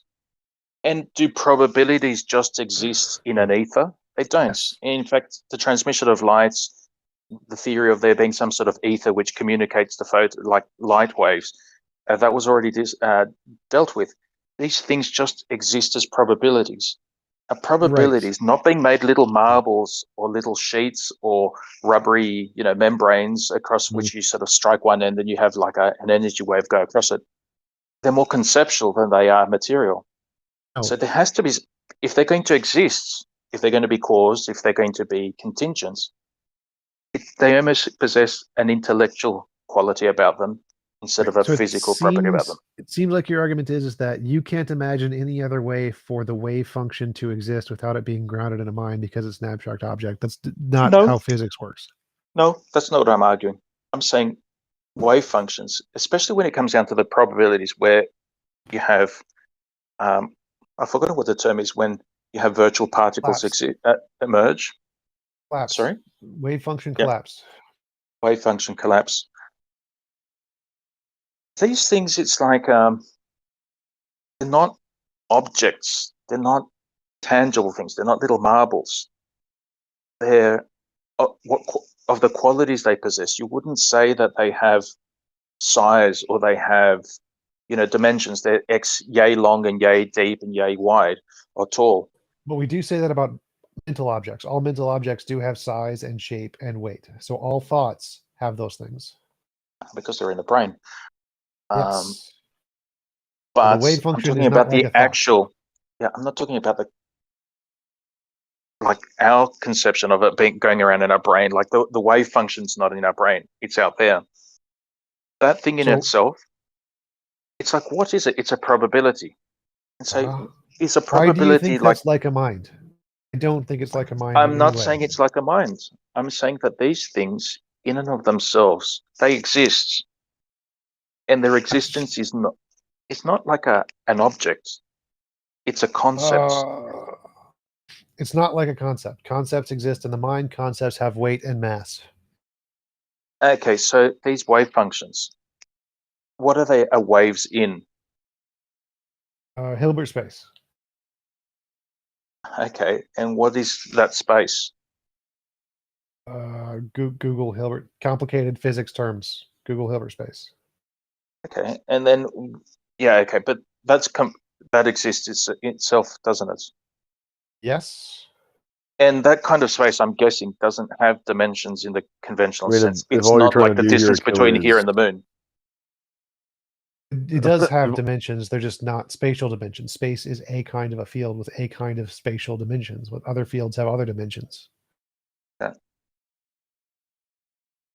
And for these things to have the property of existence, and they can come and go from existence, you have necessary existence, which is in some way the cause of all this other existence. I'd say in that sense, God has a mind. These things are held How in did you existence. jump to mind? Where is this connection to Well, mind? thing? analogously, not like our How is it mind where analogous to we mind? imagine it. It's like it would be analogous to how if you imagine a unicorn in your mind, a unicorn can exist. It can't exist out in the real world as imagined. For these things which are not like little ball bearings, which just never pass out of existence. They're just these permanent little titanium or tungsten carbide alloy little particles. You don't have to go to your mind. I just posted a video of a unicorn that I made. So unicorns exist. It's not an actual unicorn. It's a That's picture not of a unicorn. analogous to the mind. That's not analogous to the mind. So us being able to imagine a thing and then not imagine the thing is not analogous to an object popping into existence and then popping out of existence like a virtual particle. No, those are not analogous. It is analogous insofar as a mental object pops into existence and then pops out of existence. It doesn't pop into existence. It's determined by other pre-existing things in your brain. Quantum mechanics isn't. That's true. Like, yeah, we're not really creative except insofar as we combine and, rearrange what we've experienced. You wouldn't have the concept of unicorns unless you had senses. Yeah. So those things don't pop in and out of existence. They're literally just a result of the physical processes in your brain, like dominoes. It's like a domino falling over and then another one falling over. Yeah, and that's why I would say the way God creates is analogous. It's just so different. It's not like us. It's like we are. It means it's not analogous. So different equals not analogous. But then you're saying that we don't have concepts. No, I'm saying that quantum mechanics isn't like a concept. Well, what is it? Quantum mechanics. Yeah, I know. That's the field. But the subject matter of quantum mechanics, what are these things? That there isn't anything more primitive. You don't get to make analogies to things in our world. Our world is not like quantum mechanics. So you don't get to make an analogy and say it's like thoughts, therefore it's a mind. It's not analogous to our macro world. It's a different thing. Yes, that's precisely why I would think it's because on the level, like if you're going to describe like why a solar system formed the way it did, it's just largely on the part of relativistic physics and physical interactions.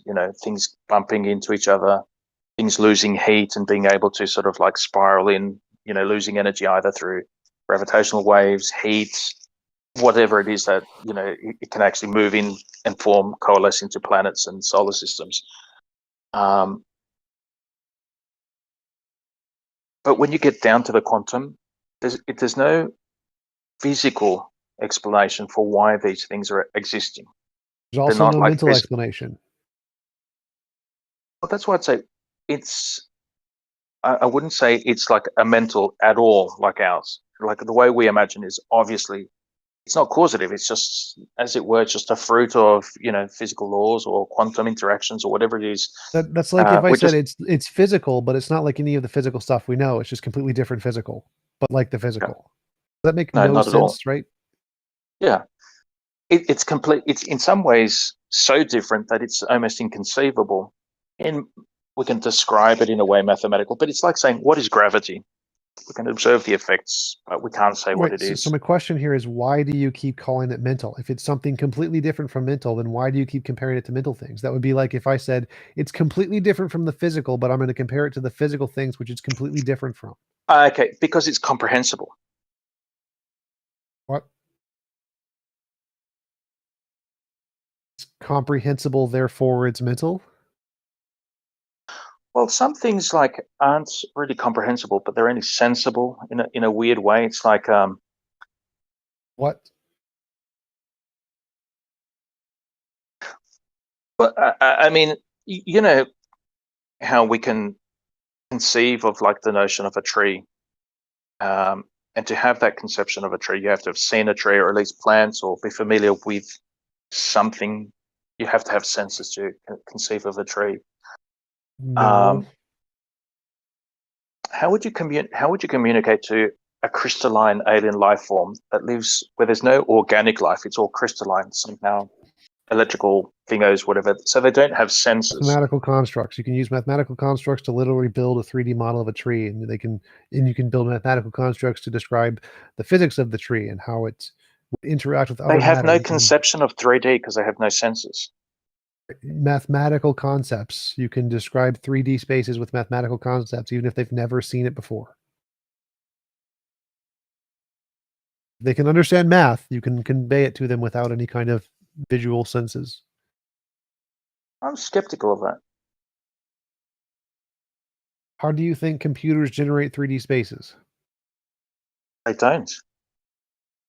Video game. Right? Video games, 3 dimensions, XYZ. A video game, it's 3 dimensions. It isn't. It's portrayed on a 2D surface. Yes, the picture is portrayed on a 2D surface, but the space is literally a 3D space generated by the computer. The screen isn't the space. I'm skeptical of that as well. I mean, does it actually? I mean, the laws of perspective are applied, obviously, and like panning around, it behaves analogous we to have how holographic displays that will literally display it using laser light in physical space without any tricks or optics or lenses or anything for the naked eye to see. So all these objections just kind of don't address the fact the computer represents 3-dimensional space mathematically, and then it can then project and create things in actual 3D space based on that abstraction. But the point is, the mathematical abstraction is all he's talking about. I don't see why you're skeptical that that exists. I guess because when we can, what we conceive of as a tree, and the concept is, I mean, the ordinary sense, obviously not for someone who's like deep. Don't mean to be rude, but like deep into mathematics. Our concept of a tree is trunks with leaves and what have you. And so let's imagine that we put you in a video game. So you're in the screen. You're all you see is the screen and nothing else. So that means your entire world is two-dimensional. But what you wouldn't be able to see the screen. What? In Flatland, you only see edges, you don't see. So we're saying that you see the screen and nothing but the screen. So all you see is the two dimensions, X and Y, and that's it. But what's being portrayed on the screen is a video game. So what you think you see is a 3D space. You think you see a tree, but really it's only two-dimensional. So you can understand the tree in two-dimensional space as a three-dimensional object because it's portrayed that way. So a mathematical representation is kind of like the screen. So the mathematical representation can portray what a three-dimensional object would look like, and things that don't see in 3 dimensions could understand it mathematically, just like you understand it by looking at a 2D screen. I'm skeptical of that because what's in the actual computer is not 3 dimensions, it's ones and zeros. Yes. And what goes on the screen is something which works for us. Like there are animals that there are animals. Did you hear the part about the hologram? You can literally project a physical object into space. There are animals like mammals with binocular vision. I don't know about the binocular, but there are animals with 2 eyes, mammals, who cannot recognize pictures on a 2D surface. It just happens to work for us. Yes, the computer can process this, it can represent it in a certain way, but it represents it in a way that we can interpret to reference our memories of 3D objects. I don't think for something which hasn't had sensors, you could send a lot of information to this thing. We've literally done it. So we've literally programmed AIs to recognize a 3D space and then learn and compete against itself in a 3D space. It knows it's in a 3D space. Look at 2-minute papers. What a time to be alive, fellow scholars. Hold on to your papers. Scholars, my name is I don't know, that's a lot of logic gates. I mean, it doesn't actually know that it's in a 3D space. It's just You're just a lot of logic gates, right? You can make the exact same claim about neurons. Well, I don't know. I'm not into computers. I mean, so I don't even own a computer besides the phone. Watch. Your brain is a bunch of logic gates. That's what he's saying. Your brain. Well, we don't really know how some of that even stores memory. We do. As far as I know, how. Logic gates. It's called neurons. You have a neocortex composed of cortical columns of about 2 million of them. They are composed of about 200 mini columns. They process information that comes in. The information is mostly vertically aligned to go into a hierarchy of recursive functions to categorize it. If it's deeper than that, it goes into the hippocampus for long-term memory storage, which is linked to the neocortex. That's like a rough wiring diagram description. Yeah, I know, but how is it actually encoded into the individual neurons? Because there are you know what a neural network is? Total.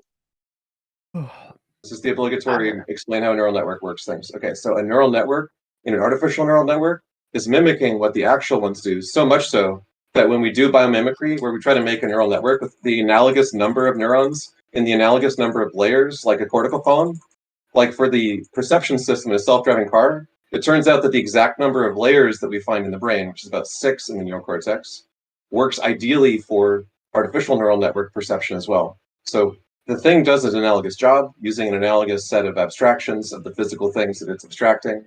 Like any other thing we mathematically approximate, seems to indicate how the real thing actually works because it does the same job on the abstracted version of it. Even if we didn't know, that would still not be evidence of your position. It's just an argument from ignorance. No, I'm not making an argument.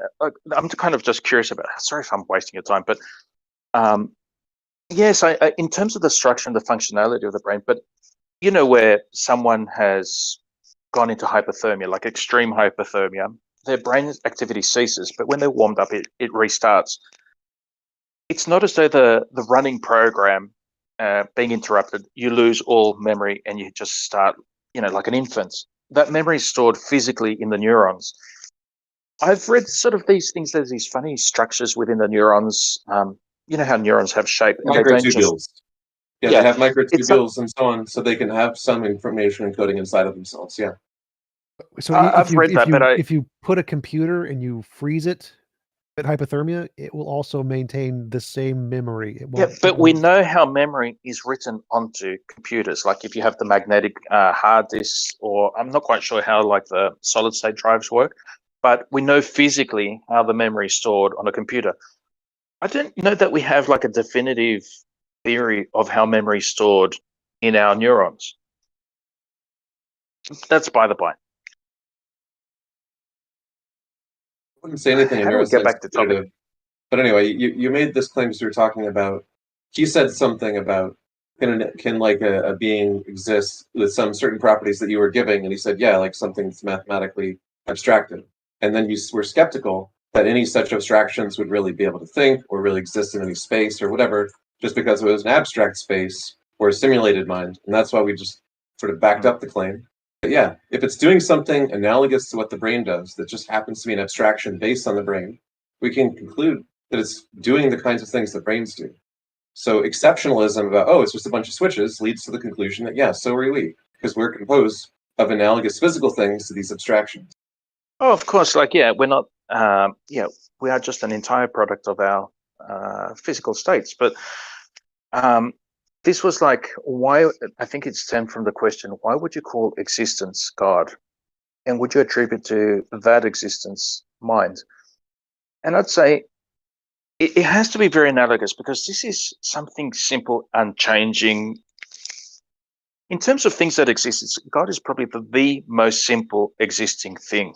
It doesn't have, high and low energy states, doesn't undergo transformations, it doesn't undergo interactions.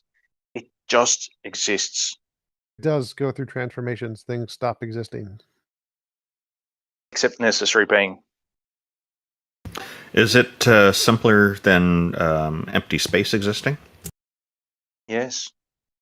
Empty space is extremely complicated. I mean, like the things that happen in empty space. By empty space, I mean like interplanetary or interstellar space or intergalactic space. I don't think there's such a thing as just emptiness, because it would just not be. It wouldn't be anything. It wouldn't be space. The most simple. And for that to be the cause of so many things, and universal cause of all these things, and the fact that everything's so ordered, it's like there's no surprises. There's not things like spontaneously breaking. There's no real chaos. You can't even construct anything material that'll produce true random numbers. It's that ordered. Yes, we can. What? So literally, randomness is a force in physics. If you check the fundamental attitude source physics paper on the consensus in physics, randomness is literally itself a force, and there's nothing determinate. Indeterminism is the consensus. I don't know, but then how do you produce a true random number machine? Use the force of randomness if you could harness it. Once we have the ability to harness it, we'll be able to do that. For now, we just rely on random algorithms in computers, for example. Secure random number algorithms are quite well distributed, but of course, they're not true random. It's still pseudo-randomness. Yeah. We could conceivably use something like radioactive decay. Yeah, or put a video camera into a paint can with no light and see what it picks up. We already use radioactive decay for, keeping and so on. Yeah, but for people at home, the camera in the paint can is going to be a lot more feasible. But anyhow, I mean, these are kind of musings. I mean, like in terms of like the argument, if it's just I have to prove to you that existence exists, it's not going to change anyone's position. Your burden would be to prove that using the word God is appropriate for existence. That would be your burden of proof. It's not. Well, if it's, I mean, like, I don't like these appropriateness, I guess, is sort of like a convention, right? Right. And I could just say, like, it's a convention that you're using the word God to refer to. I feel like you're equivocating with like necessary existence, which we could just say is like energy or quantum fields or the singularity, and you're just equivocating. And so when you say existence, you mean like a necessary existence, like, well, the singularity or energy or quantum field, or in your case, God. Yeah, I know, but it's like quantum fields and energies, these things transform. they don't have that self-explanatory power. Like they come and go. I'm just looking about through. Yeah. Okay. So, okay, if you want to be a pantheist, whatever. But when we're talking about necessary existence, it's not, you know, a singularity or whatever it is. Singularity is a singularity. Did it exist? Yes. But is the singularity itself existence? No, it's something that's about it, and it no longer exists. But I mean, it could be the necessary existence, right? That's what Graham Oppie poses.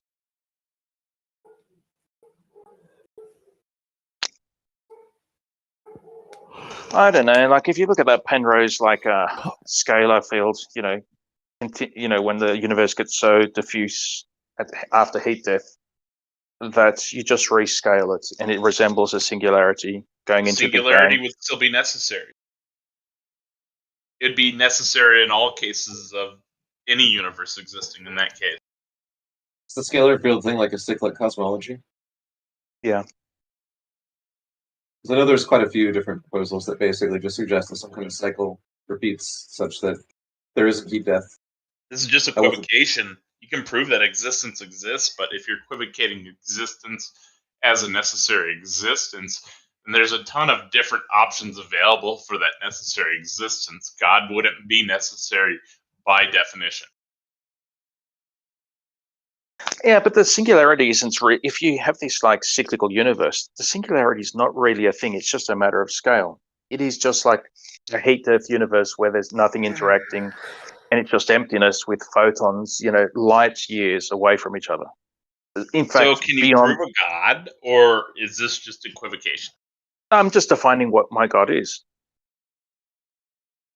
And by definition, existence exists. I mean, whether it's appropriate to make that the object of religion, it's appropriateness is, I guess, it's a sentiment or it's a consensus or something like that. And I'd say that's the God of my religion. And there's over 1 billion people with that presence. You know, who knows how many through history, billions. The number of people who believe it is irrelevant, though. I know, but when you're talking about appropriate, like, is it appropriate to wear a suit to a wedding? That's a matter of consensus. Is it appropriate to call this God? Is it appropriate to call your coffee cup God? Most people would cringe at it. And these are all subjective points. Yeah. Too. At the year 2022, it's intellectually embarrassing to admit that you're a theist amongst like most learned scientists. So no, it's not really appropriate in elite circles anymore to hold your view.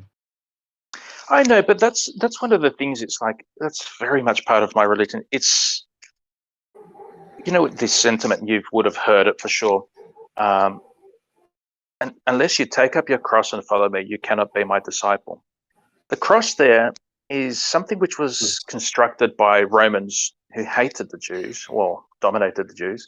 Look, first you said it's appropriate to be Catholic, and then when I said the opposite, you just took the opposite view. Like, I'm just saying that's irrelevant. I know, but it's difficult. Like, if you're going to, as a physicist, I don't know if any of you are actual professional, like that's your occupation or qualification. But if you're going to be a physicist and you make part of the object of your study as a physicist, and you start calling that God, you'll be ridiculed, right? And that's the cross itself. You know, it's been sort of made into like a religious symbol, but what it was, you know, the type of execution which stirred contempt, like the greatest contempt, both from the empire and from your fellow citizens. And it's this willingness to sort of take a little bit of embarrassment. And whether it's appropriate to be calling existence God and you're just going to be mocked over it, I don't know. Like, do you consider that thing something desirable to know about, desirable to see? It's an object of desire for me. How about we just drop the aesthetics and popularity arguments? That was my point. So we're gonna like calling existence. I agree with CD and Olliman earlier. It's existence is already pretty clear to most people in a general way what it is. Just God is existence is taking God and saying that God is everything, and you know that's something that no, God isn't everything. God is existence. Yeah, and I'm not on board with that. That doesn't work for me. Why can't you just say the necessary being or the necessary existence when you're talking about necessity? Why can't you just say necessity? You're just saying existence, and that's equivocation. Because because that's the language Aquinas uses. Like, and it's actually biblical. It's like I dislike referencing the Bible too much because the Protestants. It's an inspired book which I read for inspiration. I don't read it for arguments, but it is in the Bible. This thing where Moses is reported to have asked, "Who should I say sent? Or who do I say you are? I am that I am." And that's Aquinas interprets that to mean that he's saying, "I'm not a thunder. I'm not the frightening. I am existence. I am that I am." And it seems to be the essence of God in all of their theology, at least in my church. This isn't helping me to be convinced that a god or a goddess exists, though, because just relabeling God as existence doesn't help. So the necessary aspect, maybe that's going to work better. Like it's to me, this is not clear to me what you mean when you say that. I think I might actually be able to convince you that you already have a reference for him, because the way you guys argue, and I do admire it, you're quite harsh on some of the people. Don't like the style necessarily, but it does seem to be motivated by dismissing these appeals to sentiment, just statements of belief, and if you contradict me or offending me, it's okay. So you know what? All right. You said you've got something to convince us, and instead you start trying to critique the way that we interact with people. I'm actually praising it. Okay. And I think you're doing that is motivated because you're not going to take pressure to adopt a position. Right. You want the truth. You want what is real, what actually exists. You don't want to be pressured. You want the real. That itself, to me, tells me that you have a reverence for what is real, for what actually is, what exists. Well, that's correct because that's kind of necessary in order to interact with reality in a meaningful way, though. So it's kind of hard to avoid doing that. I guess we focus on it more than some other people, and I don't know. Well, I mean, I don't know, because part of my Discord activity is going onto this politics and religion server. It's just populated by these Protestants. As soon as they realize I'm a Catholic, it's like they start with, "Oh, you worship Mary, you worship this, worship false gods, pagan, all this other stuff." It's very identitarian, and it's very much about us. It's tribalism in a nutshell. What I like about you guys and makes you actually easy to talk to is because you're not being tribalistic. You're actually interested in what is real. That reverence for the real, for what is, and disregard for what is not, I think is a reflection of this reverence for existence. So, and this is like saying, well, what am I blowing off there by making that observation? But that's equivocating because when you say existence, you actually mean necessary being. Yeah. Or just existence itself. And you say, the Twin Towers... Somehow you're jumping all the way back to necessary being when you're saying existence, and that's not the same thing. It is. I am, because I hate to use this, especially among Americans, but it just keeps popping into my head. The Twin Towers existed. They no longer exist. You don't have reverence for buildings. I don't mean just the Twin Towers. I don't have reverence for, the National Library, which is just up the road from me. I live in the capital of Australia. I don't have reverence for the building, but I do have reverence for existence. These things that pass in and out of existence, they're transitory. It's like cars, money, friends. These come and go. What doesn't come and go is existence. Well, as far as we know, it's like it seems reasonable to assume that the existence of the cosmos and universe is eternal. But then, of course, there's the idea of the Big Bang, that the universe had a beginning. So it's a contentious topic. One of the concerns I have too, like you're saying that you can convince us, but I'm just hearing a lot of other conversation here, and I do appreciate your comments on our approaches and all this. we have been speaking with you for a long time, and it's been great. But there are other people in the audience waiting to talk as well. So, did you want to try to put forward an argument for us that why we should believe in this god or goddess or whatever? I think what you already have a reference for, which is the truth and what is real, it's to anthropomorphize that, I think, is wrong. And then you have the claim of like incarnation, which is not anthropomorphizing, but right, the assumption of a nature. We're talking about Jesus. That's kind of a very distinct and very singular claim. But in terms of having reverence for what in your zealous defense and sometimes somewhat abrasive manner with people, it does reflect a reverence for what is. I think in that, me as a Catholic and you as atheists would have a reverence for a very similar thing. And you don't want to call it God, probably because the word God is overlaid with all of this. It means other things? Yes, it does. It means other things. Tribalistic and anthropomorphic bullshit. And I'd You're say, like, equivocating. You're using existence multiple ways God. and saying that they're all the same when that's not the case.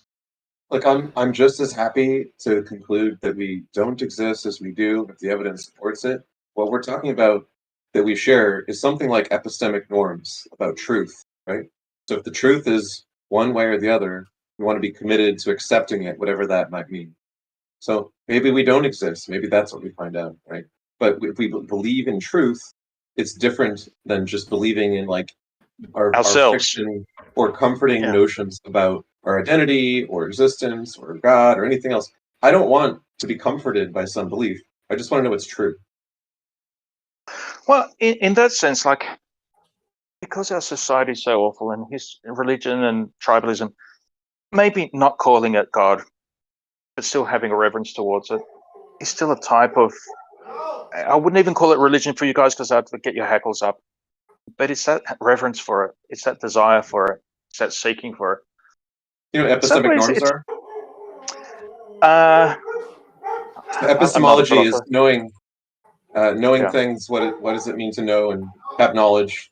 How do you justify the belief in things that you think that you know, etc. Right? So epistemic norms is like, why is it that it bothers us when people lie about important stuff? Why is it that it bothers us when someone is totally deluded or confused about something that we think there's strong evidence that could explain them otherwise? And when someone tells you, vaccines are bad and everyone is controlled by reptilian aliens or something, it's upsetting, not in the sense that they're immediately going to kill somebody. Like, it's not like an immediate harm. It just seems wrong for people to believe something that's not true.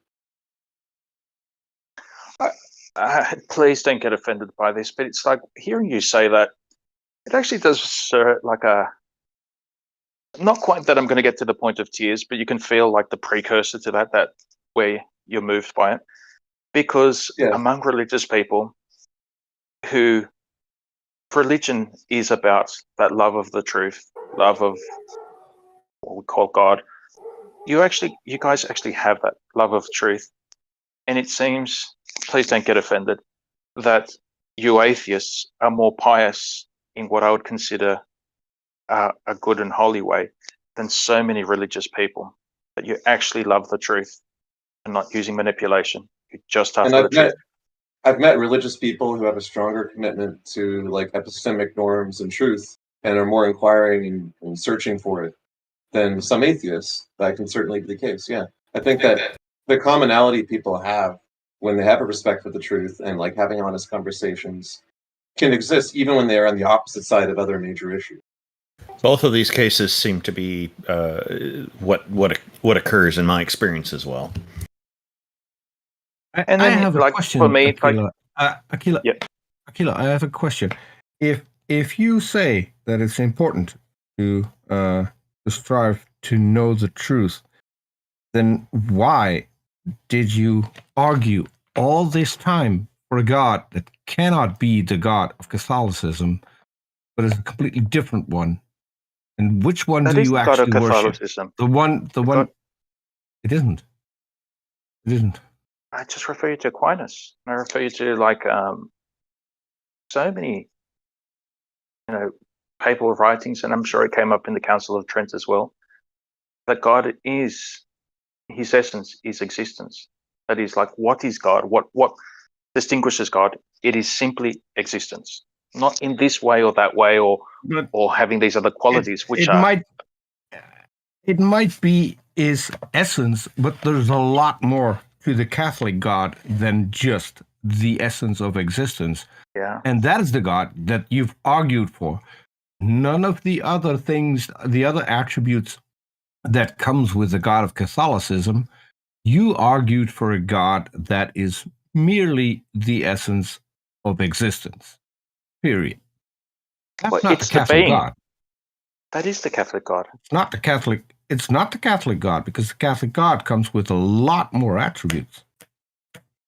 Yes, I mean, but these things are down to where you wouldn't perceive them from, from nature or some sort of argument. These would be things which are claims of revelation, and so that would be theology. Well, I mean, the God of Catholicism is famous, at least for one thing, for doing miracles all the time across the world. So he interacts with reality. He creates new existing things, suspending the laws of physics. That is not the God that you were advocating for. I don't know, like the way I see miracles, I don't know, like I haven't read the theology of miracles, but to me it's this confluence between, you call it coincidence, but you could call it coincidence, but we call it providence, where it's the person just at the moment of need. These very, very hard to track, things just obeying their natural laws without any sort of intended guidance. It's just they come together at the point so that you have need, you have these weird occurrences like the tornado that assembles a Boeing 747 just at that moment for this person. It'd be very minor, and the recognition of it and the significance of it. I'm referring to miracles like one of the most recent ones. It was somewhere in Egypt. I forgot where it was, where the Virgin Mary appeared on the rooftop of a church every night. I mean, I don't think that's a real miracle. That's great. That's not a real miracle. I don't think so. Which is acknowledged by it's acknowledged by the Catholic Church as a miracle, but you reject that. I mean, that's the beauty of the Catholic Church. As far as I know, it is. There would be no way to prove a historical miracle by definition, so it's kind of pointless to claim. Yeah, and the thing is, like, these things can be where this is beyond, like, it's coincidence, or it's just that you could say the coincidence where a young girl is thinking of, is trying to pray to Mary. Her neurons are firing at that time, at the same time as you have some sort of like funny light effect from a cloud, and it takes on a significance. The one that I mentioned was witnessed by hundreds of people over several different days, and it was caught on camera. Yeah. It's not just one girl seeing something. Yeah. Yeah, I know. And like the Fatima one, there was like some thing that happened that was witnessed by 20,000 people. But you agree that that is not the God you were advocating for the entire time. If it's an apparition of Mary, by definition, it's not God. But the thing with Catholicism, which I love about it, is that the thing that I love about it. The apparition, then? Could I please finish the sentence, please? What I love about Catholicism is that apparitions and miracles can be approved. That means people can say, "Okay, Mary appeared here," and have reverence. Not historically, but it doesn't require you to hold them.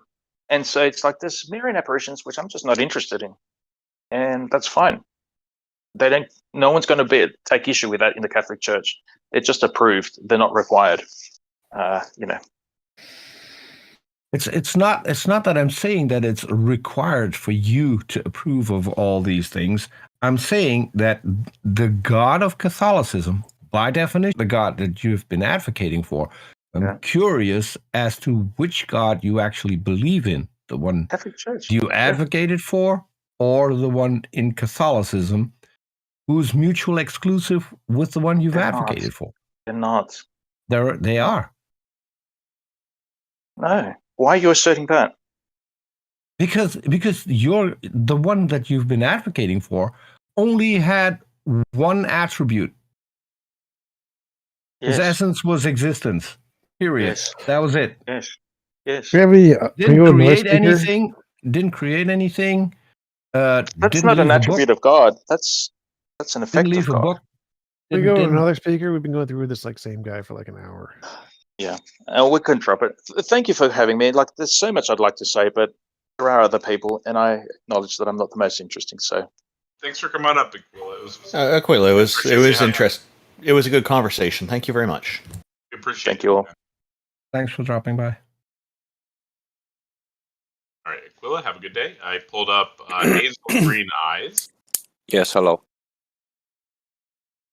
Okay, so I'm agnostic, and I never come from a theist perspective or something like that. I don't believe in any religion, but I think it's possible that there is a God, and I think it's very important to, first of all, define the word, right? And since the word is very subjective, because everyone makes up his own picture of God, right? I think I have to describe what I think is God. I think God, in my opinion, is living matter. So everything that is alive. And I think that's at the same time, that's the only hint that we have of God. Even, some people that argue, I wanted to say something else. I have a language barrier. It's not English, not my first language, so some things may be hard for me to describe or understand. Is Dutch your first language? No, you're it's better. German. You're better at English than most people in America, Yeah. so you're fine. Okay. You're fine, man. Wir können das auch in Deutsch machen, aber dann okay. wird's That's schwierig true. A lot of für die people with anderen. accents are actually more eloquent and much better at speaking, even with the language barrier, than the typical American speaker. Yeah, for German, your English is quite perfect. Okay, thank you.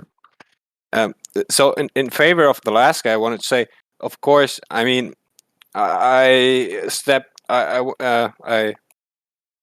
by last time we had this convince us of God, and I mean, first of all, you have to be open, right? You have to be open and willing to accept different ideas, and I mean, if you already made up your mind, it's quite hard to get convinced of something, right? So as a determinist, I'm determined to believe any good evidence that's presented to me. If you present to me good evidence that 1 + 1 = 2, my brain will automatically accept it and be like, damn, that's a good argument. Yeah. So if you I ever think provide good arguments, I will be determined to accept them.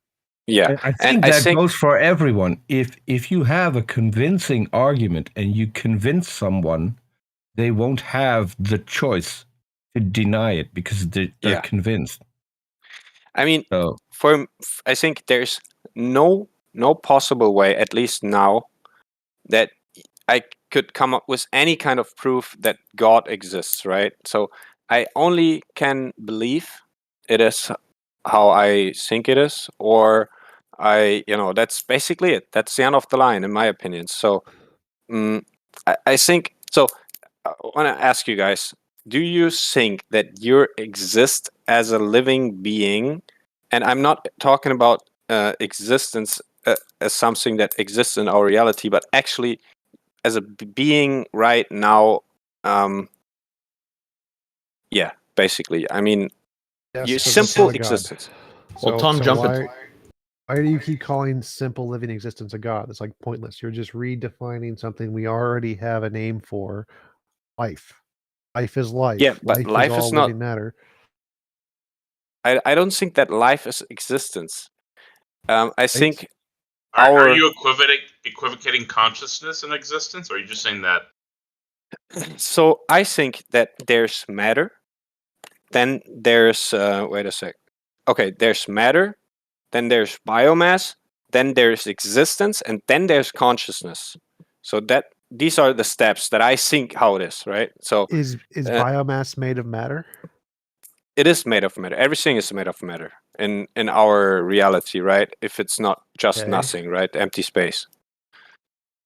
So we are made of matter, and matter became biomass, and biomass, got some kind of existence, and that's what we are now. And Those are typically called physics, chemistry, biology, neurology.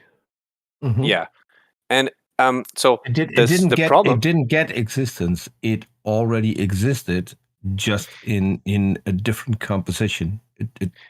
That's what I mean. It's existence. It's existing in our reality like a stone. I'm not talking about this existence, because your existence, like being there as a living being, being there. Like you're sitting in front of your computer right now. You only have this moment, right? It's always this moment, right? That is just awareness. You don't it's stop not. existing. You don't stop existing when you die, for instance, because no, you're talking about your body's you're talking still about there. Perception. You're talking about consciousness and perception. That has nothing to do with existence, in my opinion. It's a step further. Why are you calling biological life God? Because, in my opinion, the miracle of our existence is our existence. And that sounds strange, but what I mean is that we are let's say actually... that's true. Let's grant that. Why are you calling that God? Because that's the only hint that I have of God. Because I can... Yeah, so... so everything that I have as human being is my existence, right? I exist in this world.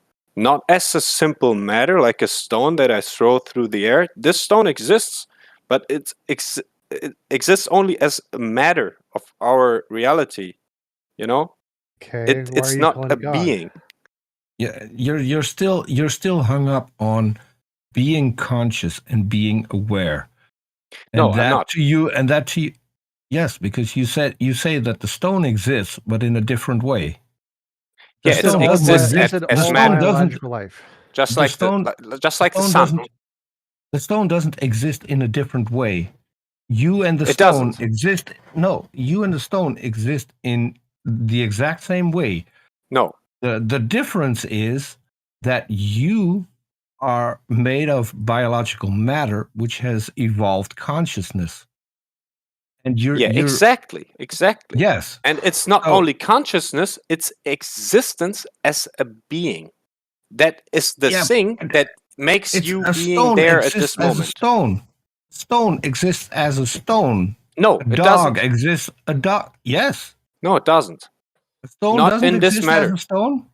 It exists in our reality, but it doesn't have an existence as a living being. Do you understand? Why to do make you care? Why do you keep calling living beings God? It seems like I could call living beings potatoes, but or a pencil. It's just adding a stupid name to something we already have. We already have a name for that. It's called a living being. A living being is a living being. Why do you keep calling it God? But you put it there as something very simple, and I think it's like I don't find another word for the miracle, a miracle itself. Like that's something we will, in my opinion, we will never be able to touch or measure or something like that, because the only way you can prove or experience your existence is to exist. Okay, so you're saying I can't get into your head. I'm not you, right? We can prove and we can test whether or not something is alive. That doesn't matter to his argument. So it seems like you're saying that the reason you're calling it God is because God is the word God makes you get really cool, warm and fuzzy feelings, and you think life is really cool and warm and fuzzy, and therefore you call life God. But it's ridiculous. No, I don't think it's ridiculous. I think it's the only hint and the only like the first step that we can go in any direction. It's to acknowledge our own existence. Like that's the miracle of our. It's like of everything. if I said ecstasy makes me feel all warm and fuzzy, and the word God makes me feel all warm and fuzzy, therefore I call the word ecstasy God. Like, no, you don't get to say it makes you feel good, therefore you call it God. The word God has very specific connotations. It means a non-physical mind who created the universe. Your God did not create the universe. Your God is life. It is an emergent property. It's not a God. It's life. It's just life. Okay, so I have an additional question. But there are things that are alive but have a completely other sense of awareness than we do. What's the difference between us and them?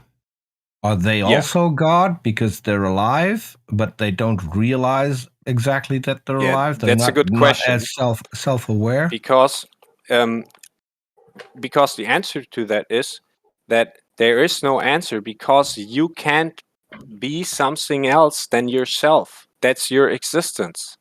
I can't jump into your head, so I can assume this tree has an existence as a living being, not just a stone like that matter, right? I can assume that, but I don't know.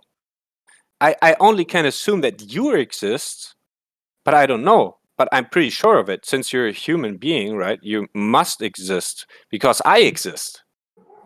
Yeah, but an animal that doesn't have the awareness that we have, that isn't self-conscious. I think you don't have to be self-conscious to exist as a living being. I don't think that's necessary.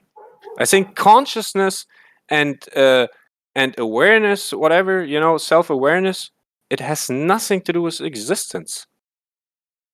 It is a step further, it's if that something like intelligence. If that has nothing to do with existence, then what's the difference between a rock or a stone and a living human being? Okay, it has nothing to do is wrong. I said that, but that's not what I mean. But it's just a step further. It's a step further. Concluded that the mind is separate from the brain, though. It's not. It's a construct of the brain. An emergent property. Yeah, a brain and a body is necessary for you to have an existence. I think that. I mean, yeah, I'm sure of it, of course, but I don't think that you can extract the existence or the existence from a living being. That's just impossible. You can't separate them. In my opinion, I think that's impossible. It's bound together. The one constructing the other. You know what a difference without a distinction is? What? A difference without a distinction? Like if I say that A is not identical to B, but I define all of A's properties as being the same as B's properties, right? And then I tell you it's very important to make distinction between A and B. Never give any actual distinction between the two.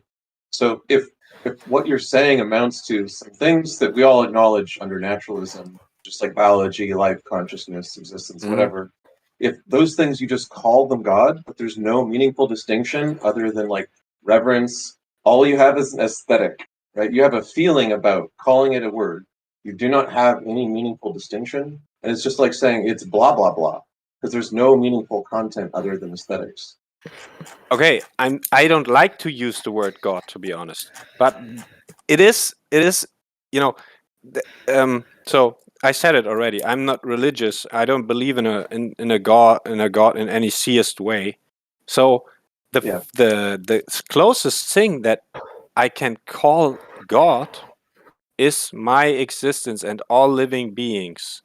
And I also think, if we come to causality or all this determinism shit, I think that's my belief. I think that in our universe, everything has a cause, right? Until it comes to life. And I think life is true randomness in our universe. I think life is the first true randomness. Because I've got a question. No, let me finish. Because living matter,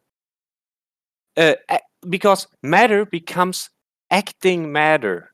it becomes self-acting matter. It's not that you throw a rock and it will flow across the universe and it will hit another rock. It is actually living matter, acting matter, and I think that is what free will is. I think I it's gotta go. So I wanted to say thanks for coming on. And I Okay. think you should just get rid of the word God. Just stop using it altogether. I think that would be a better solution. But I'm yeah. I gonna tried head to out. start with defining the word God, for and coming I by. think Catch you later, TJump.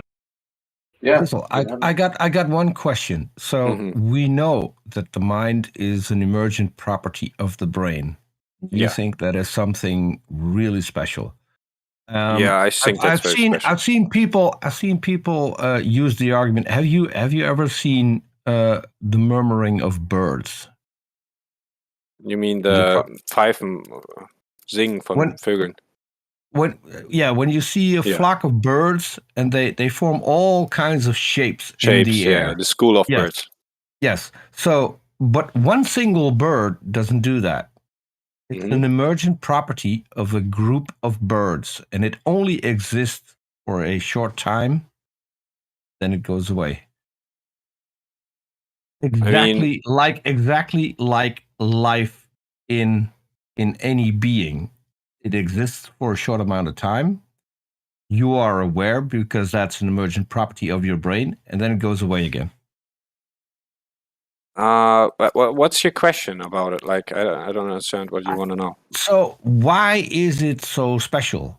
Because we see emergent properties in other things in other ways. Why is the consciousness, which is an emergent property from the brain, special as opposed to the murmuring of birds? Birds don't know what is going on. They can't see it. They're part of it, but they can't see it.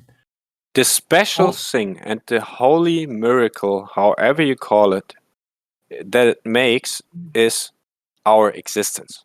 It makes us exist as a being, as not only that matter. The murmuring and doesn't to make us acknowledge exist. that, you only have no. to look in yourself and think, am I there or am I not? But we No. exist What whether I'm it's saying is determinism or not existing is fictional. There's no such thing as not existing. That's why it's just another distinction without a difference. That's why existence is not a property that any real thing can have. Which is why I pointed out that even after you die and you're no longer aware of things, you still exist. Your body still exists. You exist as that matter. It still as exists. matter, as a stone. You do exist, but you don't have the same existence as a living being. And when I'm talking about you have the same existence. No, you don't. Have. No, yes, you have the same. Let me finish. You have the same existence, only there's no longer an emergent property.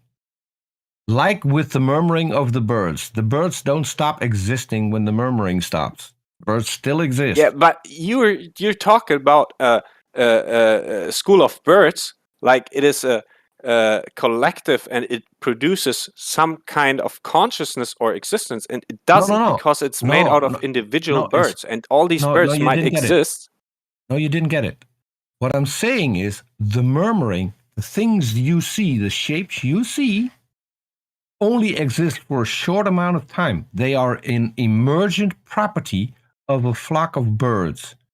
That is only for a short moment of time. The same thing with human consciousness. It's only there for a short moment of time.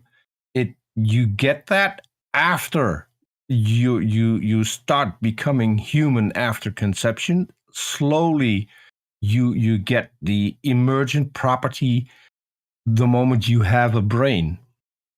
Then you need to form synapses, which finishes somewhere in adulthood when your brain has formed all those synapses.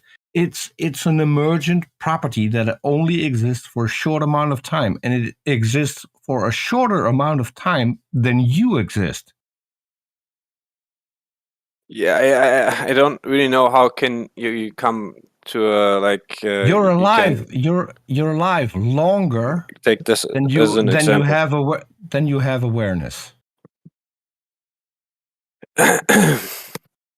Okay, so let's start with a stone, right? What do you think is the difference between you and a stone if it comes to existing as a being? Nothing. So you think you're the same thing as a stone? Stone consists of certain materials, as do I. Yes. And yes. I existed. Yes, of course.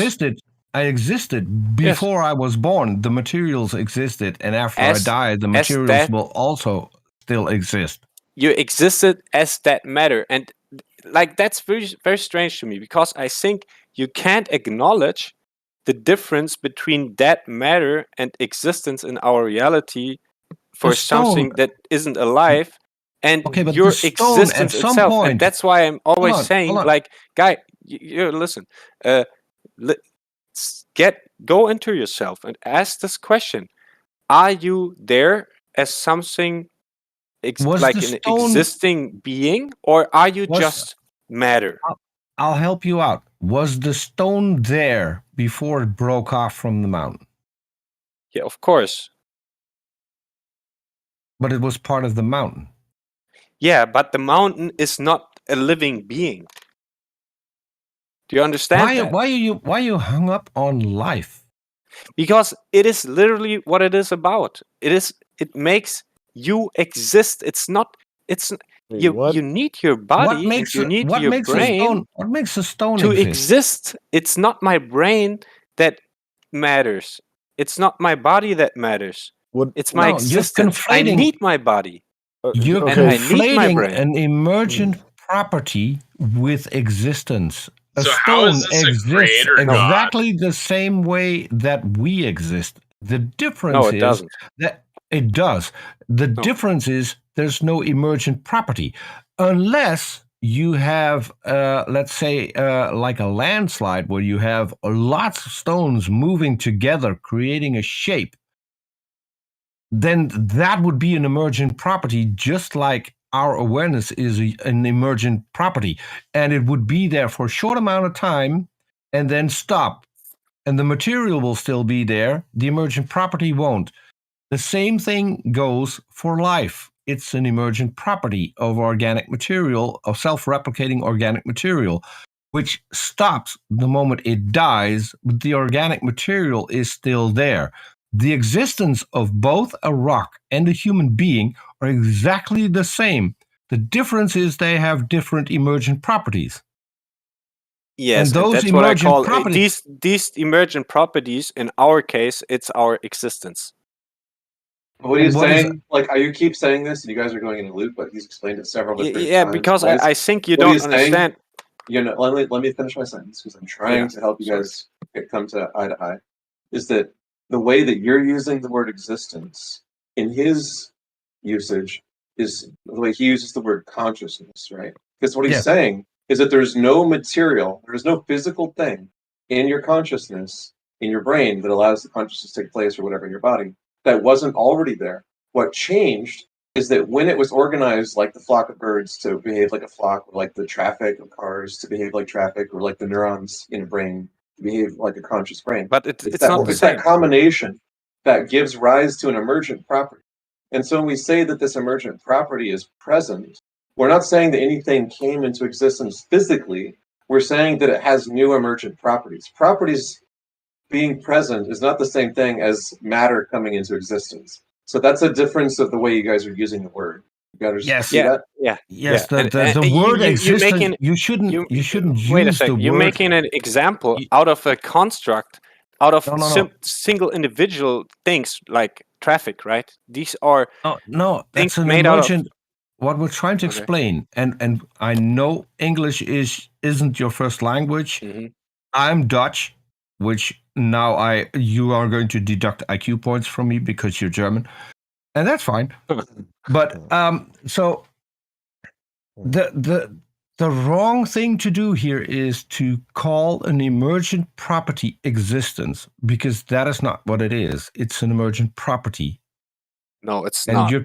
Yes, You're it thinking is. way too mechanical if it comes to these things, because all you gotta do, all you've got to do is, and that's the only proof, or however you call it, the only hint, the only proof that you can get. I can't prove it to you. I Mark, can only tell. I can. Like- It's not conscious. No, when we say that you have consciousness, He and fell you off. say that you have existence, we're just referring to the same thing, but you're insisting on equivocating on the word existence, right? The reason we have separate words is try to keep the concepts distinct so we don't muddy the waters by using existence in like 4 or 5 different ways. You disconnected. Yeah, it's okay. We made the point for anybody who just like Oh, didn't okay. get this. I didn't know you were talking directly. It's an to him or not. equivocation fallacy on like the word existence, where he's just using it so many different ways that we're not even arguing about the same thing, depending on which sentence he's uttering. Yeah, sorry. Yeah. I don't know why I just.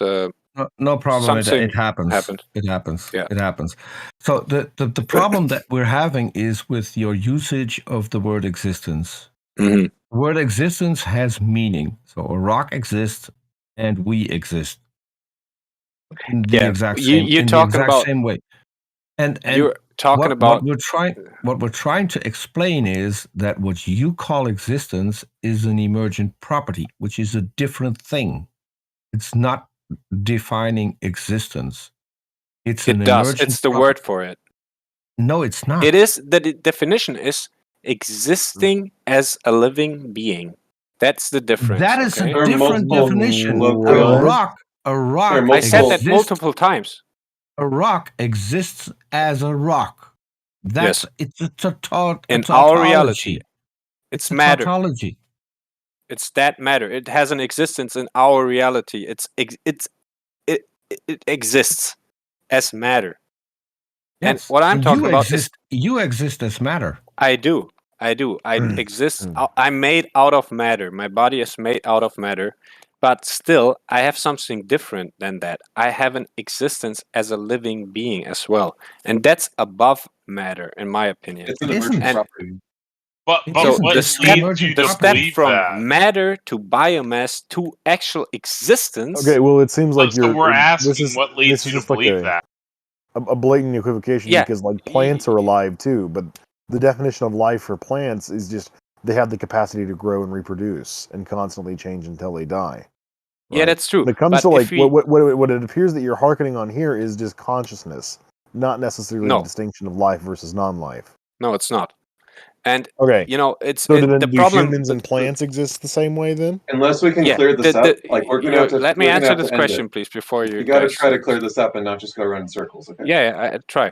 So the problem with this question is that I don't know because I'm not a plant. Do you know what I mean? I'm not a plant. I'm myself, and I can't skip bodies. I can't go into you or a plant, so I can't experience. I know he fell off again. If he doesn't know, then how can he determine whether or not our existence is special? Yo, somebody's kicking me all the time. I don't know what's happening. We're not kicking you. No, it happened. If we were kicking you, we wouldn't be bringing you back up. I didn't. I have my hands on a paper. quick- I don't want to push any buttons. So It's fine. It's Hazel, fine. Hazel, Yeah, one quick work through question. If you don't know what it's like to be a plant, then how can you make the positive statement that you are different and something special? I can't, but I have the ultimate proof in myself because I know that I exist. And so if you cannot compare that to That the doesn't mean life it's of a God. plant, how can you claim that you are something special? Well, I know that I'm something special because is I this argument exist. supposed to get us to a God somehow? No, the problem is, how do you define God? What's the first step to a God? There is no first step if you don't acknowledge that you exist. Generally, a God is defined as an anthropomorphic entity that has the sufficient power to create the universe and has thoughts, emotions, goals, and desires. We're literally just having an equivocation fallacy argument about what he means by existence. He's talking about some kind of like Thomas Nagel, like what it's like to be somethingness, right? It's not. We're not having a God conversation. I don't think this is going. I have one more question, maybe to try and clear this up with Hazel. Mm-hmm. So, in another universe, beings are less than we are. Can I You make got that it. You claim? don't have to skip to another universe. We have that on our planet as well. I'm going somewhere. Bear with me. Okay. Am I qualified to make that claim? Yes. I'm qualified to make the claim that in another universe, beings are less aware than we are? Say again, please. In another universe, living beings are less aware than humans are in this universe. I think that's something subjective. You know, it Can I make depends that on your claim? value system. I mean, Can I honestly make that claim? you can't, because how can you value one life over another, or one existence What over you're another? missing, what you're missing is that I cannot make a claim about a universe that I can't see, that I can't test, that I don't even know whether or not it contains living organisms, or even living organisms that are self-aware. I cannot make that claim. Couldn't you just set like objective measures of awareness, though, And determine for the objectively exact which one is more aware? for the exact same reason, I cannot make that claim. You cannot make the claim that you're something special, because you cannot conceive what it is like to be a dog or a plant or an insect or an amoeba or a virus. You have no idea. Yeah. I don't. So you cannot claim that I'm you special. cannot claim that you're special until you're able to compare. It is and you not. have no way. It is not and you have no way necessary. of comparing. It is not necessary to make a claim like that. You don't have to be special. It doesn't matter. It's not about being special or something. It's Then to approve. what is the difference? What is the difference First of all, between you you gotta, and a rock? Yeah. You gotta approve your own existence as a living being. I said that multiple times This now. is still just And equivocating. the difference between you and a rock is that you I'm gonna repeat myself. So sure, let's call it consciousness. Let's call it awareness. Let's say that in 10 years we make a discovery. The discovery is that rocks are self-aware. What then? Well, it's that matter. They can't be self-aware. We know that already. Let's say if in 10 years we make a discovery that rocks are self-aware, what happens with your claim? Does existence let's change? No, let's make another example. No. This has gone on already way too Let's long. stick to the hypothetical. No, because you're talking about that matter. It's Yeah, a this has stone. gone on way too long. This is not even relevant to the topic of the Yeah, of the and stage. I would say make the example on a plant, right? Oh my gosh, this, like I said, this is not relevant to the topic of the stage. Yeah, thanks. Like for we're just coming up. arguing over semantics. Okay, I just wanted to say one more thing. Okay, so You said that earlier, and then you're going to want to say one more thing and one more thing and one more Okay, thing. let's make this the last one more thing then. We've got other people that want to join. Yeah, I'm sorry. Okay, I lost my pace. One more thing. Yeah. There's just one more thing. Yeah, you have anything I to got do it. with I got convincing us it. that God exists? Okay, so God is why I'm saying that I'm talking about the word God or whatever, God, because you said I'm making this word up to like explain what I mean, whatever. I think that our existence is the first step, and we even can't take if it comes to God. It's our existence as a living being. Okay, that's the first step to God, and I think we can't have any other approach, even with our causality or whatever. It doesn't matter basically if we don't acknowledge that we exist as living beings and that we are there, right? I think that's Nobody's the first disagreeing step.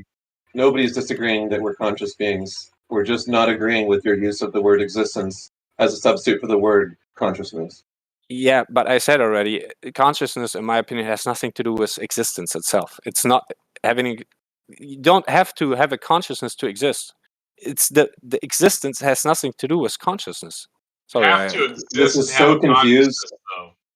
I'm not even interested in figuring out what you mean by that, though. It's such a confused I think I can sort it out. Basically, existence is necessary for consciousness, as far as we know, but consciousness is not necessary for existence. Yeah, because a rock exists. Yep. So then you were never talking about existence. You were talking about consciousness of existence. You're talking about a combination of the two properties. Exactly. It's a combination. The problem, which is what I said earlier, and you expressly denied. The problem is that There we is already no covered God. at the beginning that there is no such property as existence, right? Existence means having properties. So we covered this at the very beginning, but you never wanted to use the technical definition of existence. You wanted to use this like colloquial one, right? No, existence is we played not. along. Okay, we've already Existence is not way too far something. on the edge here. Something mechanical or something. It's that you're there. That's the whole miracle. It's that We're you not are gods, there. and you're trying to convince us gods. Okay, I did kick in that time. We keep getting derailed and jumping off into this abyss of nonsense and semantic squabbles. So Curta is invited up now. Welcome, Hello. Curta. Thank you. Curta, Hello. do you have an argument for the existence of a god? To be honest, it's gonna be.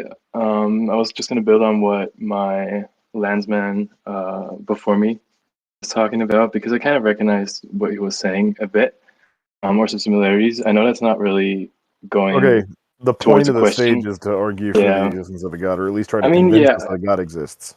Right, so debating right. over the So- semantics around the nature of existence is not going to get us Yeah, there. exactly. I would just kind of bring into point where he was talking about if the actual concept of God, Spinoza's definition of God. Now I'm not really like acquainted with his work. I watched like an hour of YouTube videos or anything. Curta, do you believe in a god? I believe in a God that follows Spinoza's definition of a God, which means like essentially, Gnosticism? Like pantheism. Well, yeah, well, there's no single entity or creator. That's not what I believe in. And I know Okay, it's we're kinda talking like about mystical Gnosticism, right? I'm not really sure what that means, to be honest. When you say but gnosis, you mean like a theurge? Well, he said or some other, Spinoza. like... He said Spinoza. Okay, sorry, I Spinoza's misheard God. it as gnosis. Sorry, I couldn't. Yeah, I hope my mic is okay. I'm not sure. No, he said Your Spinoza's microphone's God, fine. which is just that the universe is God. I got it. I got it. Sorry, I misheard. Yeah, right. But right. like, So we already had this conversation with Aquila that if you're just going to slap the word God onto something that we already have a word for, well, we can just dismiss it linguistically, right? We already understand what the universe is and what nature is, and we call it the universe or nature. We don't need to start calling it God now, right? People attempt to hijack that word to carry the connotations of religion, right? That this is an entity, something that to be revered or worshipped. And that's not what we think of when we think of the universe or existence or nature.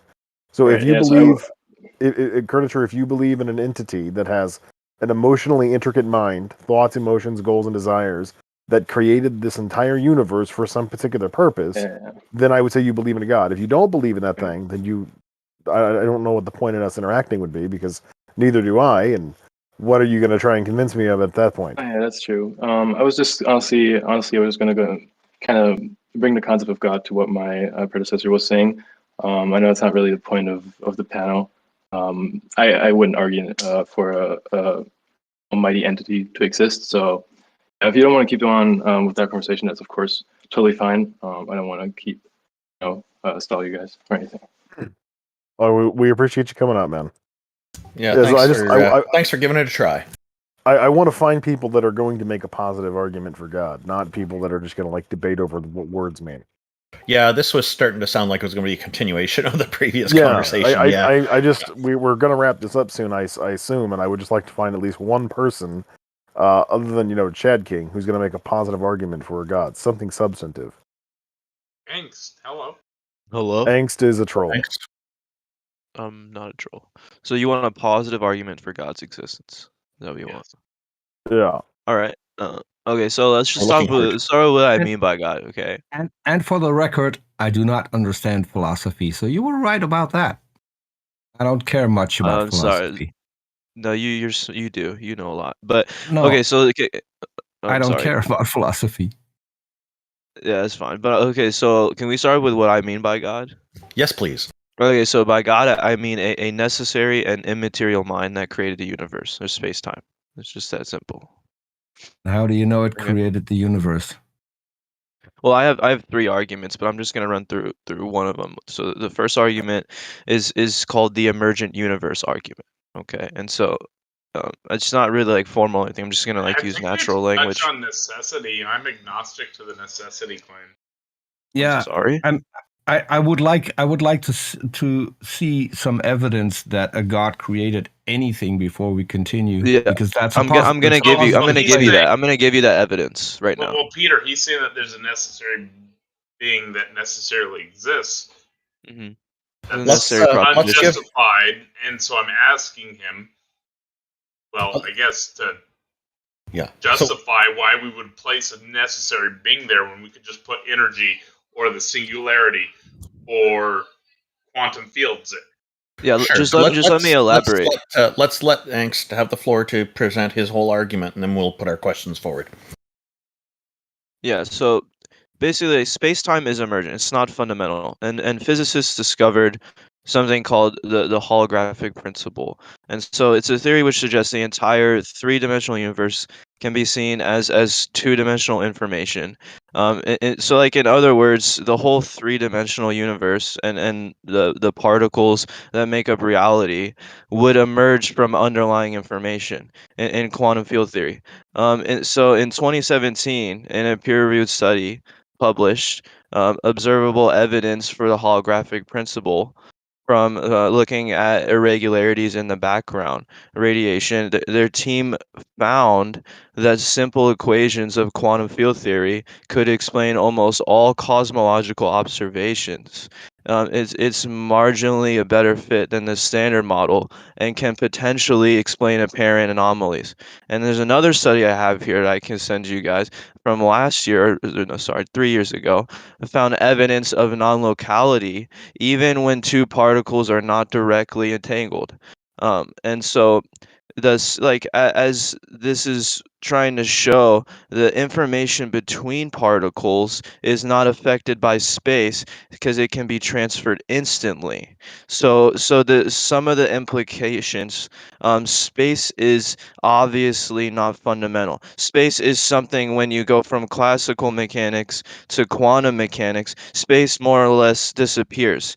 This implies that space is not fundamental for the underlying world of quantum mechanics, but an emergent phenomena of the classical world that only exists after measurement. So the evidence implies all of space-time is emergent. Now, I could argue the emergent nature of matter of space-time from numerous areas, be like quantum mechanics, holographic principle, Brian Wilber's features of virtual reality, or many other ways. But the idea space-time is emergent and not fundamental.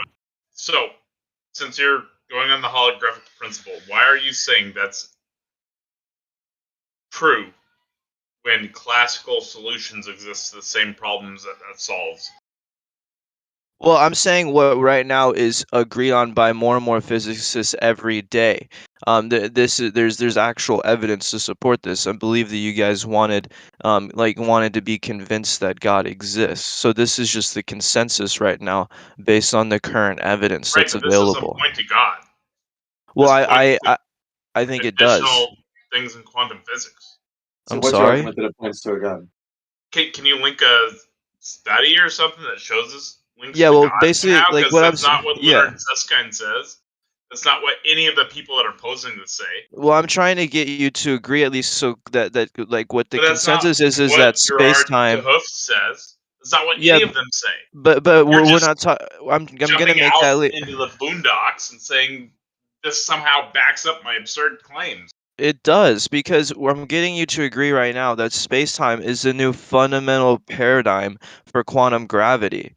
So that's the most updated evidence suggests all of what we experience, like space-time and matter, all seem to be emergent constructs of the classical world, not fundamental aspects of reality. We covered that earlier. You weren't here for the previous callers, but we told previous callers the fact that it's not fundamental but emergent. So what are you here to tell us about that? For? Well, I'm sorry, I didn't hear you. Okay, we already covered this in an earlier caller where we explained to them that space-time is emergent. What is your point? Why do you think this has anything to do with God? Yeah, so essentially the classical world emerges from the underlying information or the universal wave function of the quantum realm. However, interestingly enough, these same underlying features have been seen of parallel aspects of the mind or mental thought processes. So in 2009, there's a paper, I'll send it to you, noting that our cognitive processes can be readily modeled using the mathematical formulas of quantum mechanics.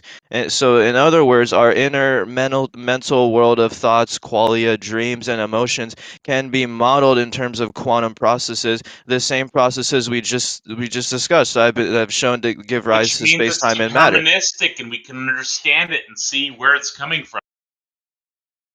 Well, no, so space-time and matter are emergent from the quantum wave function within Hilbert's space, a spaceless non-physical reality, and our inner world of consciousness and mind can be modeled via quantum process. But it doesn't have to be. Just because Through someone has a way of modeling something using quantum processes doesn't mean that they've reached anything like a determination that that is the correct way to model it. Like, you understand that you can do classical and quantum computations that are equivalent, they're just ways of getting to the same answer. Yeah, but wait, how does this not suggest that the evidence implies that what space have emerges from would be similar or indistinguishable from the same properties of a mind? There's a minority view of people like the ORC hypothesis by Penrose and Hameroff about this quantum neuron stuff. They're in an extreme minority right now, and they have very little to go on to support their claim. It's interesting, and if true, it still doesn't get you to God. But this view that like the mind must be explained by quantum processes is not supported yet. Well, you You're have just to kind of remember, claiming like it. going back to what I said when I first joined, by God I mean a necessary and immaterial mind that created the universe. And so, if we can at least agree that what the evidence suggests is that the universe emerges from at least what resembles a mind, then it's far more plausible to just say it resembles a mind because it likely is a mind. I just don't know how you reject that. Look, It's I backed by haven't the recent. taken It's I backed haven't by the taken enough recent work of psychedelics. astrophysicist Franco Vazza and Yeah. neurosurgeon Alberto Felici. I can Like, give you these. I haven't taken enough psychedelics to just start calling the universe consciousness just because I stringed some different papers together. The physicists who wrote those papers probably don't even agree with the claims you're making about putting them together. I mean, look, I don't know if you want to sit here and analyze, but I think this is pretty compelling based on the evidence that we have. I mean, I don't know if I don't want to like sit here and analyze every paper because I'm Like not it's sure other that's not what words you want Please, to do. please do post the sources. I'll check I it out. will. I will. I'll post them. But like I said, the Penrose and Hameroff quantum consciousness stuff has been around for a while. It's still very weak. It's a neat hypothesis that very few people think is necessary to explain the mind. Wait, I'm sorry, you cut out right there for me. What'd you say? What I'm saying is that quantum, maybe you have some new quantum consciousness stuff that I haven't seen, but if it's the Penrose and Hameroff stuff, like it's a minority position, mostly held by like panpsychists, and they're also in the minority, right? This is kind of fringe stuff. It's not like it's pseudoscience or unscientific. It's just it's kind of on the fringe at the moment. So like you could believe it. You could say, okay, all of these different fringe scientific theories, if you connect them in my own proprietary imagination, might be this thing that I think that the universe is conscious itself. But there's lots of reasons to think why that's unlikely and not supported by the evidence. I mean, I think it is, but could I at least give you an argument? Sure. Okay, so emergent universes exist in either a computer or a mind. So the universe is an emergent universe. An emergent universe on a computer still must ultimately emerge from a mind. Therefore, the universe is emergent from a mind, and then this mind is what we call God. So therefore, God exists. Are you just making the simulation hypothesis in a weird way?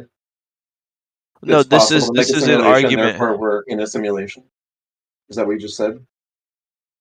No. Which premise are you referring to? I didn't say anything similar to that.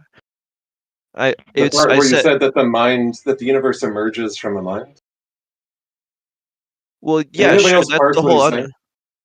That's the whole underlying position, right? That an immaterial Show us the mind created paper you. about this position that you're talking about. Because honestly, I just hear what sounds like a bunch of strung together different physics theories in a proprietary way. I mean, I just gave you an argument. I don't know if you have a contention with one of the propositions in Yeah, the I argument don't I see gave. that the premises are true. For the Which first, you haven't provided premise do you sources want to to back them up. explore? And I already explained to you that the prevailing, most popular, like quantum consciousness theory is an extreme fringe position at the moment. I'm So I don't know wondering what what premise you premise reject. you're citing. The I'm premise what that universes emerge from minds is not supported. You haven't substantiated that. The premise that the mind resembles the universe in some weird way is not supported.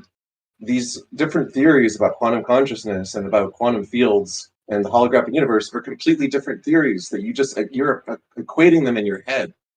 Well, hold on. That's not how propositional logic works because premise 4, what you're critiquing, follows from premise 2 and 3. And so you'd actually have to have a contention with premise 2 or 3, and not premise 4 itself. I don't see what's Like what false you're of saying is hard to distinguish from gibberish and like quantum woo-woo, so it's hard to follow exactly what your premises are. But if you want to present your actual sources and do a syllogism of exactly what you think is substantiated given those sources, we could look at it, maybe do another episode about it.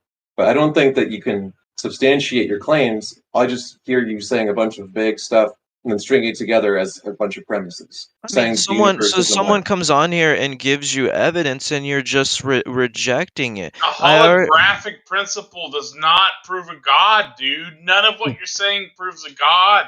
It's totally impossible. We're talking about God in the definition I use. Let remind you of that. So it's everything I've pointed to. By God, I mean a necessary and immaterial mind that created the universe. You haven't substantiated the claim that the mind created the universe. I have. Go because and write down your argument and cite your sources if you're going to make some far out physics claims to back it up, and bring us those premises. I have it written down. Okay, go ahead and post it. Why are you trying to end this? This is a good conversation. Why are you not trying to be Have good you faith? posted your claims and your sources? You said you have it written down. I have my argument. I have my arguments written down. Okay, where are your sources? You claim physics to justify your premises. Where are those? I'll give them to you. Because I cited Penrose and Hameroff to show you that the consensus is not the case, what you're saying, even amongst the people who believe that quantum physics plays a role in consciousness. Right? Like the closest thing to what you're describing that I've ever heard of in literature is just panpsychism, which is just kind of like a belief that the hard problem of a consciousness can somehow be explained away by it being an omnipresent like part of physics. But can you at least like can I just give you an argument in propositional logic and you can respond to that right now? Is that post something it in the you'd be chat because you're making claims about science that do not jive with what I know about the literature. So if you're going to show us sources that say things that you're making claims about that are novel, we need to be able to see those. That's fine. So where do you want me to go from here? I'd like you to post your sources so we can look at those to understand if any of your premises have any soundness before we can even look at whether your claims about those sources have any validity. Alrighty. Maybe I missed it, but I think there's an equivocation fallacy as well, because I can create, let's say, an apple on my computer. I can do that with After Effects. I can create a perfect apple. And you would then say that is evidence that an actual apple is created as well. But the apple that I created in After Effects is not an apple. The same thing with your equivocation with we can come up with a universe in a computer simulation, and therefore the universe comes from a mind, so our universe comes from a mind. The universe we create in a computer is not the same thing as the universe we find ourselves in. Well, no, I don't think that's I don't think that if it follows. is, then IX was right, and that is that you're claiming that we're living in the Matrix. No. So contingent minds either have a personal explanation or a natural explanation. That's not too controversial. How is there a personal? Whoa! You said personal explanation. Let's dig into that. This is not too controversial. I don't know what your contention is. It's very controversial, man. Before Okay, he gets what's too your much further, though, contention with? is he going to post any of his sources for his Oh science yeah, claim? here, I'm gonna post this one right here. Where do you want me to post it? The heathen. Hang on.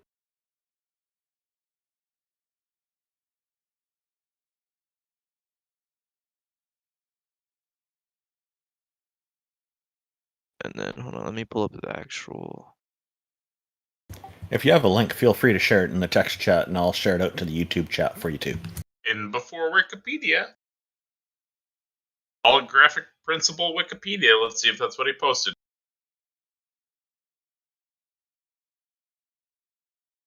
No, I'm pulling up this peer-reviewed study right here. I'm just gonna make sure it's the right one. That's a good idea.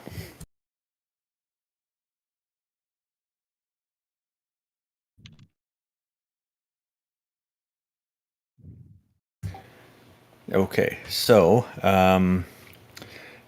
what is the nature of the study? The one I'm about to post? Yes. Well, it published observable evidence for the holographic principle. From looking at irregularities in the background radiation, Which does the not team support your basically position. found.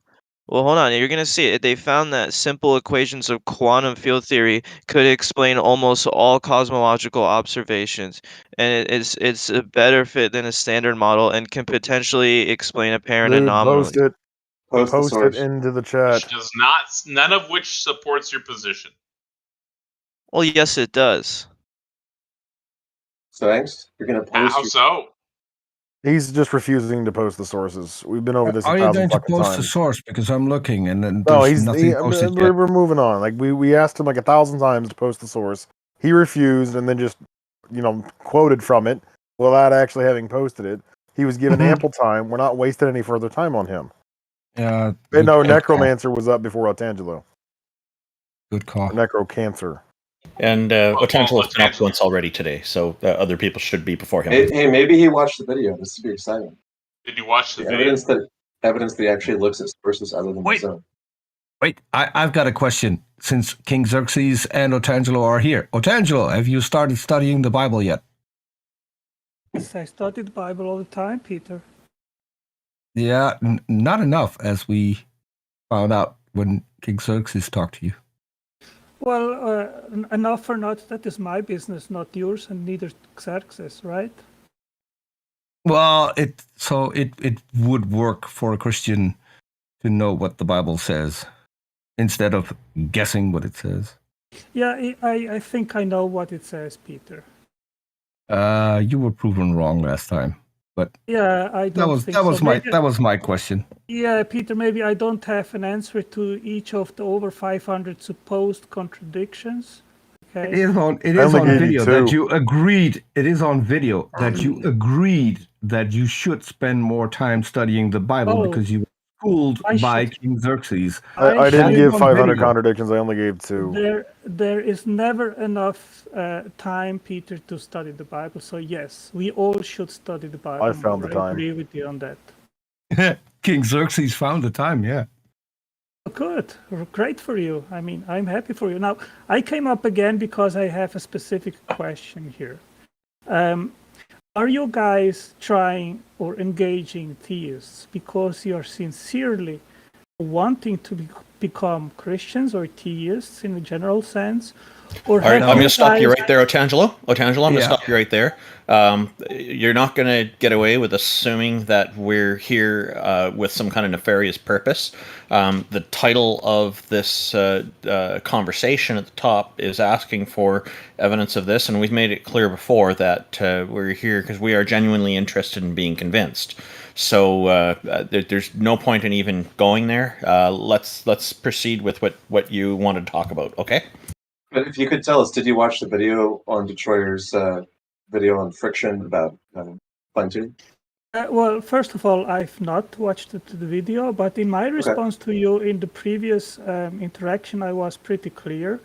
Even if it is confirmed that prebiotic synthesis can concatenate 1,000 or so RNAs, that by far doesn't prove that abiogenesis You didn't even is listen. possible. It's about fine-tuning. You didn't even listen to what I said. You just ignored it and then repeated your argument. What was your point? Okay, I sent you a video by Destroyer on this YouTube channel Friction that addresses the fine-tuning argument very well. 44 minutes long. You sent me one of your videos, which you claimed addressed abiogenesis by clay synthesis. Hey, you promised me it did. I said, don't waste my time. I watched the video.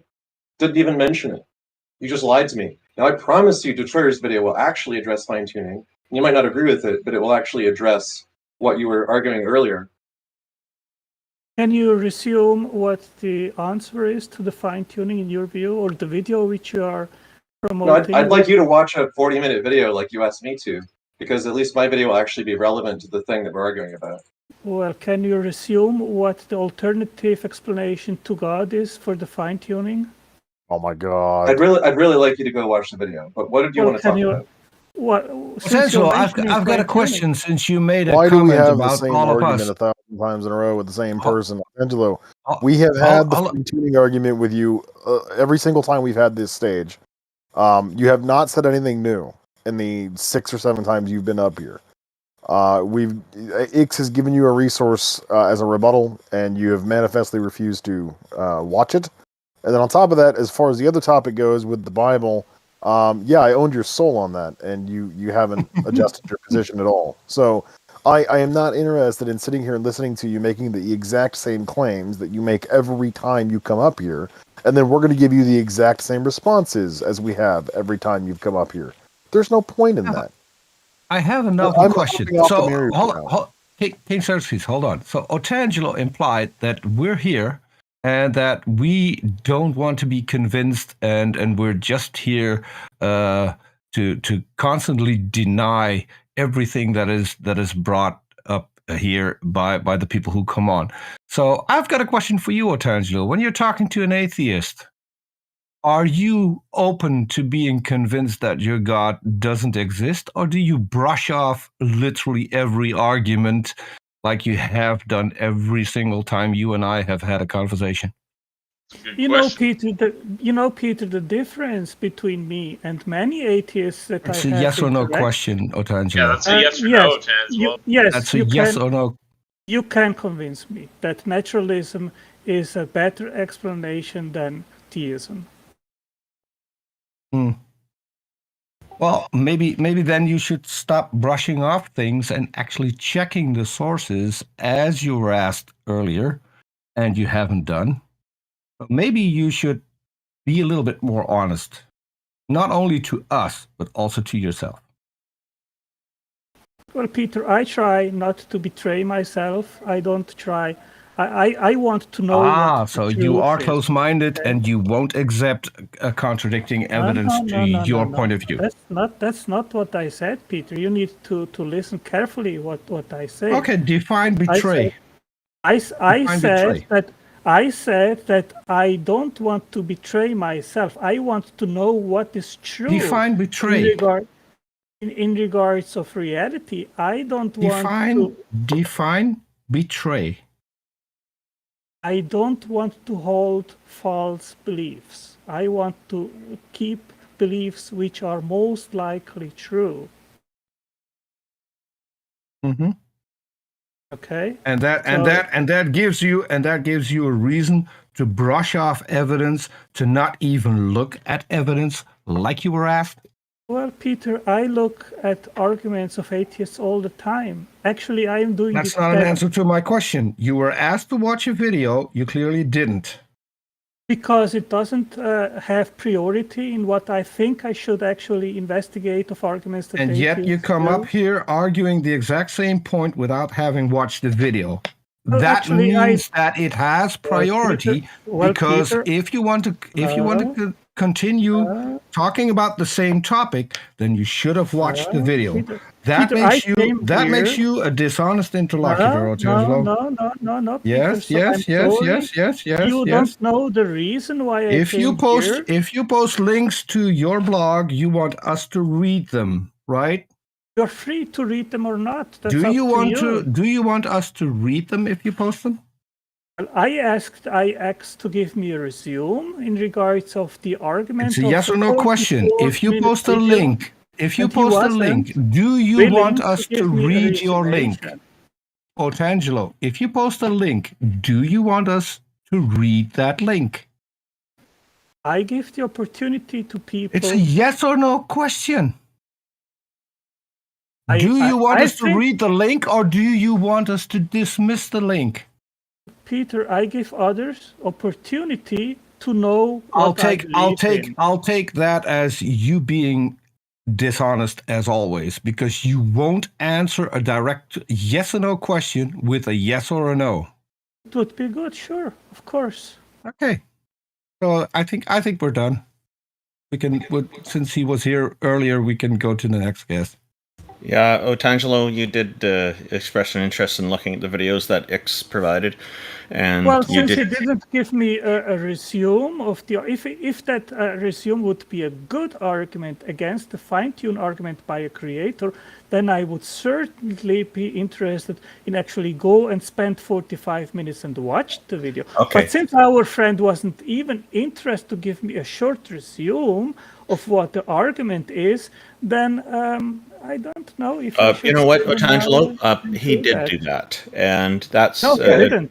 I summarized it earlier. It was your fault that you didn't listen when I explained it to you. Okay. You didn't even remember that it was about fine tuning. You claimed that it was about abiogenesis again, which it wasn't. No, in So that interaction with you didn't give me a resume whatsoever. If you want the 45 minutes of our time to debate this, like you had approximately earlier, then please go take a look at those videos, and we'll be willing to do that with you in the future. So thank you for coming by.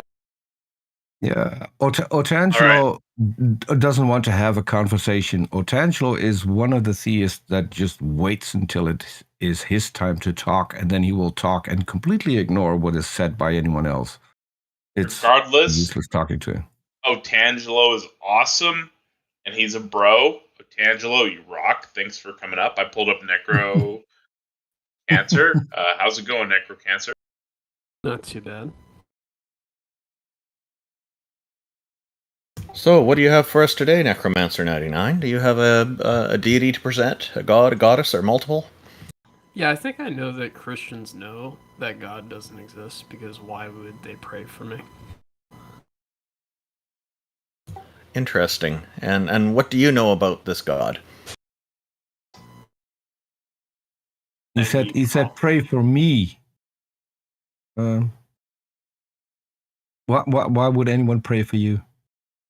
Yeah, that's one thing I wondered, is that why would they need to let me know that they'll pray for me? To feel good about themselves without doing anything? Yeah, it's selfish. You know, it's almost like their prayers are not meant for their God, but it's meant for me. No, Selfish. it's meant for them. It's meant for them to make them feel good. So, It's- Necromancer it's- 99, our question for you is, what argument do you have to convince us that a god or a goddess exists? That I exist, and I'm God.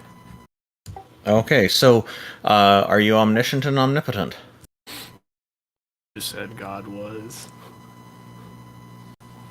I guess that's a yes?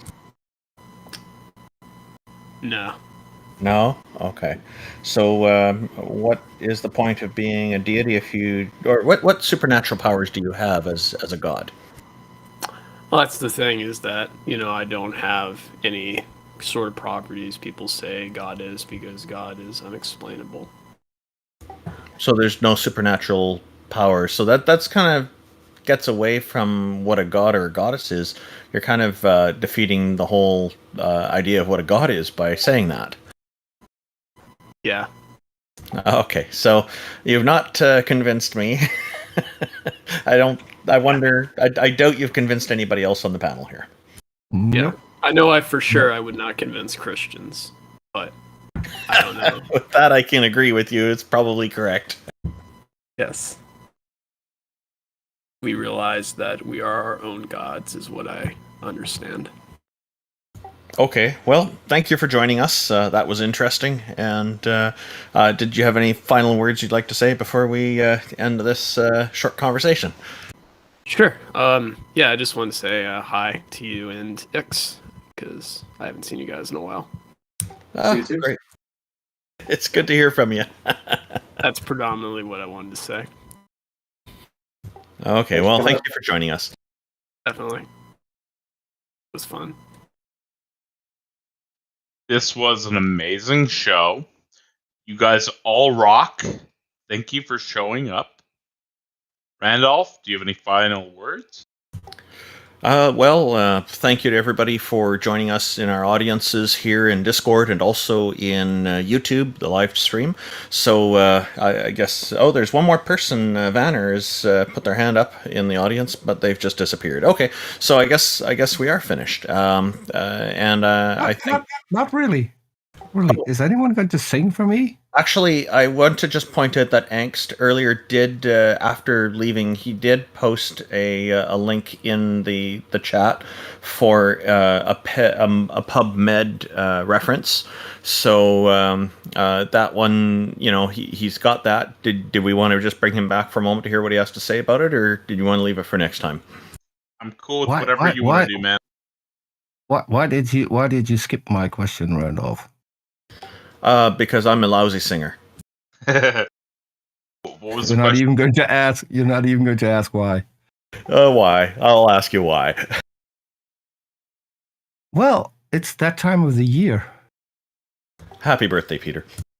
Thank you. That was a wild guess.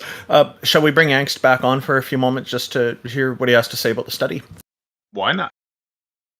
Angst invited you up. He sent it in the public chat. I'll repost it. Hello? Hello. Can you hear me? Yes, hello, Angst. Thank you for posting that study. Oh yeah, of course.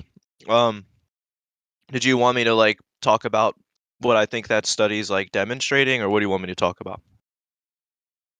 Do you want to just summarize it for everybody while we read it? I mean, I had arguments that I gave you guys. I don't think anyone responded to them. We want to hear your characterization of the study, because what we're trying to establish is whether you have a source that backs up your premise. Well, I gave you the source. Did you look at it? I'm looking at it again. I'm just going to read the title of it and the abstract. So the study is at pubmed.gov. I just posted the link into the text chat again. It is entitled From Planck Data to Blank Era. Observational Tests of Holographic Cosmology. And then the abstract... Just a quick point. This is just the abstract. Do you have the actual article? Is it not in the... No, this is an abstract. There is no article, just abstract. I presume you've actually read the whole article. Yeah, here. I'll just quickly read the abstract. The abstract says, we test a class of holographic models for the early universe against cosmological observations and find that they are competitive to the standard cold dark matter model with a cosmological constant, lambda CDM, of cosmology. These models are based on three-dimensional perturbative supernormalizable quantum field theory, QFT, and while they predict a different power spectrum from the standard power law used in lambda CDM, they still provide an excellent fit to the data within their regime of validity. By comparing the Bayesian evidence for the models, we find that lambda CDM does a better job globally, while the holographic models provide a marginally better fit to the data without very low multipoles. And that's multipoles, P-O-L-E-S, i.e. Less than 30 approximately, where the QFT becomes non-perturbative. Observations can be used to exclude some QFT models, while we also find models satisfying all phenomenological constraints. The data rule out the dual theory being a Yang-Mills theory coupled to fermions only, but allow for a Yang-Mills theory coupled by nominal scalars and with quartic interactions. Lattice simulations of 3D QFTs can provide non-perturbative predictions for large angle statistics of the cosmic microwave background and potentially explain its apparent anomalies. No, I didn't read the whole paper yet. I'm just going to point something out. This paper literally says that when they did a Bayesian comparison of the standard model versus their model, they found that it was not as good a fit globally, and that it was only competitive in certain low multipole situations, right? So already from the abstract, it's not portraying the level of confidence that you gave it. You know, and I'm almost inclined to just grant that because I have a broader picture that I want to try and like a broader sort of point that I want to try and compel you on. So I'm inclined to just grant that. I actually have another study here from 2019 that I'm going to send you right now, and it found evidence of non-locality even when two particles are not directly entangled. So basically, yeah, I know you sort of reject the other paper, but these two I haven't read it papers yet. I'm just telling you basically. that the abstract doesn't give it a strong vote of support. It just Yeah, says that it does worse than the standard model, except in certain cases.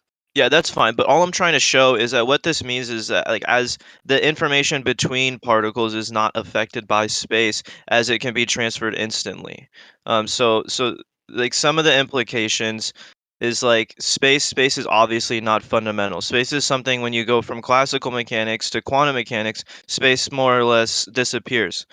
So this implies that space is not fundamental for the underlying world of quantum mechanics, but an emergent phenomena of the classical world that only exists after measurement. So the evidence implies all of space-time is emergent.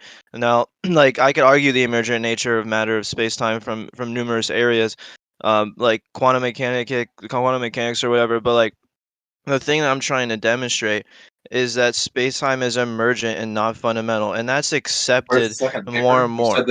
You said that you posted the second paper.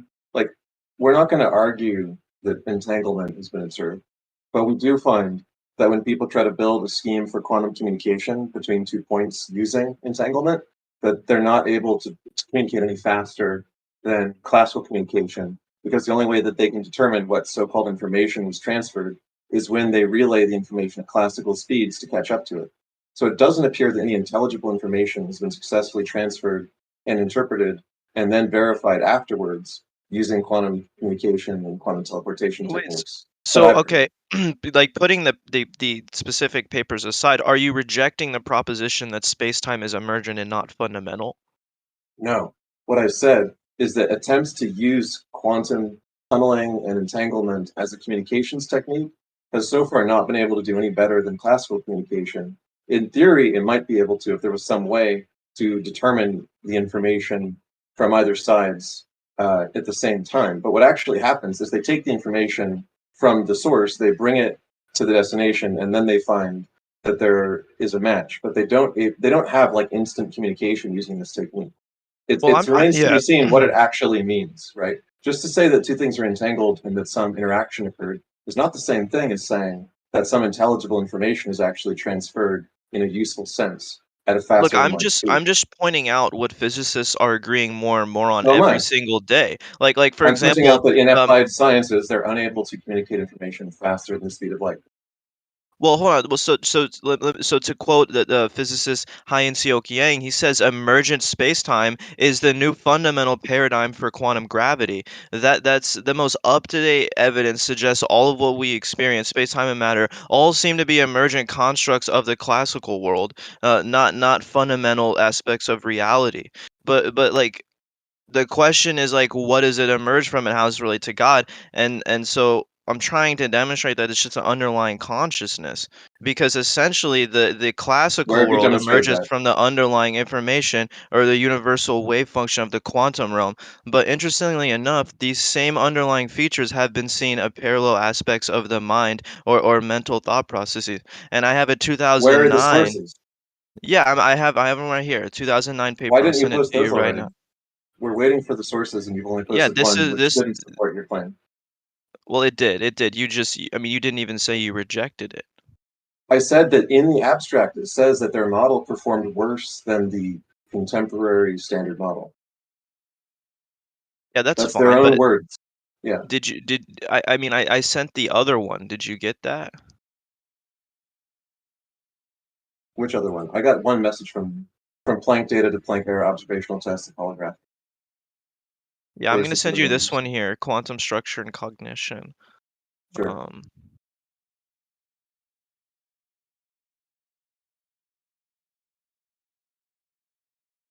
Okay. Yeah, What so we're hearing it's though is showing. like 3 different papers that you're making claims about connective tissue between the 3. And I'm willing to bet that the researchers who wrote these papers would not agree with your claims about how they connect. Well, that's not true because like that's just not true at all because again, this paper's notes that our cognitive processes can be readily modeled using the mathematical formulas of quantum mechanics. That So doesn't so mean anything. our inner mental world of thoughts and quality of dreams and emotions can be modeled in terms of quantum processes. look. The same processes we just discussed that have been shown to give rise to space-time and matter. I'm going to make a bet that you're not a scientist, that you're deep in the Dunning-Kruger pit of thinking that if you read a thing can be modeled using some mathematical technique, then that means that it requires that phenomenon to exist. That's not supported by what you just said. You didn't even understand the implications of what you just said. Well, no, I do because it's basically so space-time and matter are emergent from the quantum wave function within Hilbert space, a spaceless non-physical reality, and our inner world of consciousness and mind can be modeled via quantum processes through the study of quantum cognition. That's what I keep saying. So the Are you evidence reading from a implies copy this. pasta? Because it keeps sounding like you're kind of giggling and trolling when you No go one's real fast. trolling. You're just not following. I'm sorry. Like you're just not Because following. The evidence it's not suggests my that we're not point. following, it's that what you are saying doesn't follow, right? You don't have a follows from premises to conclusions argument. You have Yes, an I did. Oh, assertion about a I supposed literally gave you connection that. between a paper which doesn't say what you say it says. Just from the description of the title of the paper, I know more about the field than you do, and it doesn't mean that. It just means that you can model it computationally using I the gave quantum you a computer. premises and conclusion argument, okay? It And doesn't you just follow because your premises it are false does. because you misinterpret Which the premise? paper. Which premise? You're being bad faith. You don't even know the premise. I told you 3 times that when a Well, paper says that mental processes can be modeled using quantum mechanics, that does not mean that you cannot have a conscious mind without quantum mechanics, or that quantum mechanics is inherently conscious. No, It but just means that is you can. No, it shows that it's physical. It shows that the consciousness is entirely physical. IX. That's you critiquing what I said in regards to the papers and the broader Because you point. haven't provided the papers. But Just hold from the on. description, I can tell that you're over You said you exaggerating rejected your confidence. when I put the implication of it, when I represented this in propositional logic and gave you an argument, you didn't actually respond or reject any of the premises. I You did. I didn't. rejected the soundness of your premises because your premises don't even mean what you think that they mean. And I'm saying you're acting in bad faith because you can't even recall which premise you Show the reject because you don't sources. know. Show the sources and tell me how I'm wrong about any of your premises being unsound. No, all I'm saying right now, IX, is that you are rejecting one of my premises, but you don't even remember which one it is because you're acting in bad faith. You I've can told you just multiple times, and if you want to stop repeating yourself and start sending the sources, we can take a look at those. But you haven't for what provided a single. premise? You haven't provided a You linked single an full abstract. text source. The abstract you did provide says the opposite of what you claimed. It says it was weaker than the standard model. Then you made a claim about another paper where you only gave us the title of it. The title obviously is just saying you can computationally or mathematically model something. It doesn't say anything about that thing being intrinsically like part of the thing. We'll get to that. Or But right necessary now, for the like thing. So both of your first 2 premises are literally hold false on. on their head because the That's sources the do not issue. say what you You want them to lied say. about That's reading the the issue. article. Give us You the lied sources. about Hold on, reading. IX, that's the issue that we're going over right now because you're having an issue with one of my premises, but you actually don't remember the logically formal argument that I gave You you. have You don't not made a remember. single valid claim about any source that we can even start to examine the validity of the claims about the sources. You understand that if you don't have a sound claim, the validity is irrelevant, right? I gave you an argument represented in propositional logic when I was in this call before, You need to and grow you and didn't learn reject. that Which in premise an do you argument reject? about empirical claims like sciences, you have to actually substantiate your empirical claims and have that evidence before you even begin the argument. You're I gave wasting you your an time argument based off if you the don't. evidence. Do you You're not know how this ignoring what. works? Okay. Can somebody just mute him while he listens to me or something? I'm going to repeat No, you're myself over one more talking. time, and then I'm going to be done with you. If you do not provide any substantiation for any empirical claims about sources, the soundness of whatever you have to say after that is not substantiatable. And so there's no point in even looking at the validity of your argument until you can provide a single full source for anything you're saying. And the all the issue I'm sources you having, did cite, the issue, the abstract says the opposite of what you said. And the second one, just the title doesn't even mean what you think it means. The issue I'm having with you is that you're rejecting one of my premises from the argument I gave you that was represented in propositional logic, but you don't actually remember which premise you're rejecting because you're acting in bad faith and you don't remember the argument I Do you gave not you. understand We're So done. it doesn't Ames matter? is repeating it himself. does I've matter. repeated You myself. keep saying Until my Ames premises are wrong. brings the Which sources, premise? Which we premise is don't wrong? have to evaluate any premise Which leading premise to is any wrong? conclusion because there's no demonstration of any soundness or truth of any of the claims. Right. So which premise So is not Ames, sound? Which premise repeat is not after me. sound? Repeat after me. Can If you I don't tell provide me? any source, then no logic gets evaluated based on That's those fine. No sources. source for Come which back premise? with substantiation for a source, Wait, which and we can premise? talk about it. Which Because so premise? far, the sources that you cited say the opposite You of what don't you said remember just now. which premise you're critiquing. So you're I acting in told bad you faith. that before we talk about your logic, we'd have to see if you have any sound sources. No, Your you argument use the cannot be term sound premise. if the sources do not mean anything that you think that they mean. No, you're the one who made the claim that my conclusion doesn't follow from my premises, but you don't even remember the argument I gave you. The claims that you made about the sources do not follow from the description or the abstract of the sources. So send us the sources and come back next time when you've actually done your Yeah, so homework. try and remember what I say next time. Remember my argument. Yeah, I'll remember Okay? you, Ames. I'll remember the fact that you still won't have your You sources and you still go don't around in circles and say a bunch of no, nonsense. you don't know which premise you're critiquing. Okay, you're acting in bad faith. Because I told you that we're not going to critique the argument until you substantiate the sources, and you refuse to do that. And the The sources you did source for provide which say premise? something other than what you claim they say. The source for which premise? Do you remember? Go get your sources and You come don't back like an remember adult because you're to acting in present bad them faith. to make an argument. You're Look, acting in bad faith. this is not going anywhere because you're I never going to know it's not substantiate your because sources. you can't just bite the bullet and say I don't remember what the argument. I don't remember the premises. You never typed what I in suggest we do. your argument. I just searched you, and you never typed in the argument like requested earlier. There's no point in addressing formal argument if you're referring to an argument like 3 or 4 If you're going to interlocutors make an ago. empirical argument, You you have to guys, provide sources. let's Go home. let's Come end back this with up. information. Next, here's what we'd like you to do. Next fortnight or later, have your syllogism set up and with the substantiated sources, and then hopefully we can go through it step by step with you. We'd be happy to do that. We just need something a little more clear to go through because it's not really clear right now. So thank you for joining us. Jesus Christ is here. Wow. This sounds like a convincing one. There's nothing you can do to stop me from ending the world. An interesting claim. That's not the real Jesus. I've spoken to him and he's Dutch. I am part Dutch, actually. Oh, wow. My lineage, Native American, stringing back to Syrian. Nebula Genomics, I recommend it. You know, it says in Scripture that I would return as before. Man, people have a problem with interpretation, don't they? Mr. Watkins, is that you? Watkins. All right, so do you have something for us to prove that a god or a goddess exists that you'd like us to consider? The work of, in fact, in his second life, Abraham Loeb of Harvard. That we exist within a quantum loop, and I, in fact, substantiate that this quantum loop is of God, an infinite fractal, represented by 4 dimensions, Y, H, W, H. 2 dimensions with the same label. That's got to be confusing.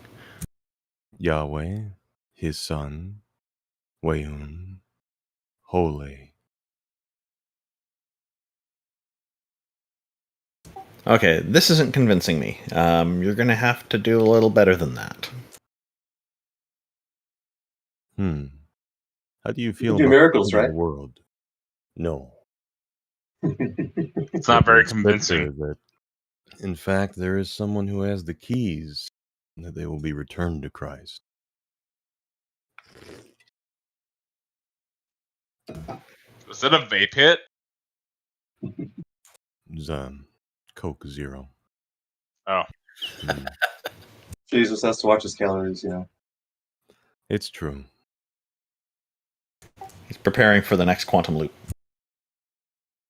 Oh, who knows where that is?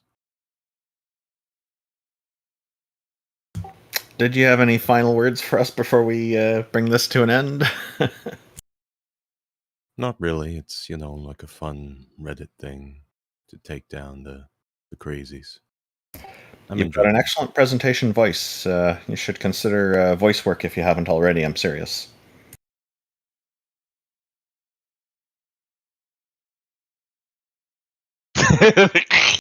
Thank you for coming up. We'll go ahead and close this out now. Hazel, I see you in queue up next, or in the next couple weeks, man. You guys all rock. Thanks for watching the show. If anybody wants to say anything, you're welcome to now. If you want to plug something now. Yeah, go ahead, everybody. I've got something to finalize with, but if everybody else starts first, then I'll be prepared. I think I'm going to plug Khan Academy and online courseware from MIT.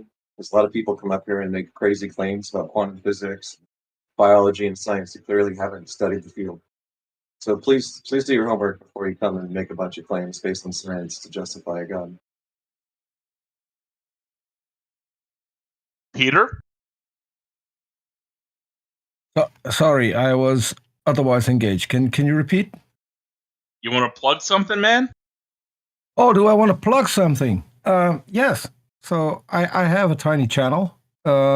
This Tuesday, we're going to talk to an atheist author, YouTuber, used to be a stripper. So looking forward to that. Her name is Erin Louise, if anyone has heard from her.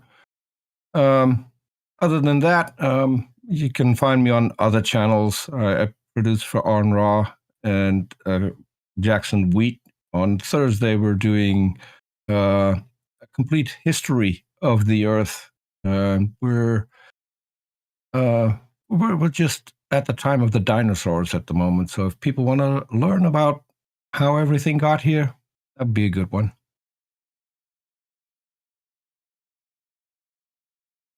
That's it. I will just talk briefly. There's a good friend of mine, the African Humanist, is currently running a live stream about Christian spirit husbands and Christian spirit wives who are different from regular human husbands and wives. And they apparently visit people in their sleep and do interesting things. She has that live stream running right now, and I've just posted the link into the Discord chat and the YouTube live chat. I promised her I'd mention it. She's a fantastic entertainer. I highly recommend taking a look at her once we're done here. Like I say, she's live right now, and so it's always a great show with her. Thank you to everybody for tuning in today, and did everybody here get a chance to put some final words in yet? Join the Politics Discord. I believe it's politics.goodgame if you're in Discord. Yeah, so yeah, something like that. Yeah, you go to www.discord.gg/politics. We'll bring you here, and we're grateful for and very appreciative for the organizers of the Politics Discord for providing us with this Discord stage and audience to converse with. This has been really wonderful, and we greatly appreciate the support.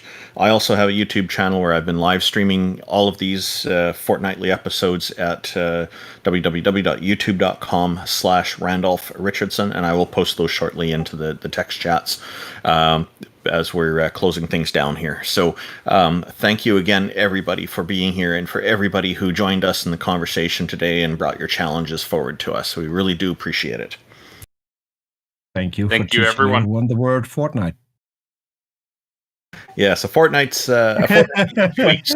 And just to remind everybody that this is a show that we run every 2 weeks, once every fortnight. So there are some people who keep thinking that they've missed us somehow on alternate weekends. We run every 2 weeks because we don't have enough time to do this every week. So every fortnight works out really well for us, and it gives people plenty of time if they wanted to prepare some in-depth arguments for us in future episodes. So we do look forward to it, and look forward to joining everybody again in 2 weeks.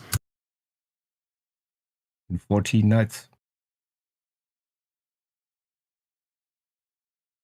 All right. Thank you, everyone. I'm going to exit this out now. Thank Thanks you. for having us, Paco.